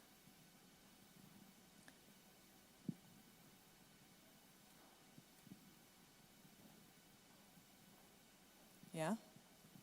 Mwanyuzwe n'amateka ya professor. Yatubwiye amateka meza cyane. Okay. Over to you to invite the panelists. Rakoze cyane MC Faith. Rakoze cyane, nagira ngo ntangire nkuko yabivuze mbibwira nitwa Irene Muyizere, ariko nkaba mfite irindi zina sign name ari E mu marenga bashyira mu gituza hano. This is my third name, which is my sign name. Mu byukuri rero tugiye koko kuvuga ku bijyanye n'uburezi budaheza mu ngiro mu buryo bushyirwa mu bikorwa. Turi kumwe n'abantu bagiye batandukanye 4 babigiye babibamo igihe kirekire. Turi kumwe na Sam Munana ni inclusive education specialist from Access Enable. Akaba kandi yaranabaye na chief of party wa project yitwaga US twegurimi rw'amarenga. Akaba yarabaye umuyobozi nshingwabikorwa w'inama y'igihugu y'abantu bafite ubumuga bwo kutumva no kutavuga. Most welcome dear Sam. Akaba afite ubumuga bwo kutumva no kutavuga nawe. Turi kumwe kandi na Sir Ishimwe Honorine, umuyobozi w'ishuri rya Pax Janja, akaba ari umubikira wo mu muryango witwa Missionnaire de la Paix du Christ Roi, nawe yatambuka.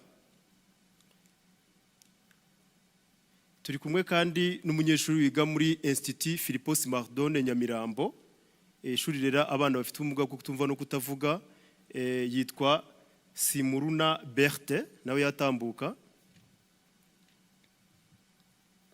Turi kumwe kandi na Nyirahabinshuti Beata, umwarimu wigisha icyongereza mu mashuri abanza ku ishuri ryitwa Groupe Scolaire Gisozi A. Nawe aratuba hafi.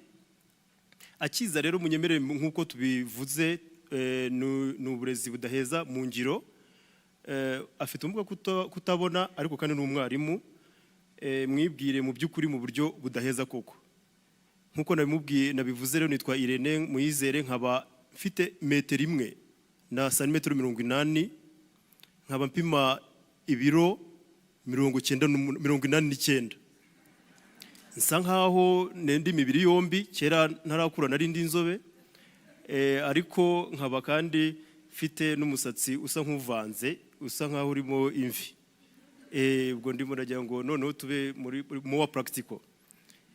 Murakoze cyane. Tutatinze rero munyemerere kuko Faith aduhaye igihe gitoya, mpere kuri Samunana. Samunana nkuzi kera, kuva na kera nkiri umwana nkuzi cyane cyane mu ubu buryo mu burezi budaheza, ariko ndagira baramubona hafi interpreter.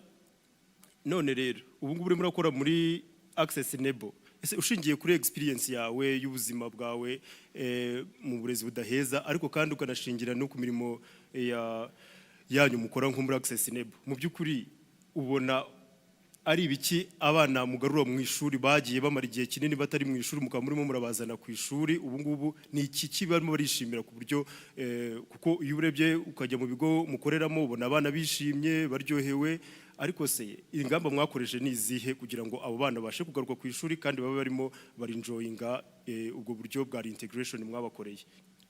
Murakoze cyane, umwanya n'uwanyu nyakubahwa Sam.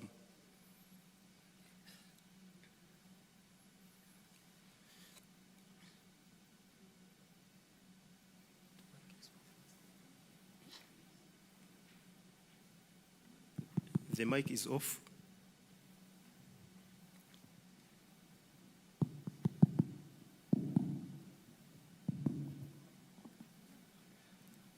Murakoze cyane. Nk'uko Irene yari amaze kubivuga, amazina yanjye ni Samuel Munana. Mu by'ukuri ndibuka yuko twahuye kera, ariko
iyo myumvire igiye itandukanye kuri environnement yo mu rugo ni ikintu gikomeye cyane cyane, kubera yuko uburezi budaheza n'ubundi bugera mu rugo nk'uko abatubanjirije batangiye babivuga, kubera ko niba umubyeyi avuga ngo ntacyo ategereje ku mwana, uriya mwana ntazamujyana ku ishuri, ariko iyo yumvishe ko hari icyo azamukeneraho akora ibishoboka byose uriya mwana akiga. Ariko kubera ko hari umushinga wa lift program ugerageza gukora ibishoboka byose kugira abana bose basubire ku ishuri, noneho tukaganiriza ababyeyi babyemera babana bagasubira ku ishuri.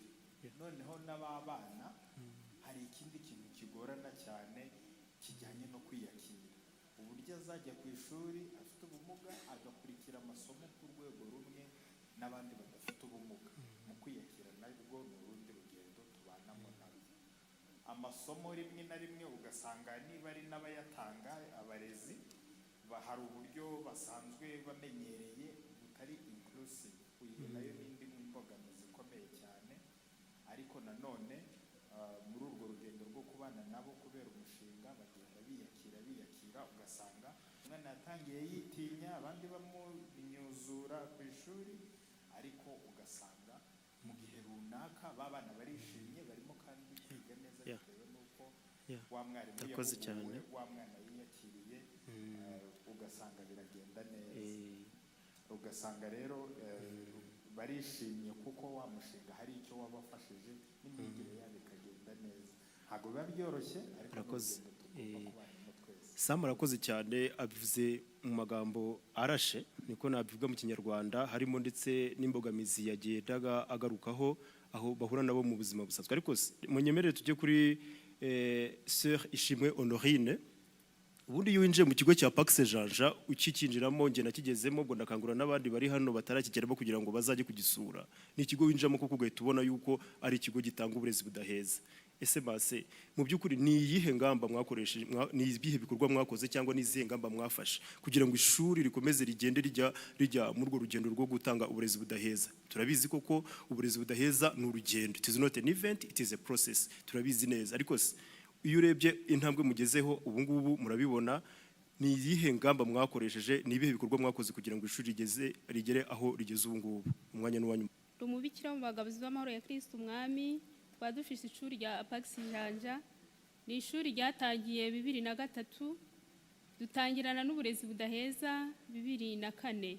Uri kumva ko rero ni ishuri rimaze iminsi, kugira ngo uyu munsi tube tugeze ku rugero tugezeho, nuko twatangiye tujya mu miryango y'abana bafite ubumuga, tukaganiriza ababyeyi, tukababwira uburenganzira bw'umwana ufite ubumuga, ko nawe afite uburenganzira nk'ubw'abandi bana, ko agomba kujya ku ishuri akavuzwa, agakorerwa byose nk'uko n'abandi bana bakorerwa byose. Ubwo rero umubyeyi twamara kuganira tukamufasha gutera intambwe kugira ngo umwana ajye ku ishuri, ndetse umubyeyi twamubwiye inshingano ze nk'umubyeyi kugira ngo umwana ashobore kwiga. Ubwo rero abana bagiye babazara ku ishuri bakaza bakiga, tukabaha uburezi budaheza bufite ireme, bakigana n'abandi bana mu ishuri, kandi tugafasha n'abarimu kugira ngo nabo bashobore kumenya uburyo bwo kwigisha abo bana, ashobora kubona ibyo agomba kubona. Buhoro buhoro rero bagiye bagenda babyumva ababyeyi, ndetse tugafatanya n'ubuyobozi bw'akarere ka Gakenke, kubera ko dukorera mu karere ka Gakenke, ndetse rimwe na rimwe nabo bakatwigiraho ibindi. Mase urakoze cyane kandi akazi mukora ni kanini. Rero munyemerere tujye ku munyeshuri, umwana ufite ubumuga bwo kutumva no kutavuga, yitwa Berthe. Ubu mu marenga ubundi sign name ni B, bashyira ahangaha on the right side n'ahangaha on the left side, ni letter B muri sign language, niyo sign name ye. Nagira ngo mubaze muri makeya mu buryo burashe, Berthe, twagira ngo mu by'ukuri utuganirire, utubwire ese ni igiki cyakorwa kugira ngo abana bose ari abafite ubumuga cyangwa bafite izindi ngorane mu kwiga babashe mu by'ukuri kwisanga, kumva bisanze mu ishuri, kandi rimwe na rimwe bumva yuko bataje kuba umuzigo kuri sosiyete. Ni iki cyakorwa kugira ngo ari mu ishuri umwana aze yisanga, ndetse yisange ku mwarimu, yisange ku buyobozi bw'ishuri, yisange no kuri bagenzi be? Ni iki cyakorwa muri rusange? Tukugire mu buryo burashe icyo wumva cyakorwa kugira ngo ahangaha, kubera ko hari abayobozi bafata ibyemezo, noneho bibashe kuba byashyirwa mu bikorwa. Urakoze cyane Berthe, umwanya n'uwawe.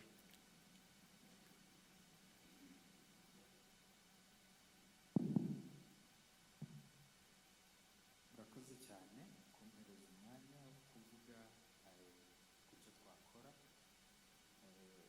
Mbanze nivuge nk'uko abandi babivuze, amazina yanjye ni Berthe nk'uko babivuze.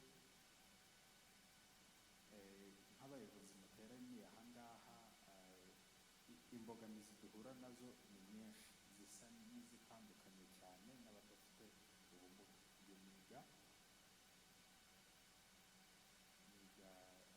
Saint Philippe Senardon, bagira abarimu dufite bazi ururimi rw'amarenga, ni nayo mpamvu banadufasha cyane. Ni ikigo cy'abihaye Imana, ariko inshuro nyinshi ujya usanga imbogamizi n'ubundi ziracyari za zindi z'uko ibyo dukenera hari igihe ujya usanga abarimu batabizi cyane, cyangwa se n'ibyo buri mwana akeneye bitewe n'ubumuga afite, ugasanga bigiye bitandukanye. Akaba ari nayo mpamvu tuba twumva bamenye nk'ibyo twifuza cyane kuruta uko baderivaringa amasomo nk'uko ari design, byadufasha cyane. Ikindi ni uko hari igihe ujya usanga nk'amarenga nk'umwarimu arimo gukoresha ntabwo ari ku rwego ruhagije, ugasanga niba hari nk'ibyo tubajije ugasanga ntabwo arimo kubyumva neza, cyangwa nawe yagira ibyo akeneye kudusobanurira ku byo ari butwigishe, ugasanga nabyo ntabwo biduha mu buryo bukwiriye. Ugasanga bishobora no kuba byatuma natwe ku musaruro muba mudutezeho tutawuzuza neza. By'umwihariko yuko wenda twebwe twagiriwe umugisha turi ku ishuri, ariko hari abandi bana bari mu myaka nk'iyi yanjye, bari kure batabasha kugera kuri rya shuri, ubushobozi bukeya nk'uko tugenda tubyumva iyo turi muri vakanse. Ugasanga ibigo bikavaringa cyangwa se byakomodetinga abana bafite ubumuga bwo kutumva no kutavuga. Imbogamizi ni nyinshi cyane mu byo gukora.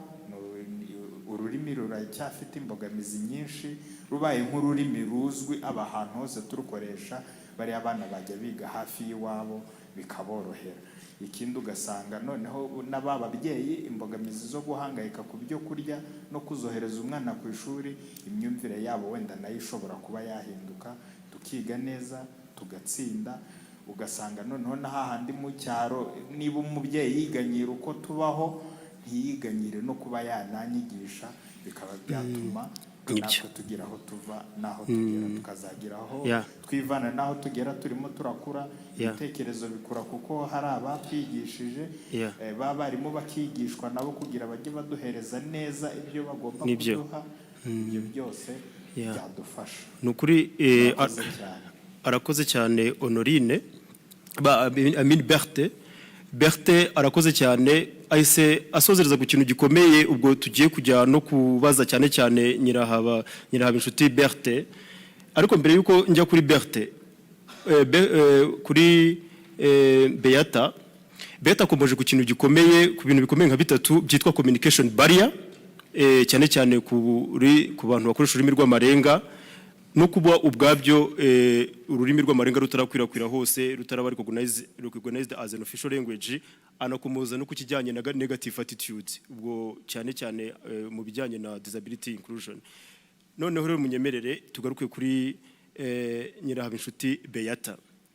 Nyirahabinshuti Beata ni umwarimu ufite ubumuga kutabona, akaba ari umwe mu barimu barenga 40 REB yahaye akazi ko kwigisha mu bigo bigiye bitandukanye, yaba ibitanga uburezi budaheza n'ubwihariye cyangwa n'ibindi muri rusange.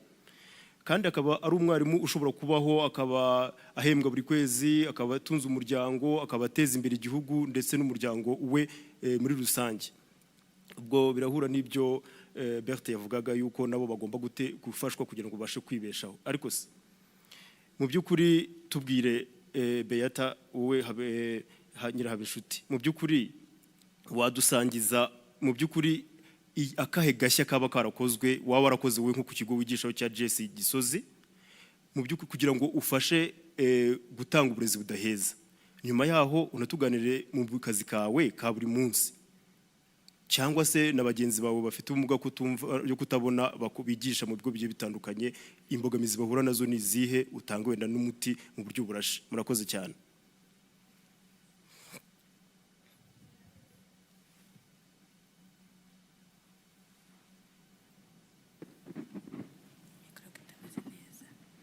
Murakoze cyane. Nk'uko Irene yabivuze, nitwa Nyirahabishuti Beata, nkora ku rwunge rw'amashuri rwa Gisozi ya mbere. Aho ngaho nahageze 2022 mu kwa kabiri nibwo rebu yahampaye akazi. Ego ndi mu barimu ba mbere bigisha amashuri abanza batabona. Abandi rebu yagiye ihakaze batabona bigisha muri segondere, cyane cyane mu bigo birimo abanyeshuri benshi batandukanye, atari kuvuga ngo nafite ubumuga gusa. Aho ngaho rero narahageze ubwo ndahera ku mbogamizi abarimu batabona duhura nazo. Icya mbere ni ibikoresho tuvuge aburi abandi baba bafite ibitabo, ariko twebwe nta bitabo tuba dufite biri mu nyandiko yacu yitwa braille. Ibyo tuba tubikeneye. Hanyuma ikindi buriya dukenera n'umuntu twandikira ku kibaho kugira ngo abana babashe kuba babona nyine ibintu urimo ubigisha, nka note uri kubaha note nyine ukazandika ku kibaho. Mu gihe ikoranabuhanga ritaraba ryinshi mu bigo by'amashuri, wenda ngo we wategura abana bose babibone ku ikoranabuhanga, icyo gihe turacyafite imbogamizi yuko tudafite abadufasha ngo batwandikire hehe ku kibaho. Ego ikindi kibazo yansubiriramo gatoya. Nari ndimo ndakubaza mu by'ukuri wowe ugeze ku icyo kigo tubwiye ko uhamaze n'iminsi myinshi, nta kahe gashya waba warakoze katuma iryo shuri mu by'ukuri ryakugombye gutera intambwe mu gutanga uburezi budaheza? Agashya rero byo ubwajya nkinahagera bahise babona ari agashya. Birumvikana.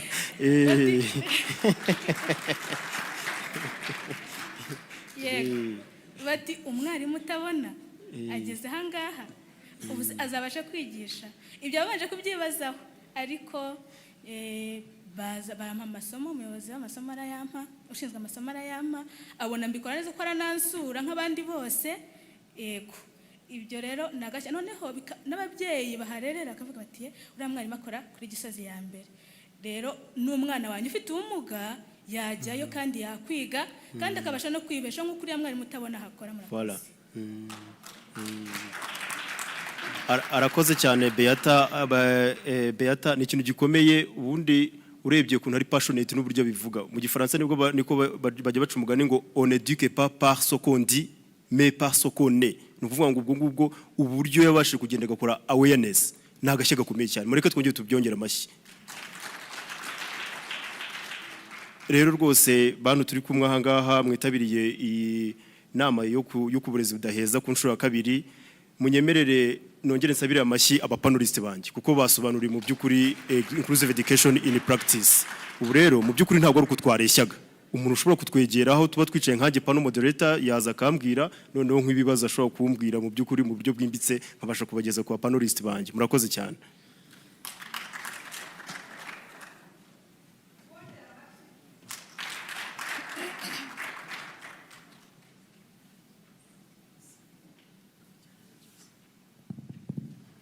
Another round of applause for teacher Beata. She's just amazing.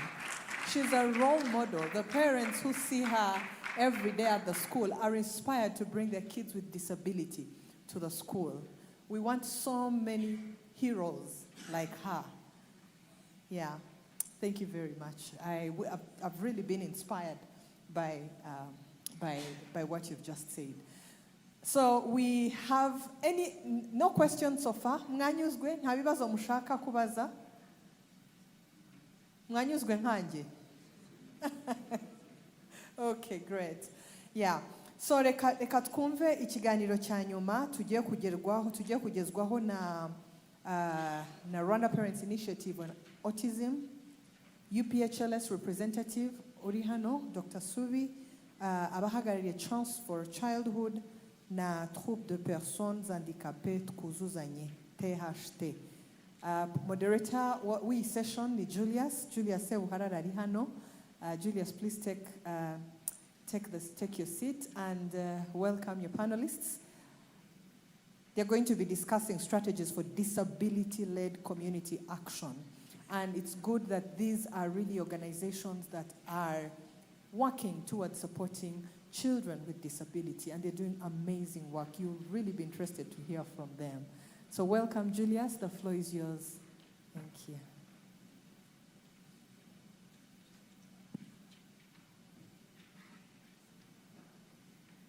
I don't think so. Okay, thank you. Good evening once again.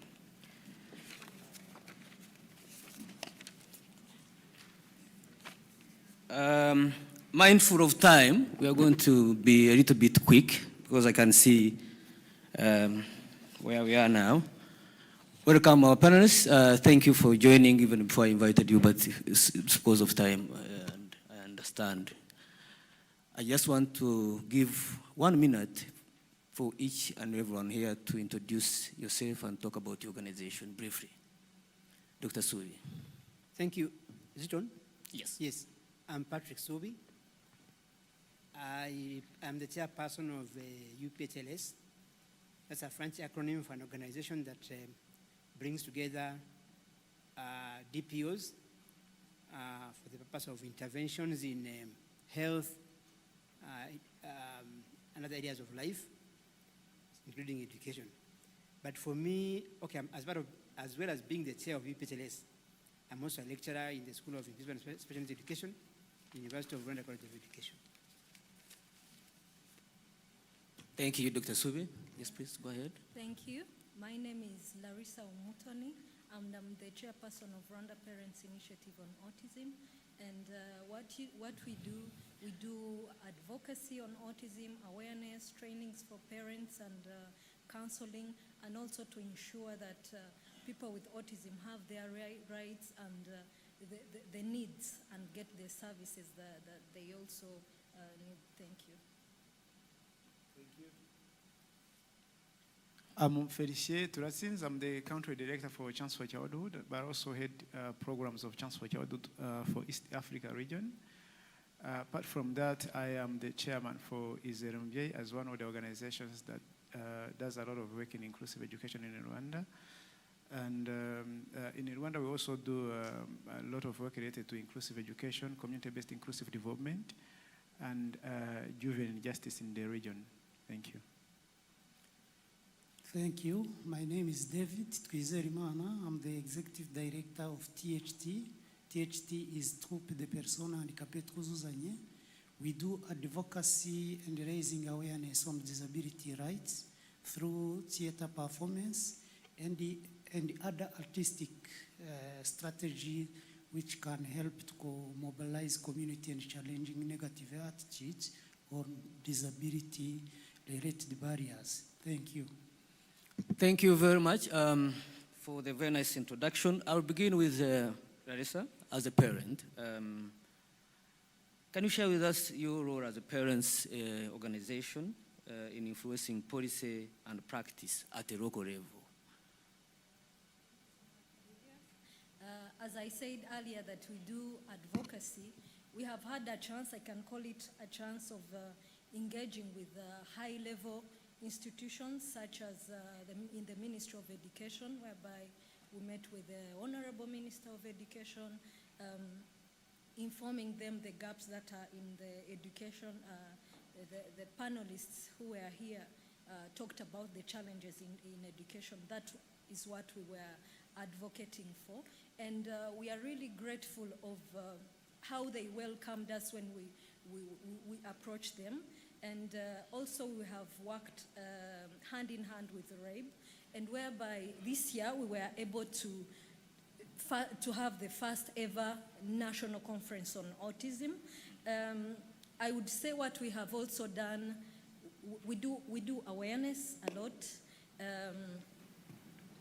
when you talk about autism, we cannot only say that it's only in education.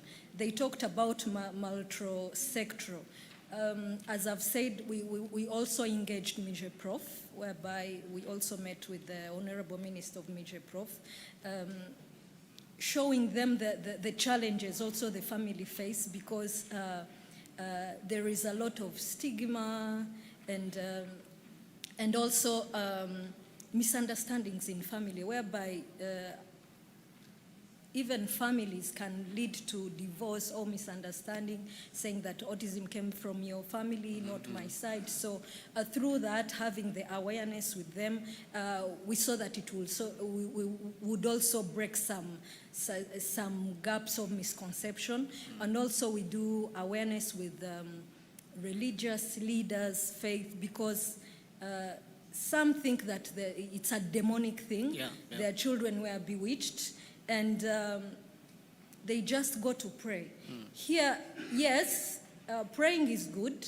Everyone is allowed to pray according to their beliefs, but also there is this other practical part. We recently made an awareness on media, TV10, whereby our discussion was to see what role can faith play in doing the awareness on autism.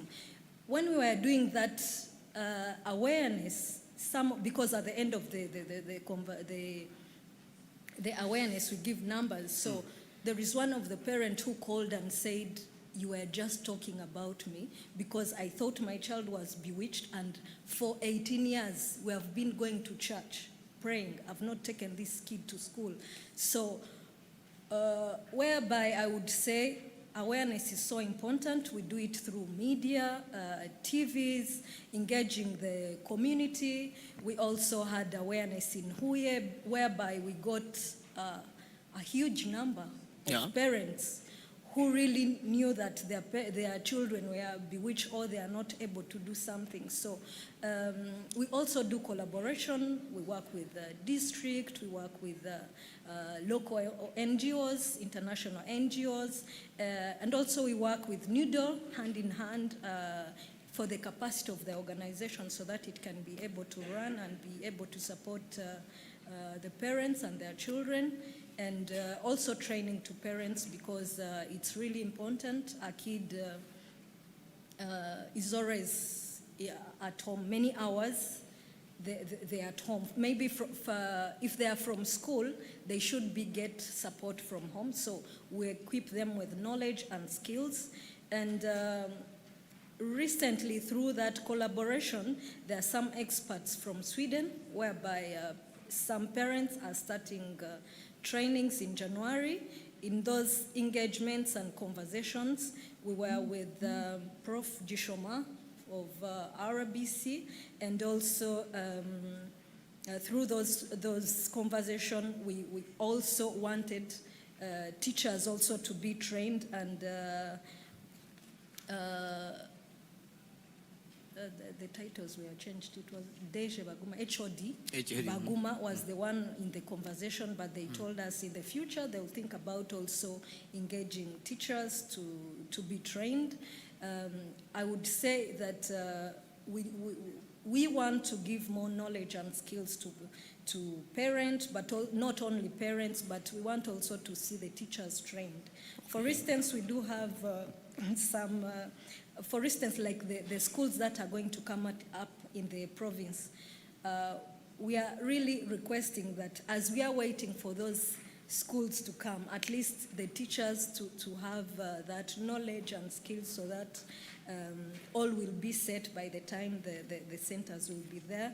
And I would also say that all this information, we don't just sit and say it's this and this. It's through the data, the experience that the parents go through, because autism is a lifelong journey. So what we need to do, what we do, we see challenges they face when they go to school, to the hospitals, and that's what we consider when we do the awareness. I would say the journey of RPIA is really important in shaping all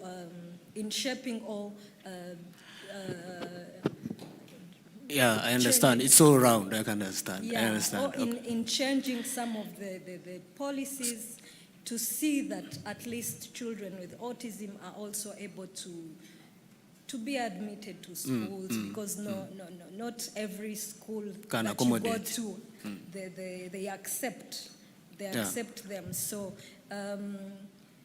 so it's not only the advocacy, but also kubaka ejo heza hazaza h'uburezi budaheza mu gihugu cyacu.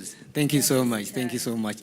I had to give you enough time because as parents, I understand you go through a lot, and you need to actually, that's a starting point of every child at home. Allow me go to first here. Which community mobilization strategy have proved to be most effective in ensuring inclusive education? Remember, our theme is at the community level. Thank you. Well, 2 minutes, please. 2 minutes. Yes. I think it's, to answer to that question, it's kind of a multifaceted or multi-layered kind of approach that we've seen work in the community. But I will try kind of mention a few of the things that we've done. Just to start, one of the things that we've been doing to make sure that what we're doing is working and sustainable in the communities, we first ran what we call a participatory vulnerability assessment that gave us a number of findings in the communities. One of those findings that we saw was that parents were lacking in knowledge on what caused disabilities, developmental delays, or any other things that their children were having as issues. The second finding that we saw was that services availability, affordability, and accessibility were nowhere to be seen. And we also identified something like stigma and discrimination. And when we talk of stigma, it was in full, we wanted to mean self-stigma, experienced stigma, and anticipated stigma. We could also see something related to poverty, disability cycle. And most importantly, we saw something that is often neglected, which is attitudinal barriers among the service providers within the communities, like local leaders, medical personnel, teachers, and of course, lack of the right understanding about which approach should whoever wants to intervene in the sector of supporting children with disabilities should use. Many of the faith-based organizations and other community-based organizations were tending to use kind of charity and medical models as the only models to tackling disabilities. Yet those are the models that are considered to be outdated. And another thing that we saw was that the society was ready to receive any interventions, but everyone was kind of having fear of unknown. So the strategies we used, one of those was the social behavior change communication approach. And we used some of the homegrown solutions like family evenings. We also used radio and TV spots. We also used community engagements. And we trained or capacitated the community proximity or frontline workers, like NCPD, Friends of Families, parasocial workers, and some church leaders. Another model kind of we used here was that, remember something I talked about, the poverty disability cycle. We engaged the parents and formed what we called parent support groups. But because parents were also very poor, we couldn't just send them to rehabilitation services and medical services at the district hospitals. And we decided to bring to their communities what we called community-based rehabilitation. To cut the story short, we brought in community what we call community-based rehabilitation, which we currently call it community-based inclusive development in all 5 aspects, like education, health, empowerment, livelihood, and social. And for us to kind of make it a bit sustainable, I want to recall something that Vice Mayor of Gisagara talked about, whereby you kind of bring a targeted kind of intervention to the children, but also to the family in what we call twin track approach. So that's one of the things that we used. And when we were training the teachers, we taught them so much about a pedagogical triangle, whereby a child in school should not be seen as one individual, but there is a whole kind of system behind them, whereby teachers need to work with the parents, the child, and themselves to ensure that inclusive education is something that is not only looked at in the school setting. Thank you. Over. Thank you so much. That was very nice, actually. I like the social behavior change approach, because it has to deal with even some norms. Dr. Subi, listening to what Lisa said and Fresh said, I want to ask you a question. What is the missing link between local government down there, for example, cell or village or sector level, and civil society organization? What is missing to connect these two players? Thank you. What is missing? Quite a number of things are missing. But if we are maybe to start from the local government level, I would start, for example, with asking a few questions. I'm lucky here we have vice mayors who know some of these things more than I do. But I would ask, for example, I would ask, how many of them have an aspect of disability inclusion in their IMIGO, performance contract? They are there. What is the answer? All this to serve them. That's a good start. Now, if they are there, how do you cascade them to the Mirenje, to the Midugudu, and so on and so forth? You see, what we experience in civil society organizations, you go to a district, you have a project and you want to work with them. Then one day they say, oh, the mayor is very receptive, you are please very welcome, and we do all this and do that. Then 2 years later they say, so you begin from zero again. So it seems as if the ownership of these issues is still a problem. And of course, then that brings in the issue of budgeting. How much money is allocated to disability issues, to education? Well, maybe it's some money that is allocated to it. But what happens that in March, June, at the end of the financial year, this money is still not used. And then it is used for other purposes, not for what it was used for. So again, there is these priorities that are still, I think, they're not really as high as we would like them to be. And of course, my colleague from Chance for Childhood talked about attitudes. I would like to know exactly how many local leaders actually believe in inclusion. How many of them would put their hand on their heart and say, I think a person with a disability is able? And unless we have, I think we need to have an honest discussion. Because, we've always been going to these local government people and telling them about all these issues. But when you look at the actual product of what you've been doing after the end of what has happened, you find that there is still that needs to be done. And I think that is where the real problem is. The ownership of disability issues by the local level government is, I think, still a challenge. So a project comes in, it brings in a new idea, it's welcomed, the project expires, and it goes away, and then the program also disappears with the project. Mm-hmm. So sustainability is still a problem. Okay. Thank you so much, sustainability and ownership. Thank you so much. Those are very critical points. David, you have the opportunity now that you're seated in front of very key decision makers in this area. I want to give you a chance to ask them a question. Thank you very much. To make sure my question, the understanding very good to my questions, I can express in Kinyarwanda. And a few minutes, I can tell a story, short stories. 2 minutes, please. Yes. 2 minutes, yes. Ngira ngo mbere yuko mbabaza ibibazo ndifuza kugira ngo mbivuge mu Kinyarwanda, nibwo nza kubivuga neza.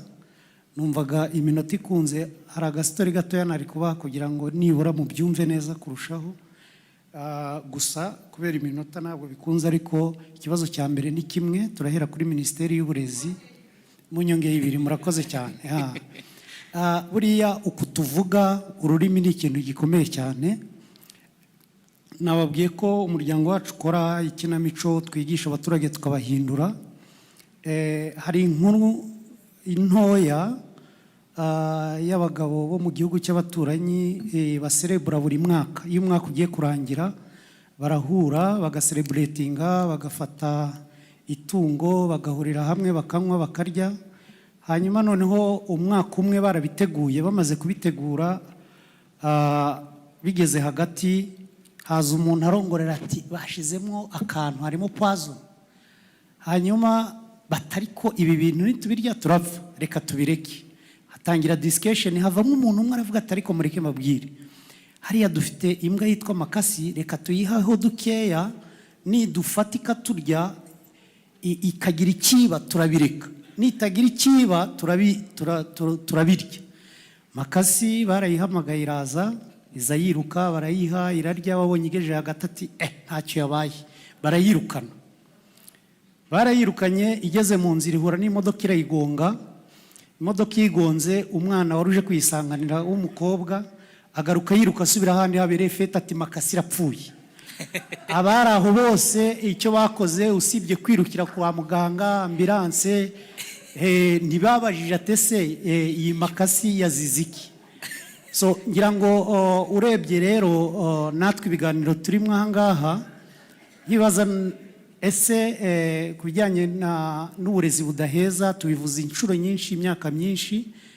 Mu by'ukuri hari byakozwe byiza. Iyo usubiye muri politiki y'uburezi budaheza usanga politiki ihari imeze neza, ariko wamanuka mu bigo by'amashuri umubare w'abarimu ugasanga byonyine kugira ngo bokipe ishuri, ugasanga uwo mubare w'abarimu nawe udahagije. Noneho wakongeraho kuba azi ururimi rw'amarenga, igihe afata ari kwigisha abana 30 n'igihe afata ari gusobanurira abana 2 mu nshamake y'ururimi rw'amarenga, ukibaza se package ajyanye n'ingano iki wa mwana ugereranyije n'abandi bari kumwe mu ishuri.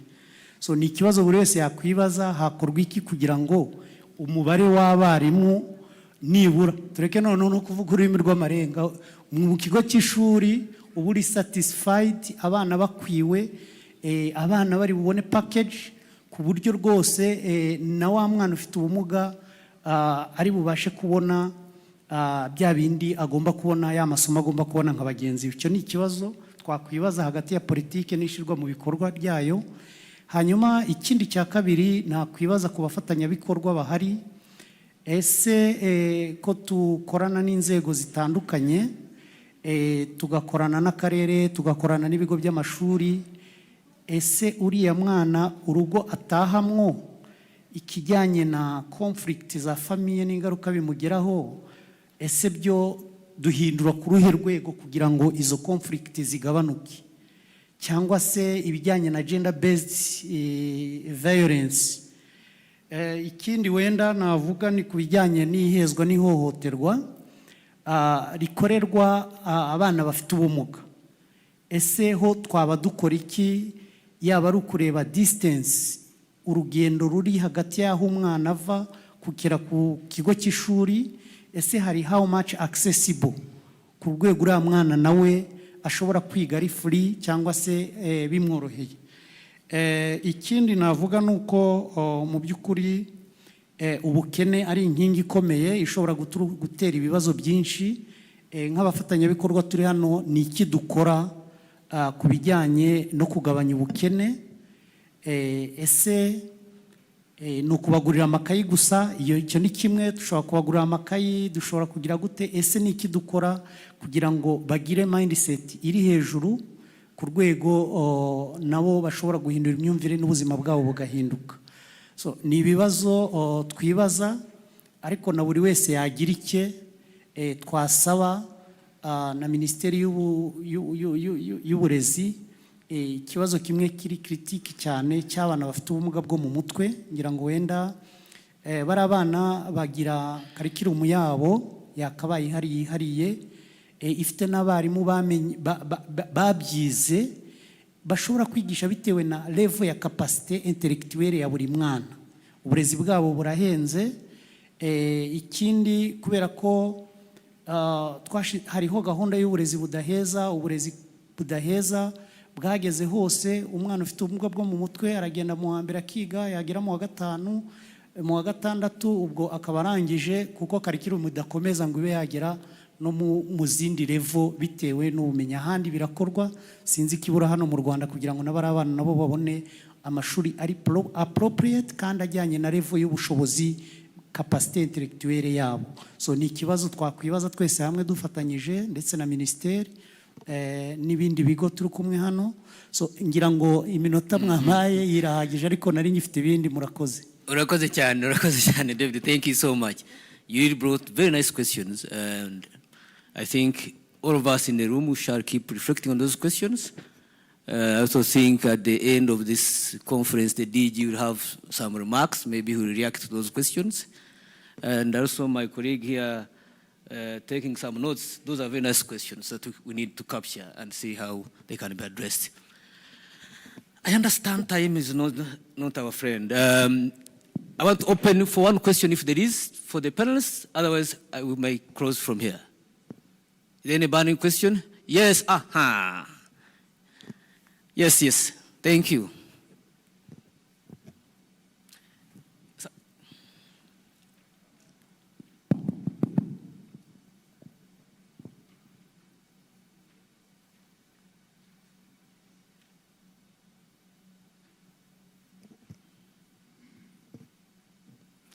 Hello everyone.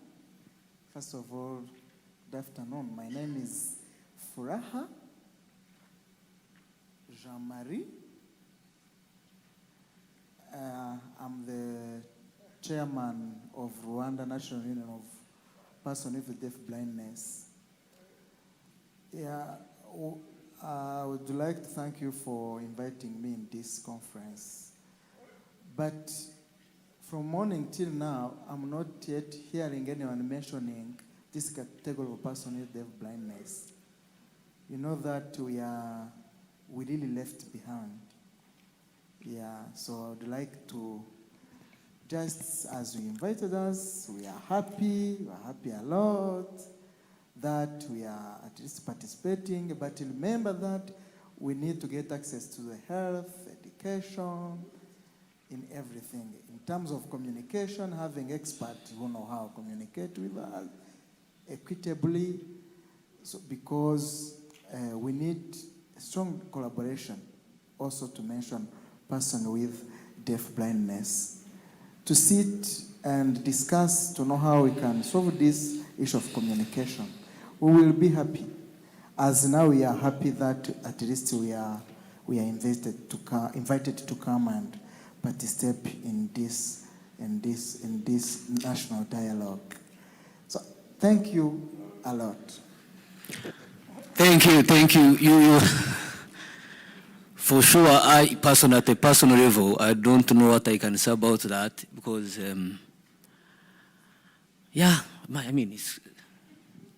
he's right. He's absolutely right. But decision makers are here. Oh, another question.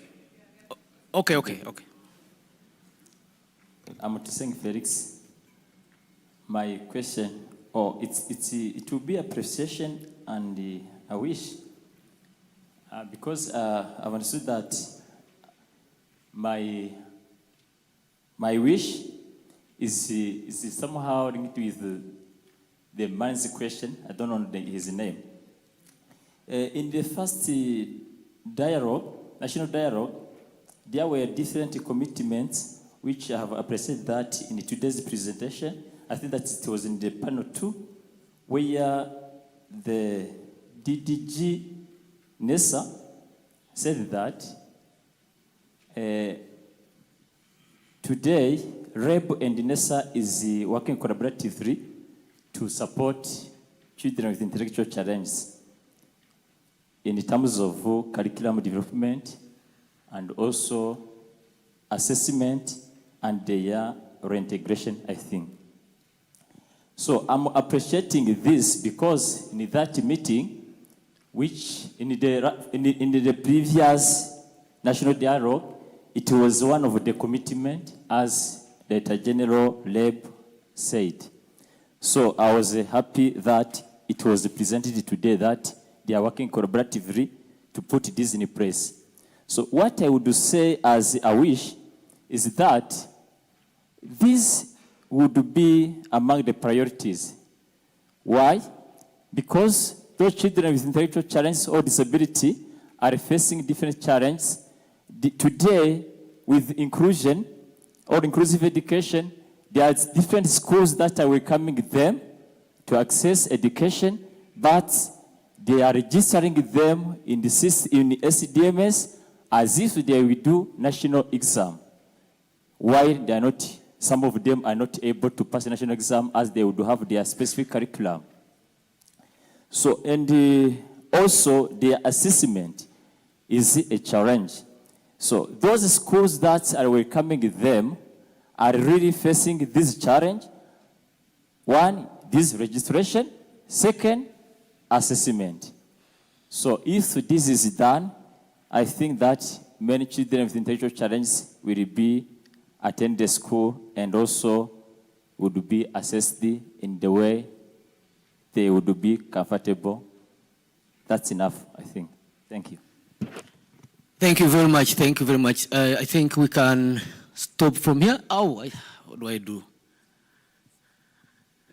Let me give him a chance. We are talking about inclusion. I don't want to be accused of not to be inclusive. Okay.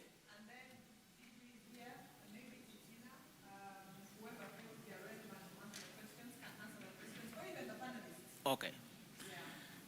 Quickly, him and then the lady. Yes.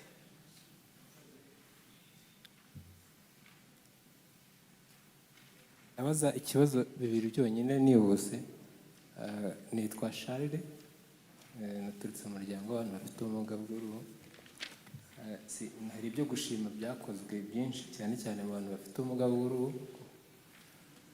Hari icyo nashakaga ndashimira ngewe muri rusange rero nk'umuntu uturutse mu muryango w'abafite ubumuga bw'uruhu, natwe twageraga challenge uko abantu bafite ubumuga bw'uruhu batsindwaga ibizamini bya leta kubera ko ibizamini byasohokaga biri mu nyuguti ntoya cyane ku buryo umwana atashoboraga no gusoma biriya bizamini. Rero ku bufatanye na REB twakoze ubuvugizi, uyu munsi twishimira ko abana bafite ubumuga bw'uruhu babona ibizamini byanditse mu nyuguti nini kandi aho batangire kubibona abana bose baratsinda. Ni ikintu kigaragaza yuko imbogamizi zivuyeho abana bashobora kubona uburezi bwiza. Ariko imbogamizi igihari REB nuko buri mwaka dusaba tuyihe list y'abana tubona bazakora ibizamini. Rimwe na rimwe hari igihe hari abo tudashobora kugera bitewe n'ubushobozi bw'umuryango wo kutabona makuru mu gihugu hose bitewe n'ubushobozi buhari. Tukifuza yuko badufashije mu gususha bajya bashyiraho kariya gafishi ko babomeje ubumuga umwana afite, noneho mu buryo bwo kuzagira ibyo bizamini kugira bagiye guprintinga bakazifashisha iyo list, iyo fomu yaturutse kuri wa mwana wujuje kugira ngo tutazatanga abantu 10 kandi hazakora abana 100 bitewe n'uko umuryango wacu utashoboye kugera mu gihugu hose kugira ubone amakuru ahagije. Icya kabiri nashakaga kubaza ibintu byose nka special need and education school ku burezi kuri special needs and inclusive education. Nagira ngo wenda iyi policy mbere yo kwibaho hari ibyari bihari nk'imbogamizi, ariko icyo nabaza wenda Minedike na REB muri rusange bashingiye wenda ko uko byari bihagaze ku bana batajyaga mu ishuri. Ese ndakibaza nk'umuturage usanzwe murabona hari abana tukibona bakiri ku muhanda bakiri mu rugo badashobora kujya ku ishuri bitewe n'uko amashuri ahari abakira henze. Ese nibura murabona hari imibare imaze kujyamo myinshi turabyumva, ariko nibura mugeranyije isigaye uyu munsi itarashobora kubona ubwo burezi budaheza niba muyifite kugira ngo murabona bigenda gute, birihuta biragenda gakeya kugira ngo na wa muturage ufite wa mwana uri mu rugo abuze ubushobozi yizere ko azagerwaho. Icyo nicyo kizadufasha dushingiye kuri statistique y'ukuntu biri kwihuta cyangwa biri kugenda gakeya.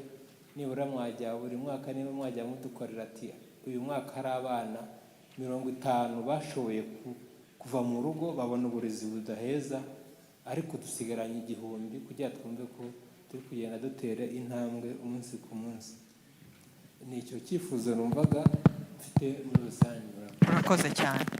Hari undi wigeze kumanika ngira ngo hano umudamu nguyu hano imbere yawe. Oh, okay.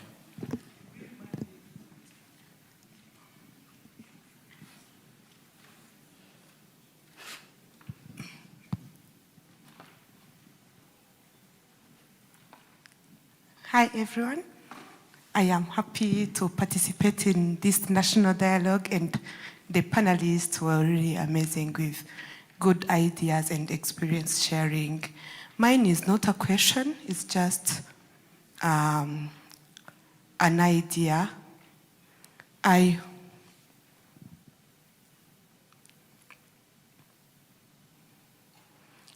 want to talk about teacher professional development.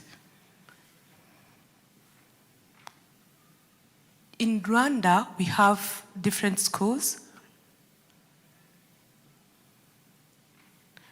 I work for Ikitabu, and the project that I work with, we implemented this. We gave 5 deaf teacher assistants in 5 schools.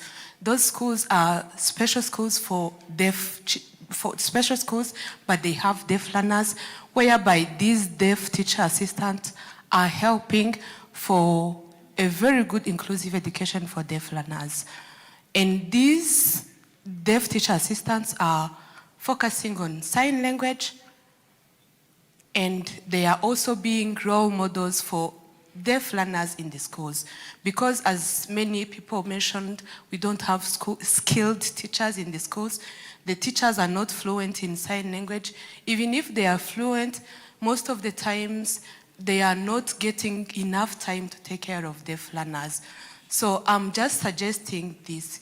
If you have these deaf teachers in the schools or VI teachers in the schools to help these learners with special disabilities, this will help them because they understand their challenges, they know well how to teach them, and they are working as their role models so that they can learn from them, and then with the ambition to become like them in the future.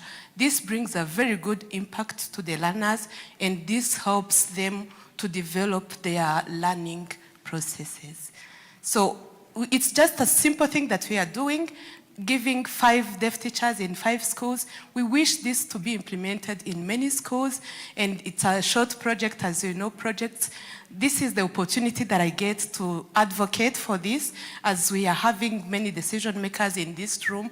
So let us promote people with disabilities to be teachers for these learners with disabilities to help them. Thank you. Thank you very much.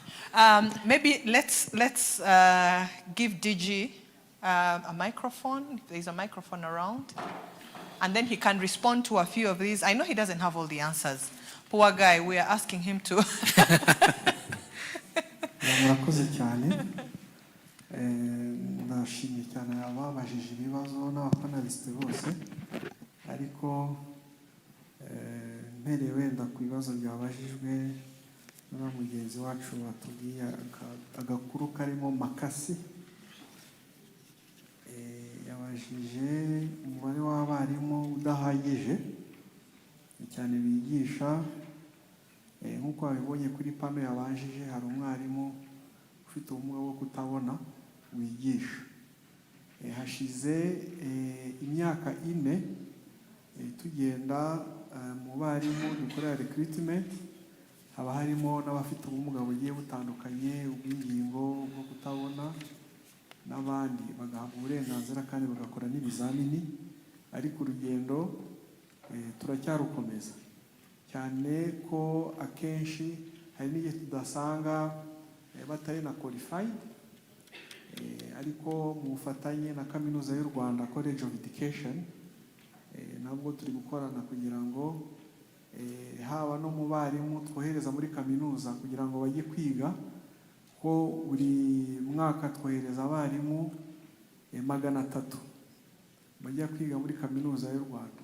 Twifuza rero yuko muri abo 300 hazajya hajyamo abagera ku 100 kugira ngo bajye kwiga aya masomo ajyanye n'uburezi budaheza, kugira ngo bakomeze baze bigishe. Aho ni muri Kaminuza y'u Rwanda, ariko hari n'andi mashuri yigenga makuru nayo yatangiye amashami ajyanye n'uburezi budaheza mu bigiye bitandukanye. Tukaba dufite icyizere rero yuko umubare uzagenda wiyongera, tukabona abarimu bahagije babishoboye bazi gukoresha ikoranabuhanga rigezweho. Ku byerekeranye n'abana, icyo wavuze kijyanye n'abana, karikiramu y'abana ijyanye na intellectual disability irahari, kandi noneho birimo biranozwa neza kugira ngo ikomeze yigishwe, kandi yigishwe n'abarimu babishoboye.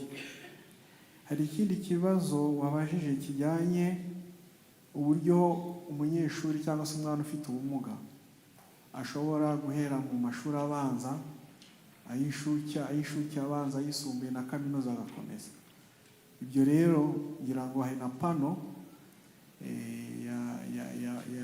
ya kabiri, from policy to practice, ariho wabonye REB, RTB, hakaza na kaminuza. Urebye hifuzwa kureba ese niki cyakorwa kugira ngo umwana akomeze yige neza, kandi ingero zirahari. Dufite Dr. arahari, yarize arakomeza araminuza. Dufite n'umukozi dukorana yitwa Venansi. Venansi ayo arahandi hari uko yabashije kuza, nkunze kumutanga nk'urugero. Venansi afite ubumuga bwo kutabona, ariko yarize kaminuza, yahaguruka mukamubona. Yarize, turakorana, namenyanye nawe kubera ko yanyandikiye kuri WhatsApp rwose. Noneho tuza kumenya ko afite ubumuga bwo kutabona, ariko ageze muri ofisi yanjye yaje. Hanyuma rero avuga ko ashaka ko dukorana, ko yadufasha, ariko niba hari abakozi beza, mu bakozi dufite beza muri REB nawe arimo, aradufasha, ajya gusapotinga nesa mu gukora gukosora ibizamini, kandi afite masters mu bijyanye n'uburezi budaheza.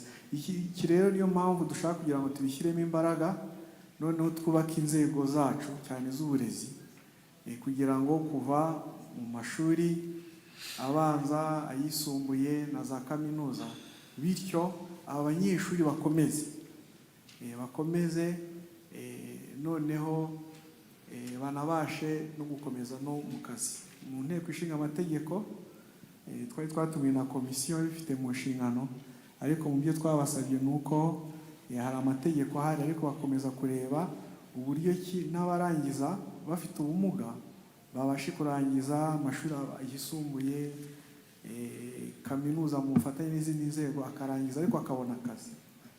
Ikindi rero cyari cyabajijwe ku bijyanye n'ingendo zo mu rugo kure, kugira ngo cyabajijwe ingendo, hari uwakibajije.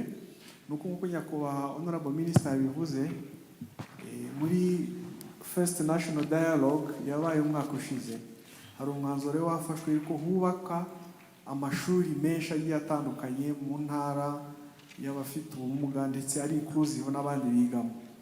Ibyo rero byagiye muri plan ya Minisiteri y'Uburezi muri iyi myaka 4 isigaye, izajya kurangira muri NS2.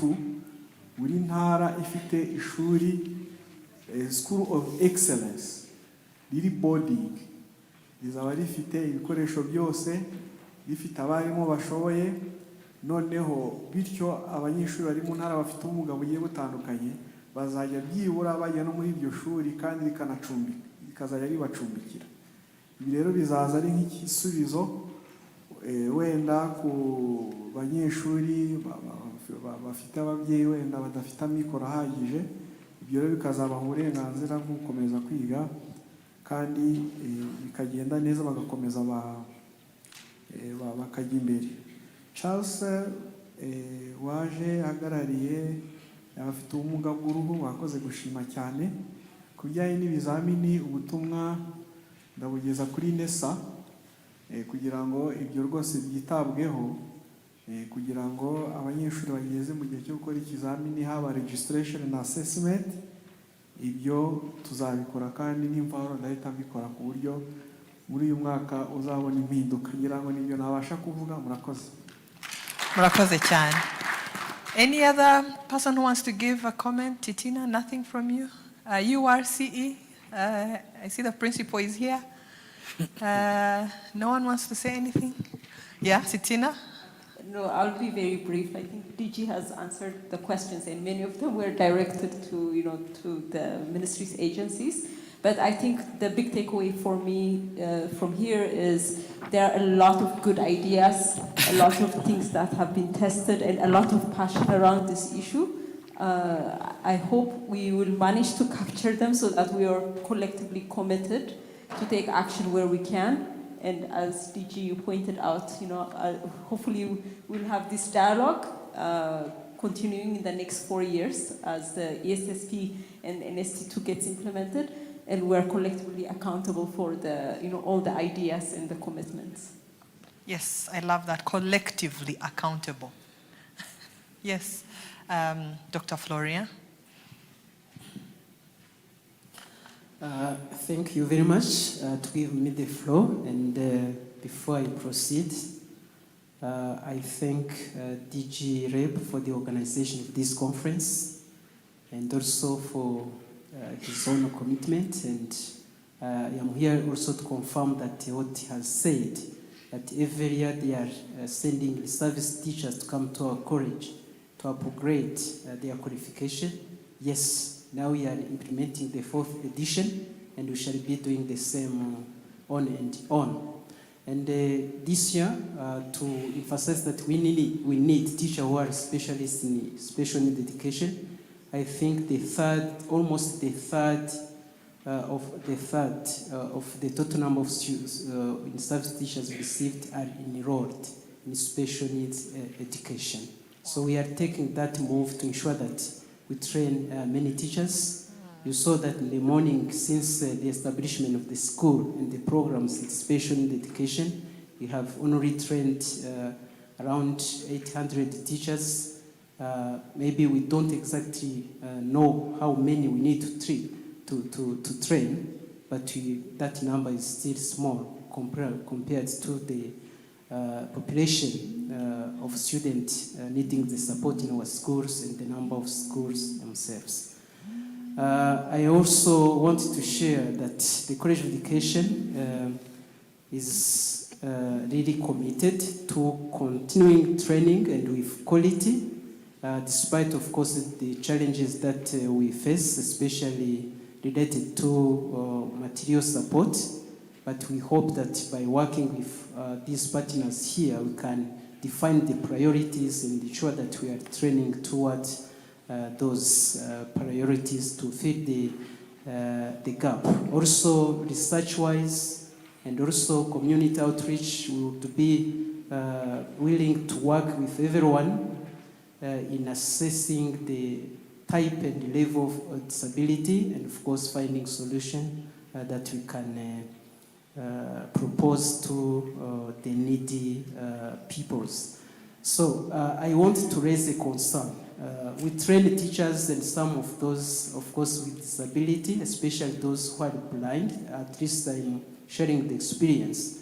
When they are at our college, they have the tools, assistive technologies that help them to learn and also to communicate. But when they graduate, they are with nothing, no toolkit to support them so that they can continue, learning. And when they are recruited, we are not sure whether they are given that toolkit. So I think I have discussed it with some of the people, and I wish to raise it because this is the right platform to see whether our students graduating with disability, whether they can be given that toolkit to continue learning, and when they join the employment also they continue receiving the same. Thank you.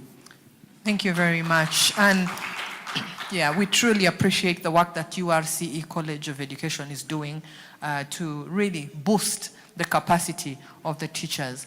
Please join me in thanking the panel that was led by Julius. Thank you very, very much. This was amazing. And your panelists, mwakoze cyane, mwasubira mu byicaro as we prepare to get the recommendations of today. Not sure if Paulin is ready. You ready? Yes, good. You're welcome, Paulin. So you can share with us the few recommendations that we have from today, and then we can call it a day. Fruitful day, wasn't it? Yeah, thank you.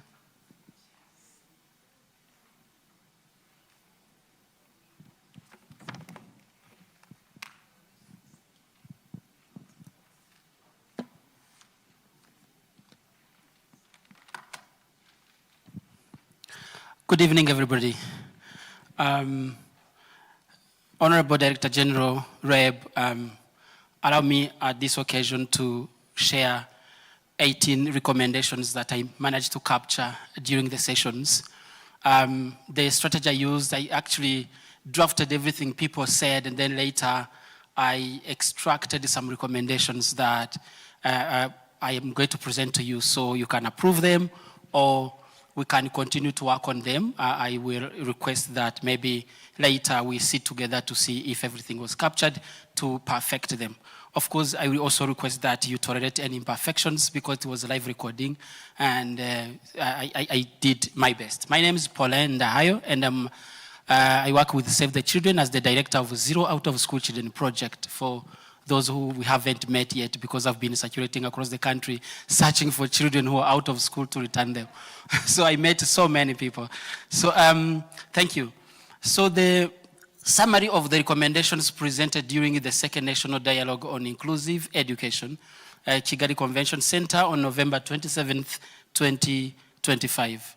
The first one is different interventions on inclusion should work together to amplify the result or impact to avoid working in silos. On this, I don't want to explain everything, but I just want to, not everything that was presented as a recommendation, but ideas that sounded like recommendation were captured as well. So it may not have been presented as a recommendation, but if it sounded like that, then I put it down.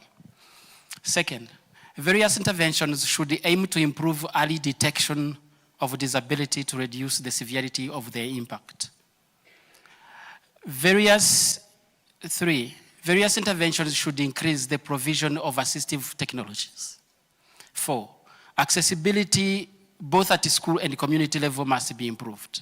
5, inclusion must be perceived as a multi-sectoral perspective, in a multi-sectoral perspective, and not just a Minedic's agenda to handle alone. Minedic should engage other partners to provide a comprehensive early interventions to children with disability to avoid delays which lead to exclusion or partial inclusion. Minedic should intentionally create an earmarked budget line, or which someone else called an envelope, the Vice Mayor, for inclusive education implementation. Improve, number 8, improve the reporting system on the outcome from various interventions to track the progress made and ensure accountability. Number 9, Minedic or the government should intentionally create a window for creation of locally made assistive technologies to downsize the cost of imported assistive devices. Number 10, improve the SBCC social behavior change communication to sustainably change the negative mindset and the perceptions on children with disability and their inclusion. Sustain cross-sectoral coordination among health, education, and social protection. MINEDIC to share the data on inclusivity among DPs to ensure all interventions are informed by similar and accurate data. Data collection initiatives should involve local leadership to ensure accuracy and participation of people on the ground. Build accessibility into design to remain proactive rather than reactive in our interventions. Including teachers, number 16, including teachers with disabilities in the selection of the trainers. MINEDIC to encourage trainers to take inclusivity training, which is free of charge online. Ensure materials or content used in teaching is provided in accessible formats. That was number 18. Thank you so very much for your kind attention.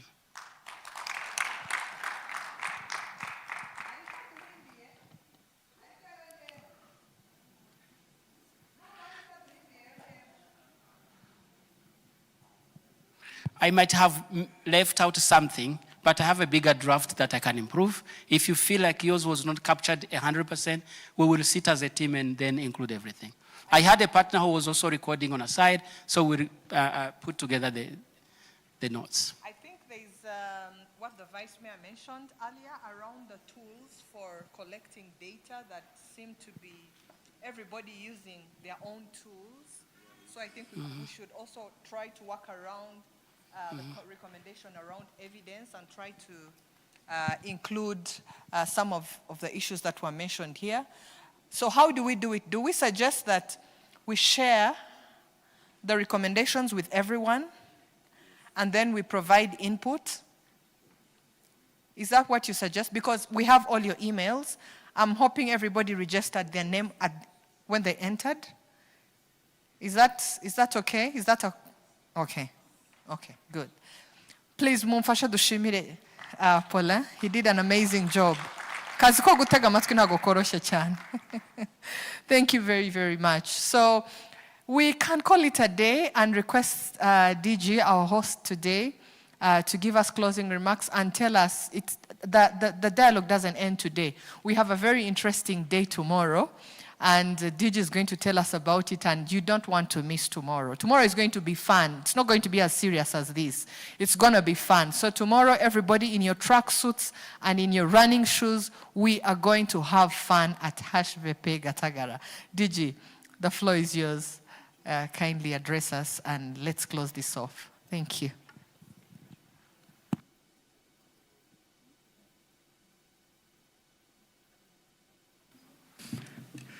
Good evening once again. Yanagira ngo dusoze uyu munsi twagomba gusoza turengejeho iminota ariko nuko byari byiza kandi ibiganiro byagenze neza cyane. Ndatangira nshimira mwese uko muteraniye aha ngaha. Nashimira abapartners bacu bose dufatanya mu burezi mu kuzamura ireme ry'uburezi. Twafatanije gutegura iyi second dialogue. Mumfashe tubashimire. Turashimira abafatanyabikorwa, harabo twafatanije wabashe kugira icyakora kugira ngo in terms of sponsorship kugira ibyo atanga kugira ngo uyu munsi wa mbere ubashe kugerwaho nkuko dusanzwe tubikora nabo rwose wumve yuko tubashimiye. Ikindi turashimira abafatanyabikorwa bacu bakomeye vice mayors ubuntu bwa kabiri baje muri iki gikorwa. Hari n'indi tujya tugera mu kwezi kwa kane on autism nabwo baraza ba vice mayors muri inshuti zacu kandi ibyo twaganiriye hangaha turanakurikirana tugasanga biri gushyirwa mu bikorwa mu bijyanye n'uburezi. Nagira ngo mfate uyu mwanya namwe mbashimire. Turashimira abayoboye ibiganiro, moderators, ntabwo mwari mworohewe ariko paneliste bavuze, turashimira uburyo mwakoze moderation, turashimira n'abapaneliste. Mbese uyu munsi twageze abapaneliste bangahe? How many panelists do we have? Ni 28, 28 panelists. It means yuko mu by'ukuri twabonye batwunguye byinshi. Ni ukuvuga ko iyi second national dialogue yari ifite ibintu byinshi twungura. Turashimira na MC Faith wayoboye gahunda zose. Tunashimira abayobozi b'ibigo by'amashuri babashije kuza ndetse n'abanyeshuri babashe kwitabira iyi second dialogue. Iyi second dialogue ni ya kabiri ariko abantu turaganira kandi imyanzuro nk'uko twagiye tuyifata nk'uko hari atangiye gushyirwa mu bikorwa n'ibyabaye captured uyu munsi, nabwo turakoresha uko dushoboye kugira ngo bizashyirwe mu bikorwa. Gusa icyo nakongeraho ni uko muri aya centers of excellence uko ari 5 tugomba kuzagaruka hano mu kwa 12, byibura za fondasiyo hose zaratangiye, ibishushanyo byaremejwe, naho ayo mashuri azubakwa haratoranije no gutangira byibura hari byatangiye kugira ngo muri iyi myaka nyirango ni 3 isigaye izaye kurangira mu by'ukuri ari amashuri yuze, ko na amashuri y'ikitegererezo azigwamo n'abana bafite ubumuga bugiye bunyuranye kandi akaza bafite abarimu bari qualified, bafite teaching and learning materials zihagije kandi abana bazajya baba ku ishuri. Bivuze yuko mu by'ukuri buri mu ntara hazaba hari ishuri ishobora kwakira abo bana bari mu byiciro bigiye bitandukanye, kandi ayo mashuri najyaho azaba agabanyije ibibazo byinshi twagiye twibajije mu nama yabanjije n'iyabaye uyu munsi, ku buryo turimo turakorana na kaminuza y'u Rwanda kugira ngo dutangire turebe aho abarimu bazava, procurement ko zizagenda zikorwa. Nagira ngo rero mbatumire mu munsi w'ejo aba bana bafite ubumuga. Tariki 3 z'ukwa 12 ni umunsi mpuzamahanga w'abafite ubumuga. Ni byiza rero yuko dufatanya nabo tukinjoyinga. Ejo rero hazaba imikino hariya kuri HBP Gatagara Gikondo nk'uko Faith yabivuze, ye nzambara ikabutura. Bazakina abana, bazarushanwa, tuzabaha ibikombe, trophy, hanyuma noneho tuzagire fan, dusangire nabo, bumve yuko muri Disability Week n'uyu munsi wabo tuje kubana nabo kandi tukaganira nabo, bakumva yuko mu by'ukuri tubatekereza mu byo dukora buri munsi. Nagira ngo rero soze uyu munsi mbizeza yuko Minisiteri y'Uburezi ibinyujije mu rwego rw'igihugu rushinzwe uburezi bw'ibanze, cyane yuko dufite a unit in charge of special need and inclusive education, dukora amanywa nijoro, haba mu bijyanye n'integanyanyigisho dutegura tubifite mu nshingano z'aba bana bari mu mashuri yacu kuva mu mashuri y'inshuke kugeza barangije amashuri yisumbuye, haba no kugira abarimu bazabigisha, kubahugura, gukora uko dushoboye kugira ngo n'imyigire dukoresha ikoranabuhanga. Ibyo rero nagira ngo mbizeze yuko tuzakomeza kubikora tubinoza neza, ariko ibyo ntitwabishobora twese tutari kumwe kandi dusenyera umugozi umwe. Nagira ngo rero mbashimire cyane ko mwitabiriye uyu munsi kuva mu gitondo, nabizeza yuko tuzagira the 3rd National Dialogue and Inclusive Education umwaka utaha mu kwa 12, nabwo tuzagira udushya twinshi, ndizera yuko bizagenda neza. Nagira ngo rero nsoreza ahangaha mbifurize gusubira mu rugo neza, ariko ngira ngo hari tea break cyangwa se cocktail nabatumira mbere yuko tugenda for value of money, ntagire ugenda atagafashe kugira ngo dusezeraneho neza. Murakoze cyane. Nagira ngo tuvuge ikintu kimwe nkunze kuvuga, disability is not inability. 1 2 3. Disability is not inability. Murakoze cyane. Murakoze cyane. Please enjoy. Let's network outside. Have fun. Thank you very much. Umugoroba mwiza.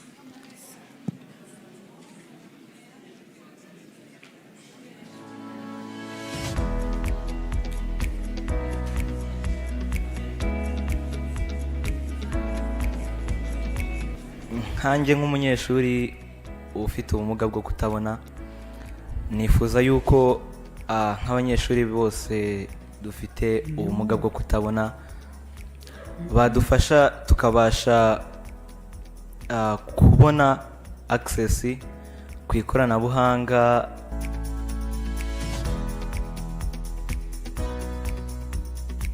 Up to today umuntu utabona ariga kandi arashoboye.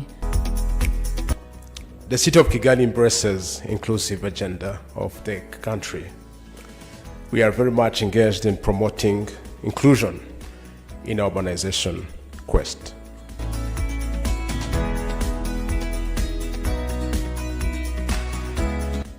Today, we convene as a united community, driven by our shared commitment to ensuring that every child, regardless of their abilities, has access to quality education and the opportunity to reach their full potential. It is a privilege to join you today for this two-day national dialogue to engage in meaningful discussions on the critical topics of inclusive and special needs in education. The government of Rwanda reaffirms its commitment to fostering inclusivity and ensuring equitable access to education for all, regardless of ability. This celebration serves as a powerful reminder of our shared responsibility to leave no child behind as we work towards building a more inclusive and a sustainable future. Ladies and gentlemen, I wish to express my heartfelt gratitude to all stakeholders who have contributed to advancing inclusive and special education in Rwanda. Your dedication inspires us to push boundaries and ensure that every child, regardless of their challenges and difficulties, can dream, learn, and achieve their potential.